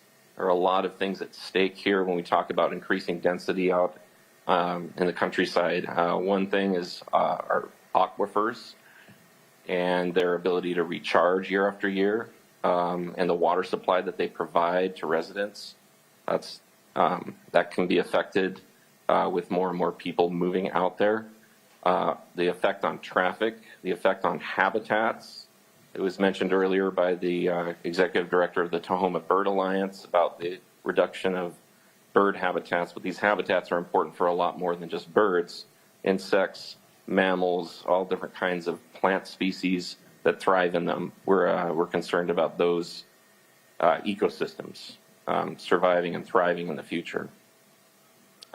Another point we'd like to make is about the total acreage that we are shooting for as a goal to protect for rural lands. 100,000 acres was mentioned earlier by Councilmember Denson as a compromise. It's already been reached. We don't want to go any further below that number. So we need to be bold. We need to be bold for our children, for their future, and that's a reasonable number that we should be shooting for. Finally, the northern extension of the Canyon Road project is really expensive, and that's a lot of precious tax dollars that we could redirect to other projects throughout the county that could have a much more beneficial effect for our residents. So please consider those 3 points. Thank you very much for your time, and keep up the good work. Thank you. Thank you for being with us, Brett. Next, we have Tina. Following Tina, we'll have Jen and then Rod. Tina, state your name for the record. Good evening, Council. My name is Tina, and I acknowledge my privilege to speak. I stand for short-term rentals and opposing anything that is restricting short-term rentals. I am 28 years old. I'm a realtor. I'm a registered nurse with a background in public health. And last, I am also an Airbnb host. I manage 3 Airbnbs in Tacoma, where I was born and raised. And for me, Airbnbs has been a vehicle, a catalyst for me to utilize house hacking to offset my mortgage, to defeat inflation, to really sustain through this hot economy that we're in, and to build generational wealth. And those are just my benefits. In my background, we don't come from a lot. I'm an immigrant, and I feel like I'm here speaking for a lot of people who are unrepresented, those who may not be aware of the scale of this issue. For entrepreneurs, for young folks, for small business owners, and really our future generation. For me, I feel like short-term rentals is truly a solution for meeting the middle housing needs in Pierce County. And also for my guests, a lot of times when I speak to them, it's short-term rentals, Airbnbs have been a solution for them, and to really be housed and to be stable. And it could be that, or it could be homelessness. So I feel like I do have a strong connection to my guests, as in, call me Mother Teresa, but I've opened doors for those who have been in domestic violence situation. They need a place to stay. Sometimes it's not just about tourism. They need a place. They just got evicted. They just got unemployed. We're all trying to make ends meet, and I feel like short-term rentals have really served our communities to kind of just be fluid in our life situations, to provide that solution for them. And I really stand for that, and I think the studies that you guys will conduct is important, and also to, I definitely stand on this, and thank you for allowing me to speak. Thank you for being with us.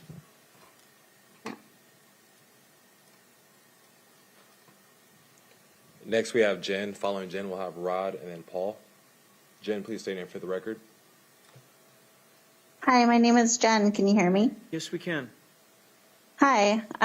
Okay, so as a full-time Ashford resident, I find myself incredibly dependent on the short-term rentals to not just support myself, but also support my family.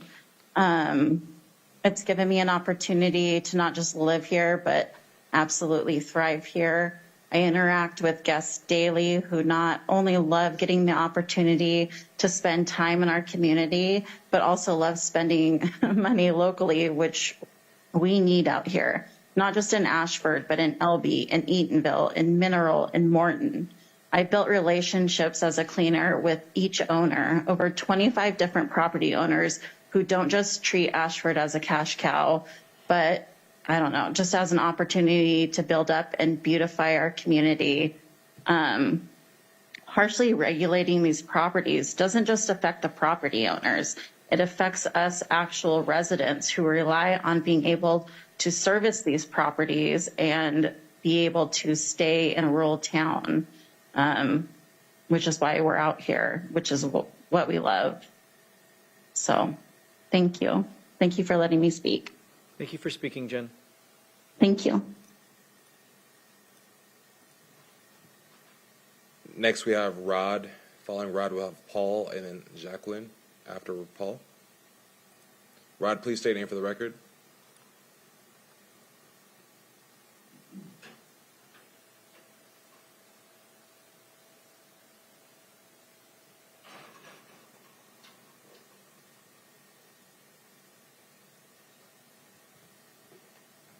Rod, we saw that you just unmuted yourself, but now there you go. You're unmuted. Go ahead.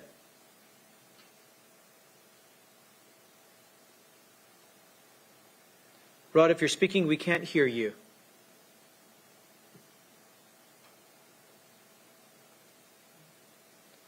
Let's go to Paul and come back to Rod. Paul, please state your name for the record. Yeah, my name is Paul Krapal. Can you hear me okay? Yes, we can. Okay, thank you. Appreciate the time to speak. I think it's been mentioned before, but as far as I've had a Airbnb in Ashford for about a year. Never had any problems, never had any complaints or concerns at all. But a lot of it's just really due to Airbnb. I think most people have, probably rented an Airbnb before, but you're not going to rent a place if it has bad reviews. And they are very proactive, highly encourage Airbnb. The guests to review the property and the property owners, communication, everything about it. And then as property owners, we're highly encouraged to review the guests. So if somebody has a bunch of bad reviews or any bad reviews, I'm not going to take a chance. I'm not going to rent to them. And I think my property, I take very good care of it. A lot of pride in ownership. People stay there because it's, I have a very nice place and I take care of it. So I think if there's a problem, it kind of gets policed through, if I was a bad owner, I'd have a bunch of bad reviews and nobody would stay.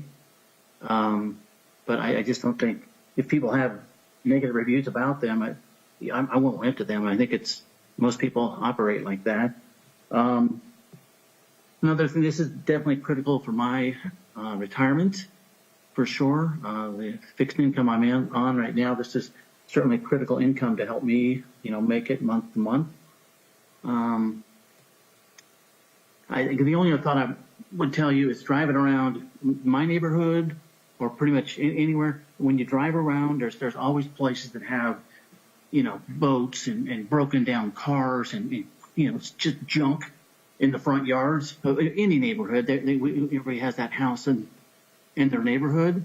But what I can tell you with a high degree of certainty that any of those houses that are run down and look junky and crappy, none of those are going to be Airbnbs. None of them. Because if we had properties and we didn't take care of them and they weren't in great shape, nobody would rent them. So, we have to, that encourages anybody that has this property to treat it like a business, take very good care of it. Don't rent to people that have bad reviews. So I don't know, I just think it's, I never had a problem. I don't think I ever will. Just run it professionally. If there's a concern, if somebody calls Airbnb and complains, they'll take care of it. That's all I wanted to share. Thank you. Thank you for your comments, Paul.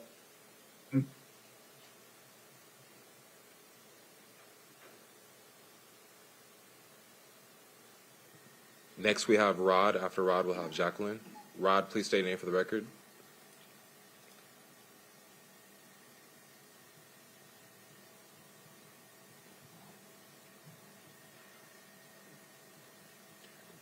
Rod, you're unmuted. Please state your name for the record.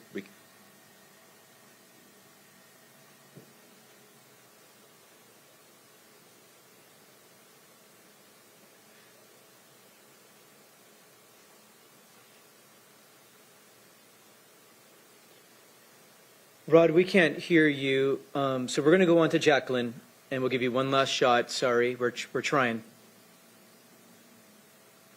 Jacqueline, please state your name for the record. Oh, no. I did not mean to do that.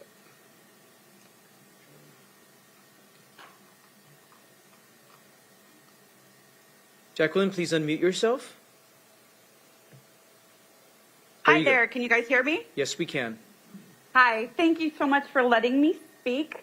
I just want to kind of point out the irony that we started this with some honoring Gold Star families who fight and who lost their life for our freedoms. My father served, my grandfather served, and my husband, who immigrated here from Cuba, had experience in Cuba with Fidel Castro coming in and putting regulations, and we all know what happened there. So I would like to just say my experience owning short-term rentals, one is in Ashford, and the place was completely decrepit before we purchased it and poured a lot of money into it, and the whole neighborhood really was at that point. Now it's very high end. It's people from all over the world get to experience what people come to Washington for, and that's Mount Rainier.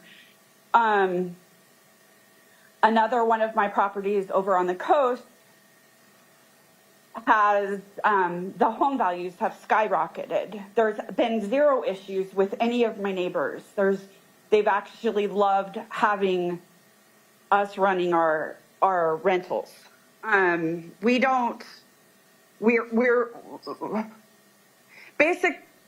That's basically all I have to say, other than we just need to be very careful about what we do,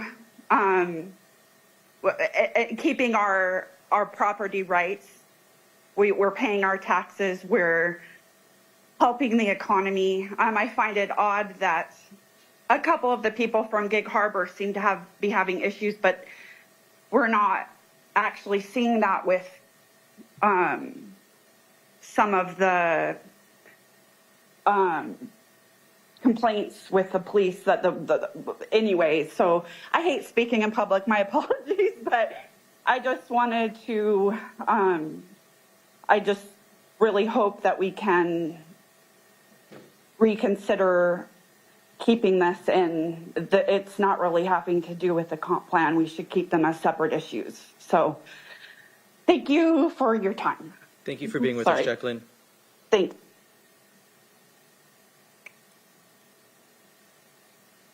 Okay, Rod, we're going to give it one more shot. Rod, can you unmute yourself? Can you unmute yourself? Please try and speak, Rod. We're not hearing you, so I highly suspect it's a device issue on your end. One more try, Rod. Can you try speaking? Let's go to the last caller. Yes, sir. Next, we have Shreyas. Please state your name for the record. Hi, my name is Shreyas Desai. Can you guys hear me? Yes, we can. All right. Thank you so much. Thanks for all your hard work and giving me the opportunity to speak here. I'm here to express my opinion against the restrictions for short-term rentals. I am a short-term rental owner with a property in Ashford at the entrance of the Mount Rainier National Park. You've already heard from many about why short-term rentals are a net positive to the county. I'm here to speak about the positive impact of short-term rentals to the local Ashford community.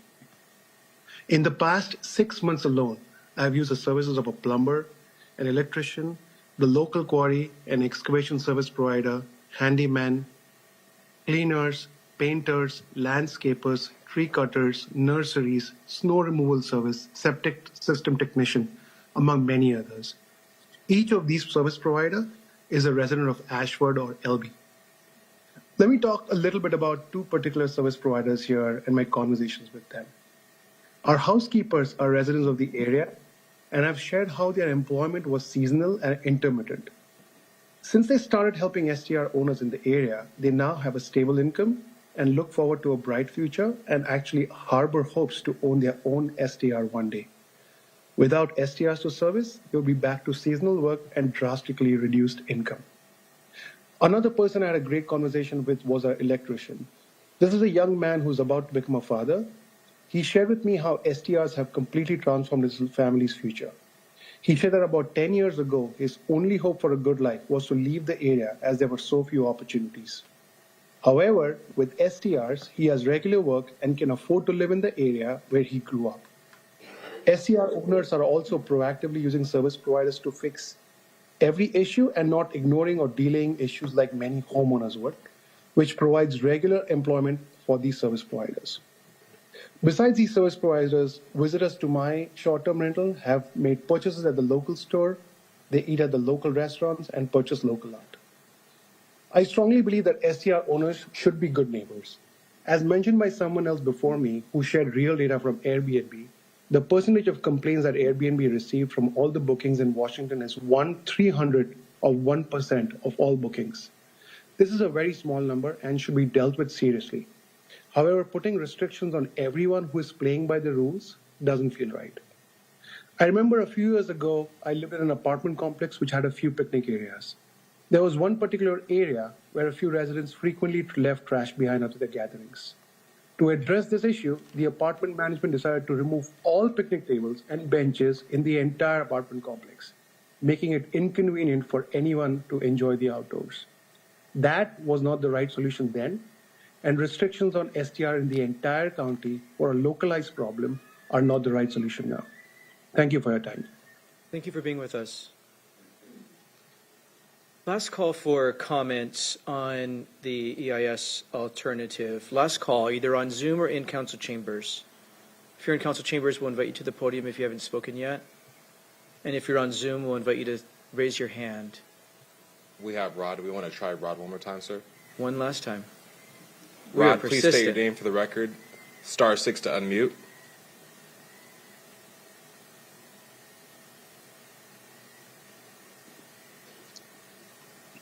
We could hear you. I could hear Let's a do little. a Zoom, and if it Oh, works, crazy. then There let's you go. turn We can this hear you, down. Rod. Rod, we Say your name could for the hear you a record. moment ago.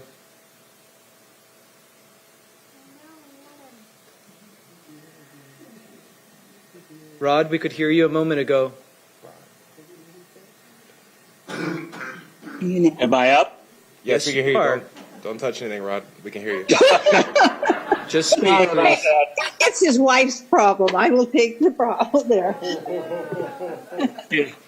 Anyway, my name's Rod Blavelton. My wife and I own property on Fox Island that's been in our family for over 80 years, and it's still occupied by family members. 6.5 years ago, investors bought the property next door, and it turned into a full-time short-term rental for vacationers. As a result, we have experienced multiple negative consequences with the revolving door of customers, with such frequent loud parties and trespassing on our property. Our property has been a peaceful retreat for our family for 5 generations, and with a full-time Airbnb next door, it's seldom peaceful. The nature of this Airbnb means that every couple of days a new group of vacation revelers show up in full vacation mode.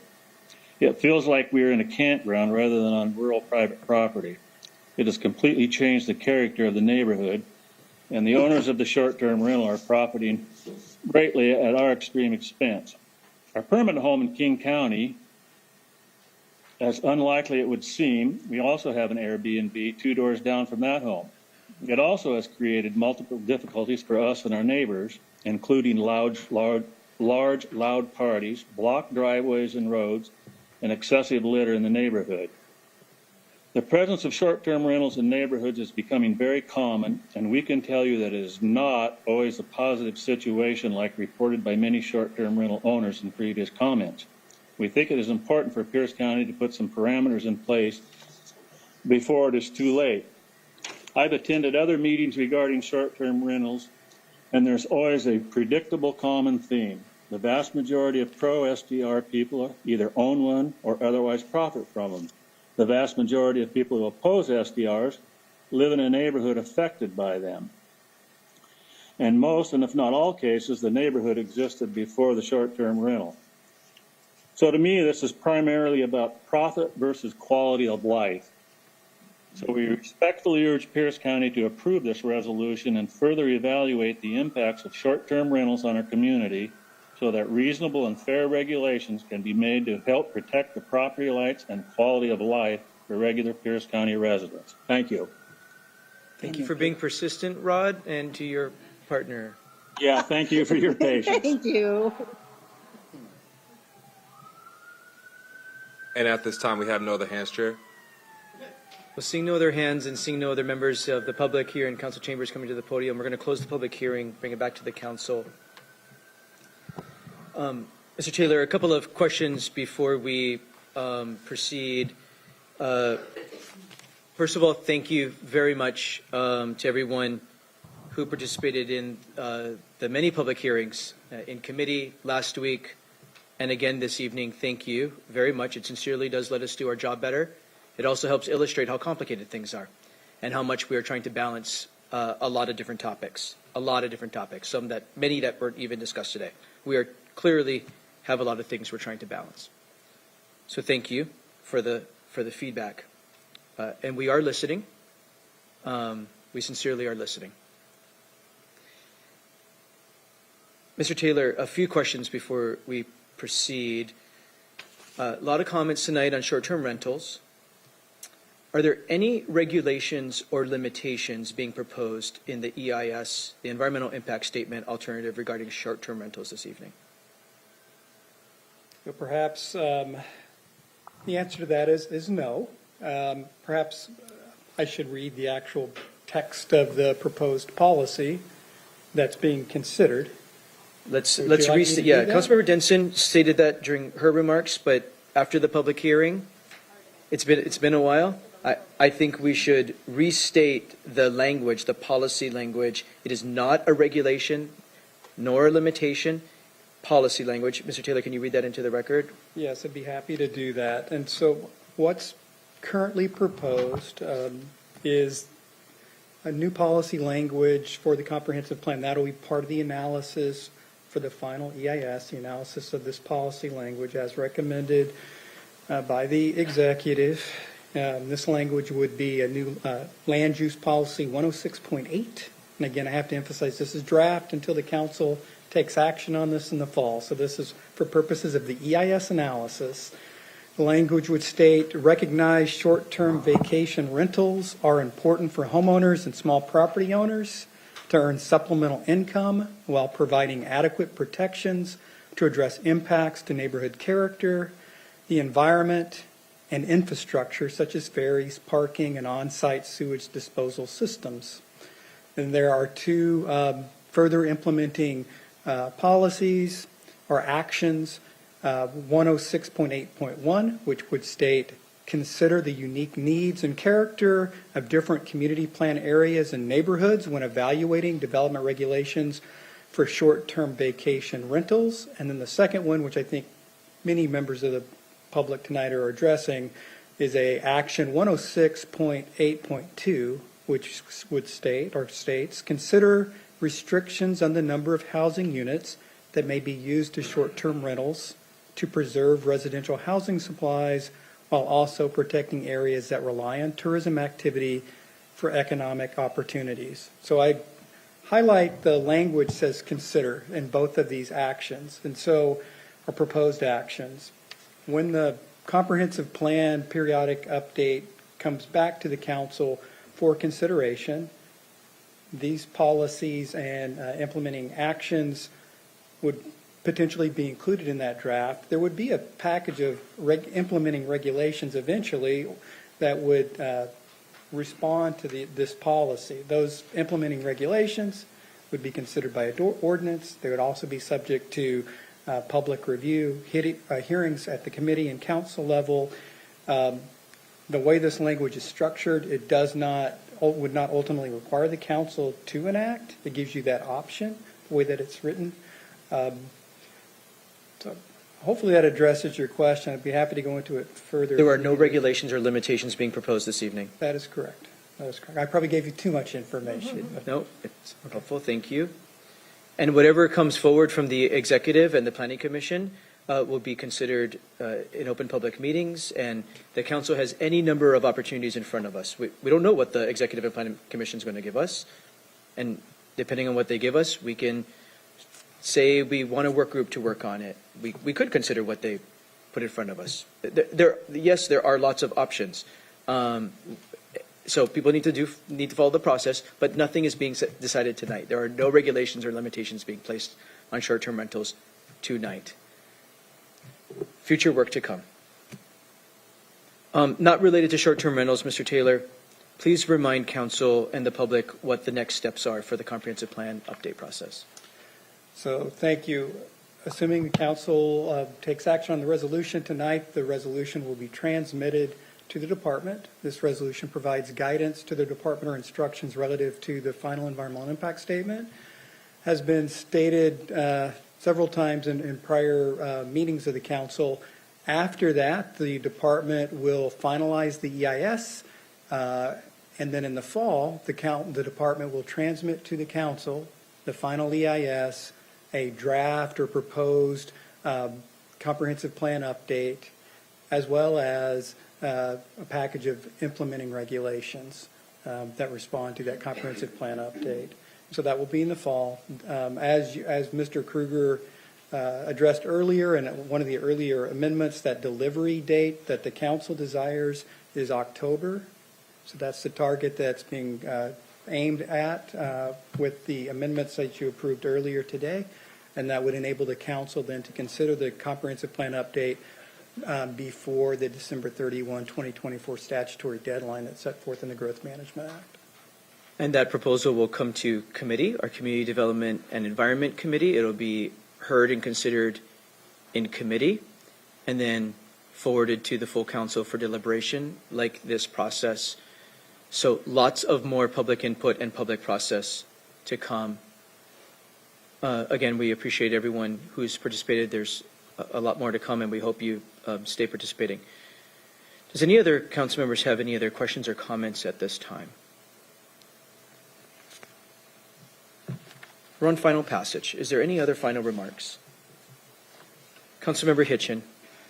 Thank you, Chair. I do want to start with a message of thank you to both the department staff that worked for months to get us these options to look at, including public comment meetings in the community, and really did a nice job of just figuring out all the different tools. We do this every 10 years, and things have changed a little, and they just kind of did all the things and really brought some options before CDEC to really look at. And then to the committee that I'm not on, thank you for really diving into this and going through it and thinking about which options really get us to where we need to be going. One of the things that I look at with this is really taking some of our policy objectives, some of the things that we have talked about as priorities for our county, especially around housing, around where we want to grow, and how do we retain our natural lands and farm spaces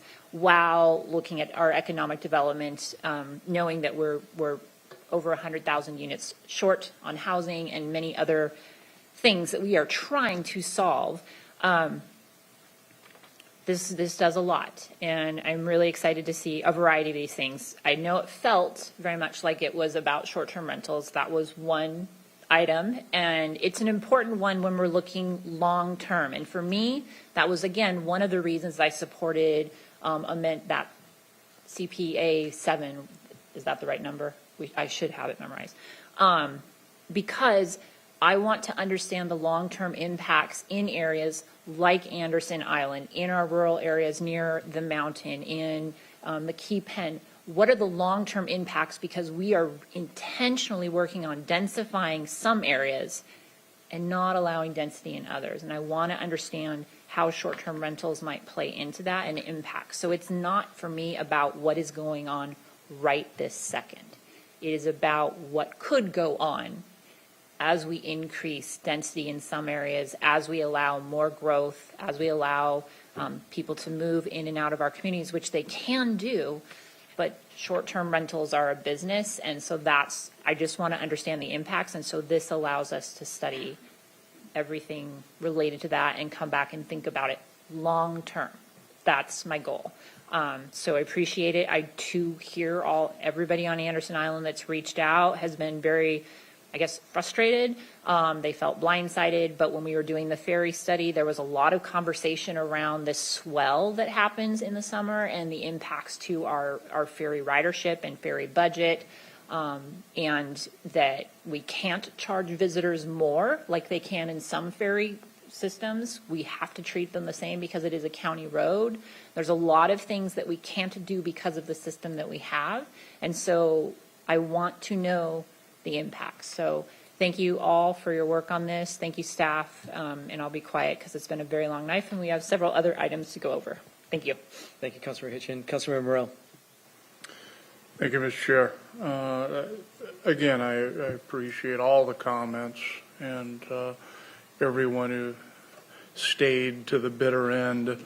But I think, when I look at policy and how to work policy, I know the meeting that we had last week was important for me to hear the concerns of individuals. I represent one of 6, 7 districts, and I know what my people want, but sometimes what other council members want has a tendency to bleed into my area. And, I think we're all kind of protective of our areas. And for me, just to look at this as an elected official who is responsible to make decisions, I need the information. I need the data to make those intelligent decisions. So I think working out with council members to do compromises on the resolution today helped me to kind of get to where I want to go. I don't think any of us got what we exactly wanted, but there again, that's how policy is made a lot of times. It's not the heavy hand, it's the velvet glove approach, and there again, I appreciate that. Do I support everything in the resolution? No. But there again, I think due to the compromises, there's enough good in there to move this forward. And as it's been explained, it's not the final. I'm sure it does bake in some of the priorities, but there again, until the council makes that final decision of either putting in or taking out, there again, that'll be up to this council, and there'll be plenty of opportunities in the fall to deal with that. I mean, this council's been very fair about transparency and moving forward, and I think it will continue to be a transparent process. And as it was said, in Pierce County, we're not only trying to conserve 100,000 acres, we're trying to build 100,000 homes somewhere. And not everyone wants to live in a high-rise on an urban corridor with rapid transit. And in my area, I cover a lot of rural area, a little bit of suburban area. So I'm very concerned about property rights in my area.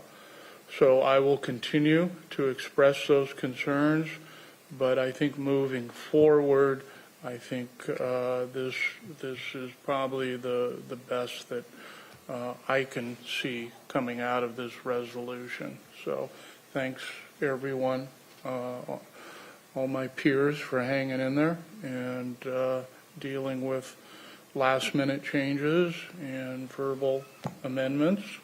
And hopefully staff who has been working really diligently. Unfortunately, Mr. Kruger had to leave, or I'd be thanking him, and he will hear that from me tomorrow. But thank staff, thank you, Mr. Taylor. Now we hand it off to advanced planning and let them work their magic. And with that, I will be quiet. Thank you, Mr. Chair. Thank you for your attention to detail, Councilor Morell. I'm sure Mr. Kruger will watch the hearing and the public hearing.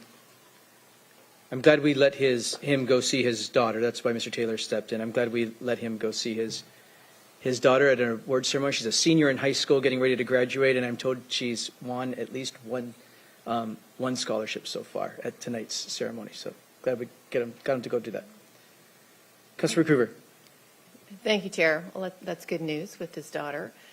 And I prefer to kind of be short and sweet more so, but I just want to say to appreciate all the staff and everyone here who is staying. I'm glad it's a lot of light left out. And I want you to know that I appreciate all the input and the sharing of knowledge that is here tonight. And I'll be using a lot of the testimonies as I work through this summer and this fall to put the engine on this chassis that we have here. You know, I have a real aversion to state mandates. And here we have to satisfy like 4 different plans with like 13 different elements, and you feel like you're in this cocoon trying to maneuver. And you know, the end goal that I want for this as we work through this is for everybody to be living the dream, because that's what we want. And you know, everyone has different dreams and trying to figure out how we put this together, but that's, you know, what I'm looking at in trying to put all the parameters together as we work through this and get to the end and figure out what we're going to plan. So thank you, Chair. Thank you, Councilor Kruger. Any other final remarks? Well, I just want to conclude by thanking all members for their really good deliberation. We had great deliberation in committee and a lot of conversations in study sessions. We're all poring over emails, phone calls, hearing comments through many different ways, including public hearing last week and this week. We're getting lots of good public input, and lots of amendments tonight as a result of all of that input. So thank you, colleagues, for deliberating so thoughtfully and collegially, even when we don't agree. We are pushing the ball forward, as Councilmember Morell indicated. Thank you so much to the department staff for their very hard work, and our council staff who work very hard to try to reflect our ideas and help us focus our ideas. So we have the proposal in front of us as amended.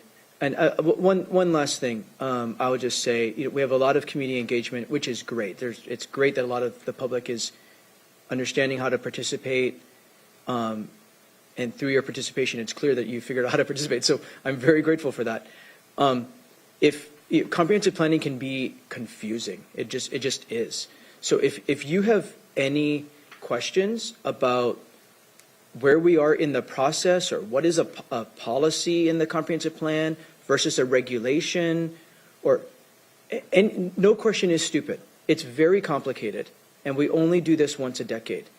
So if you have any questions at all, please reach out to our council staff. On the homepage of the comprehensive plan project, there's a web page just dedicated to the comprehensive plan. You can Google Pierce County Comprehensive Plan.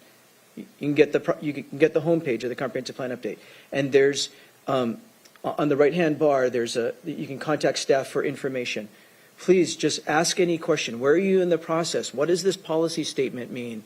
Does it really make a limitation or regulation on X, Y, or Z? Ask your question. You'll get it answered.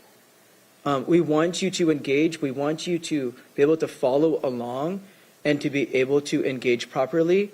And you can only do that by asking your questions. So probably the most quickest, easiest way is for you to Google Pierce County Comprehensive Plan, use the tool on the webpage to message into a staff member, and they will answer your question. Of course, if you message into your council member, I know we all work hard to answer the hundreds of emails we get every week, literally hundreds. We do our very best. Okay, with that, we have the package as amended to give direction to the department, the planning department, to do further work, and we're going to revisit this in late October and through November and likely December. Madam Clerk, will you please call the roll? Yes. Councilmember Herrera, Nay. Councilmember Hitchin, Aye.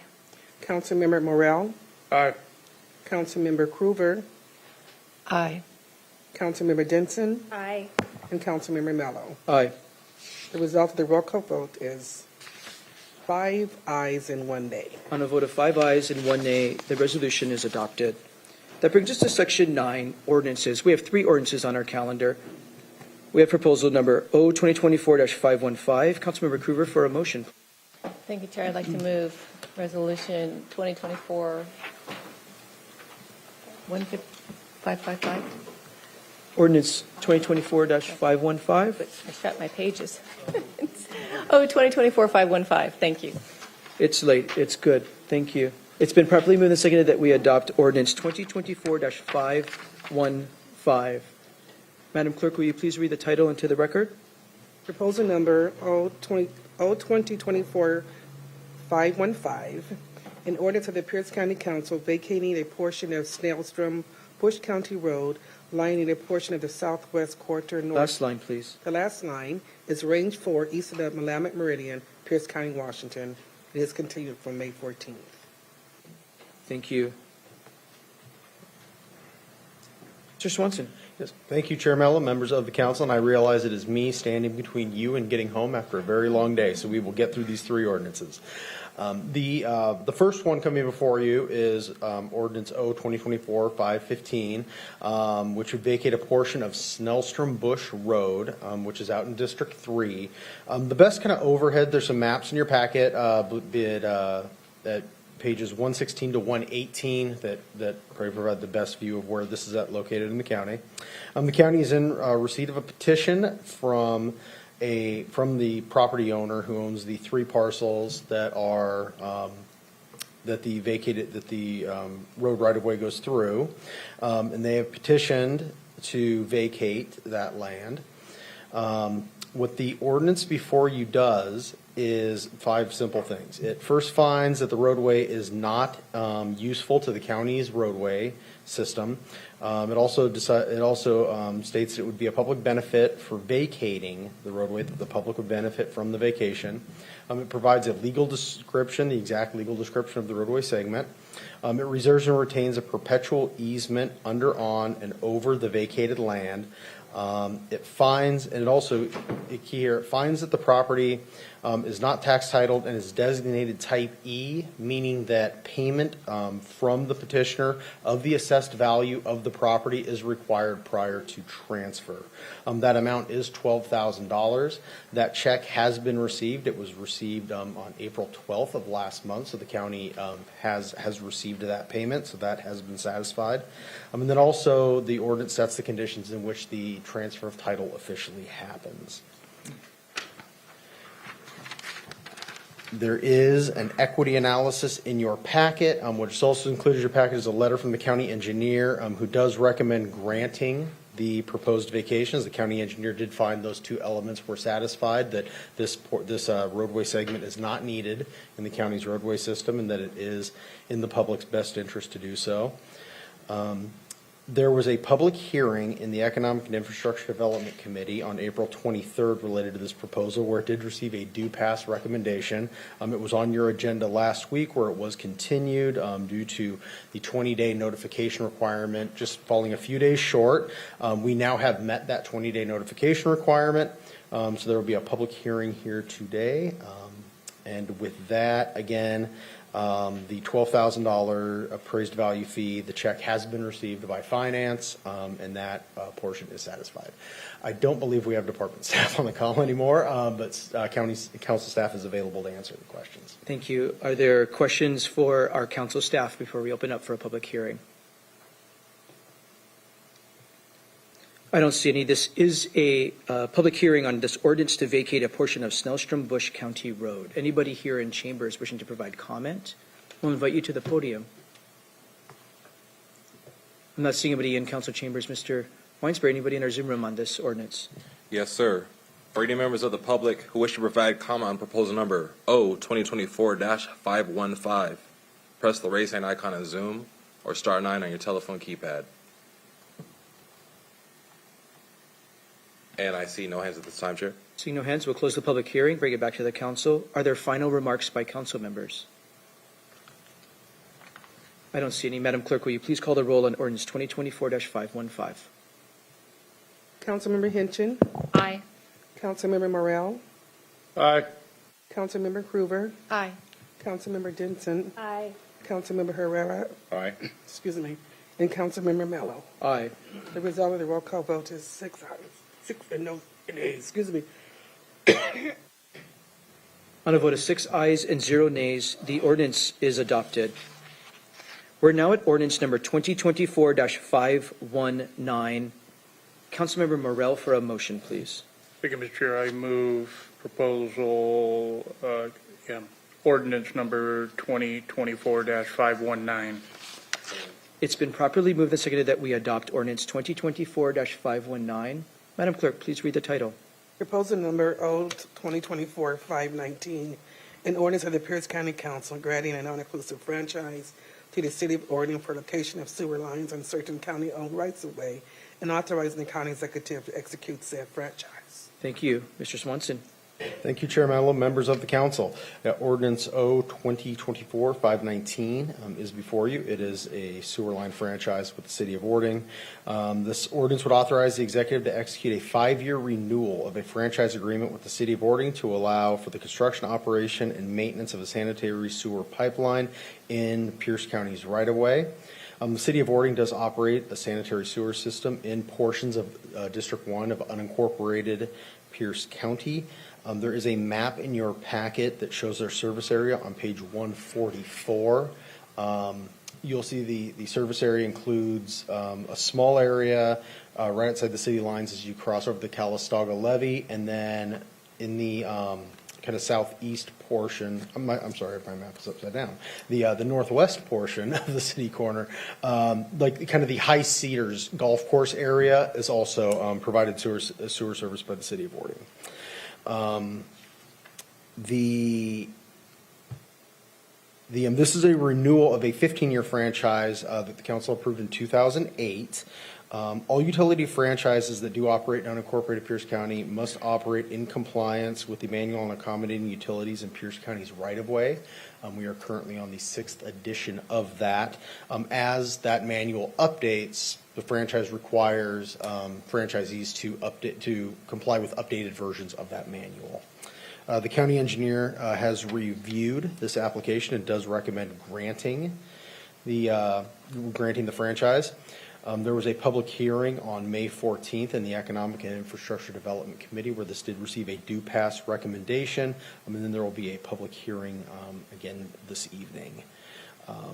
Then equity note is included in your packet, and the $2,500 application fee has been paid and received by the city, and the receipts of those are in your packet also.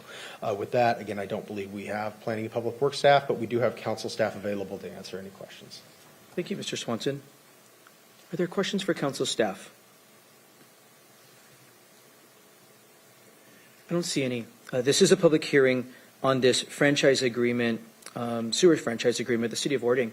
Any member of the public here in chambers wish to provide comment, we'll invite you to the podium and have 3 minutes. Not seeing anybody come to the podium here in council chambers. Let's move to the Zoom room. Yes, sir. For any members of the public who wish to provide comment on proposal number O 2024-515, press the raise hand icon in Zoom or star 9 on your telephone keypad.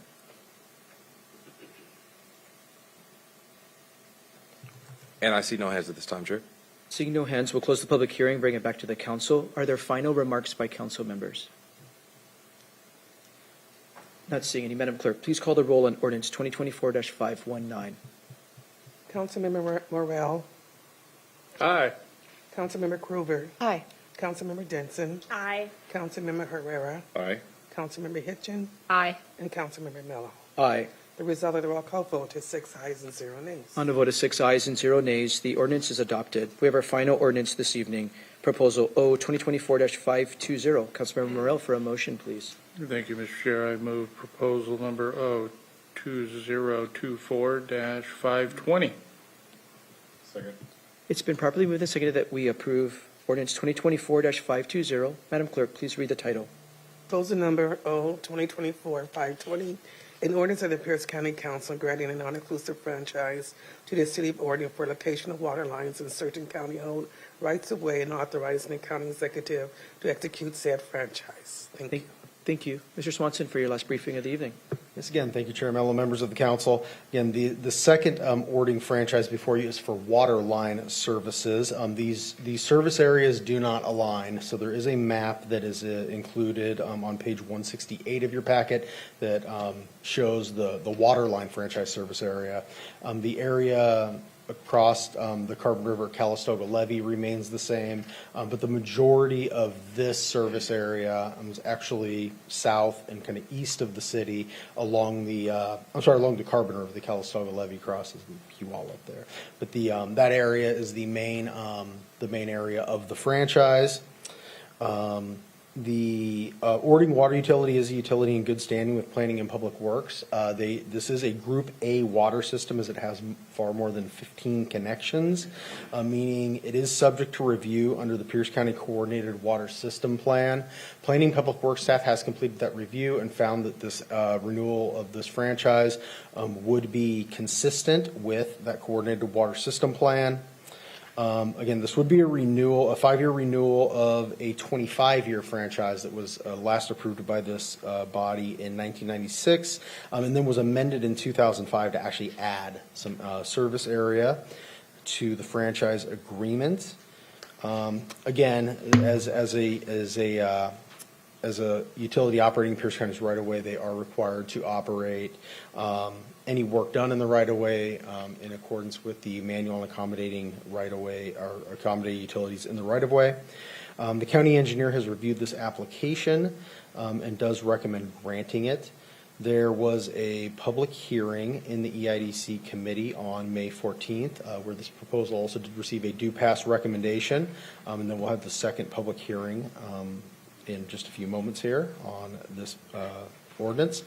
The equity note for this ordinance is included in your packet, and again, the $2,500 application fee has been received and processed, so that has been satisfied. And council staff is available to answer any council member questions. Thank you, Mr. Swanson. Are there questions for our council staff? I don't see any. This is a public hearing on ordinance 2024-520. Any member of the public wish to provide comment, please come to the podium and state your name for the record. I don't see anybody in council chambers come forward. Mr. Weinsberry, anybody in the Zoom room? Yes, sir. For any members of the public who wish to provide comment on proposal number O-2024-520, press the raise hand icon on Zoom or *9 on your telephone keypad. And I see no hands at this time, Chair. Seeing no hands, we'll close the public hearing, bring it back to the council. Are there final remarks by council members? Not seeing any. Madam Clerk, will you please call the roll on ordinance 2024-520? Councilmember Groover. Aye. Councilmember Denson. Aye. Councilmember Herrera. Aye. Councilmember Hitchin. Aye. Councilmember Morrell. Aye. And Councilmember Mello. Aye. The result of the roll call vote is 6 ayes and 0 nays. On a vote of 6 ayes and 0 nays, the ordinance is adopted. That concludes the business for this evening. We're at Section 10, Community Forum. Community Forum is an opportunity for members of the public to address the council on any topic that is of significance to or affecting Pierce County government and that did not appear on today's agenda. I just want to emphasize that. We had our public hearing on the environmental impact statement on the comprehensive plan. This is not an opportunity to have a do-over for public comment. I will rule you out of order if you speak to that item very respectfully, but those are our rules of engagement. This is an opportunity to speak to any item that did not appear on today's agenda. There is a 3-minute time limit. We ask you to state your name if you would like it on the record and address all your comments to the chair. We'll start with those in council chambers. Is there anybody in council chambers wishing to participate in Community Forum? Please come to the podium.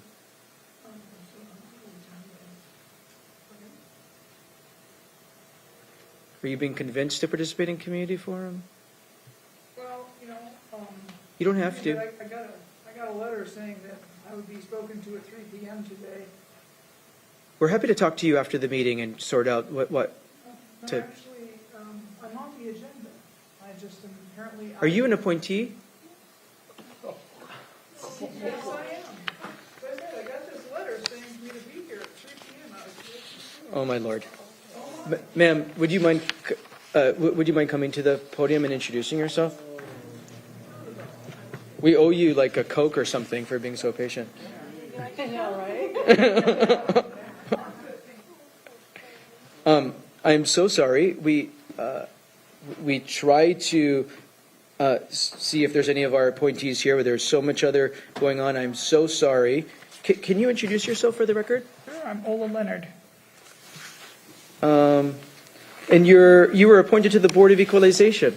Yes, I was. I was appointed again. How was hanging out with us for 5 hours? Going on 6, but yeah. Yeah, pushing 6. Just before, so. Well, our sincere apologies for not catching that earlier. As you may recall, we've already approved your appointment to the Board of Equalization. We sincerely thank you for your willingness to serve, but we would be most appreciative if you're willing to introduce yourself and share your words. Yes, Please, you have 3 minutes. So I was going to say good afternoon, but we're at good evening now. My name is Ola Leonard. I'm a nurse, notary public. I'm a veteran. I'm a business owner, a property owner, and among other things. Most importantly, I'm a proud and grateful citizen of this country, the United States of America, and I believe that it's a privilege and the obligation of every citizen to participate in our government. For my participation, I choose to vote at every election, to serve as a juror when called for duty, to stay informed, voice my concerns and my opinions on issues in my community, and listen to the opinions of others. I actively support community organizations, the Disabled American Veterans, the National Notary Association, the Military Order of the Purple Heart, Girl Scouts of America, and many others. I serve on local boards and councils, and to that end, I appreciate the members of the Pierce County Council confirming my appointment as a board member again to the Pierce County Board of Equalization. It's my honor to serve the community in this way. Thank you. Thank you. We certainly hope you don't have 6-hour meetings at the Board of Equalization. We sometimes do. Sometimes you do. Yeah, we're getting you warmed up. Thank you for your willingness to serve. Again, we already did the appointment. And we're grateful for your service. And your extreme patience. How to get a photo with her. Yeah, seriously. Seriously. Any other member of the public here in chambers wish to participate in community forum? I don't see anybody in chambers. Mr. Weinsbury, anybody in the Zoom room who did not have a chance to participate on an action item earlier today? Yes, sir. For any members of the public who wish to provide comment, press the raise hand icon in Zoom or *9 on your telephone keypad.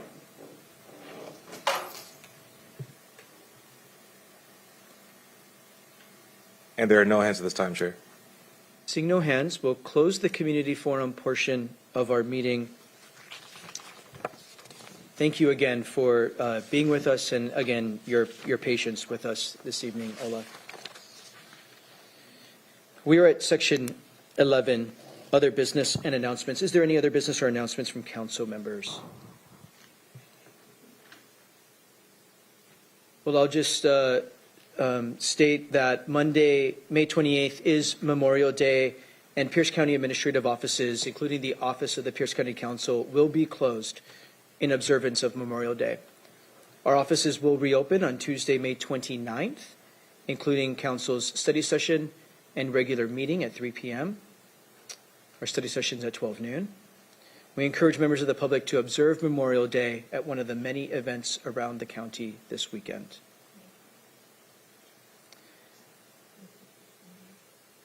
Excuse me, Councilmember Hitchin? You were off by a day, so. Was I off by a day? Yep. Thank you for correcting me. Monday is the holiday, and our offices will be closed. Thank you for catching that.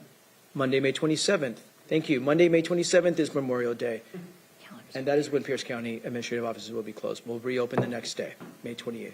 Thank you for catching that. Mr. Taylor or Ms. Long, any other business for council this evening? Seeing no other business before the Pierce County Council, we are adjourned. Have a safe evening, everybody.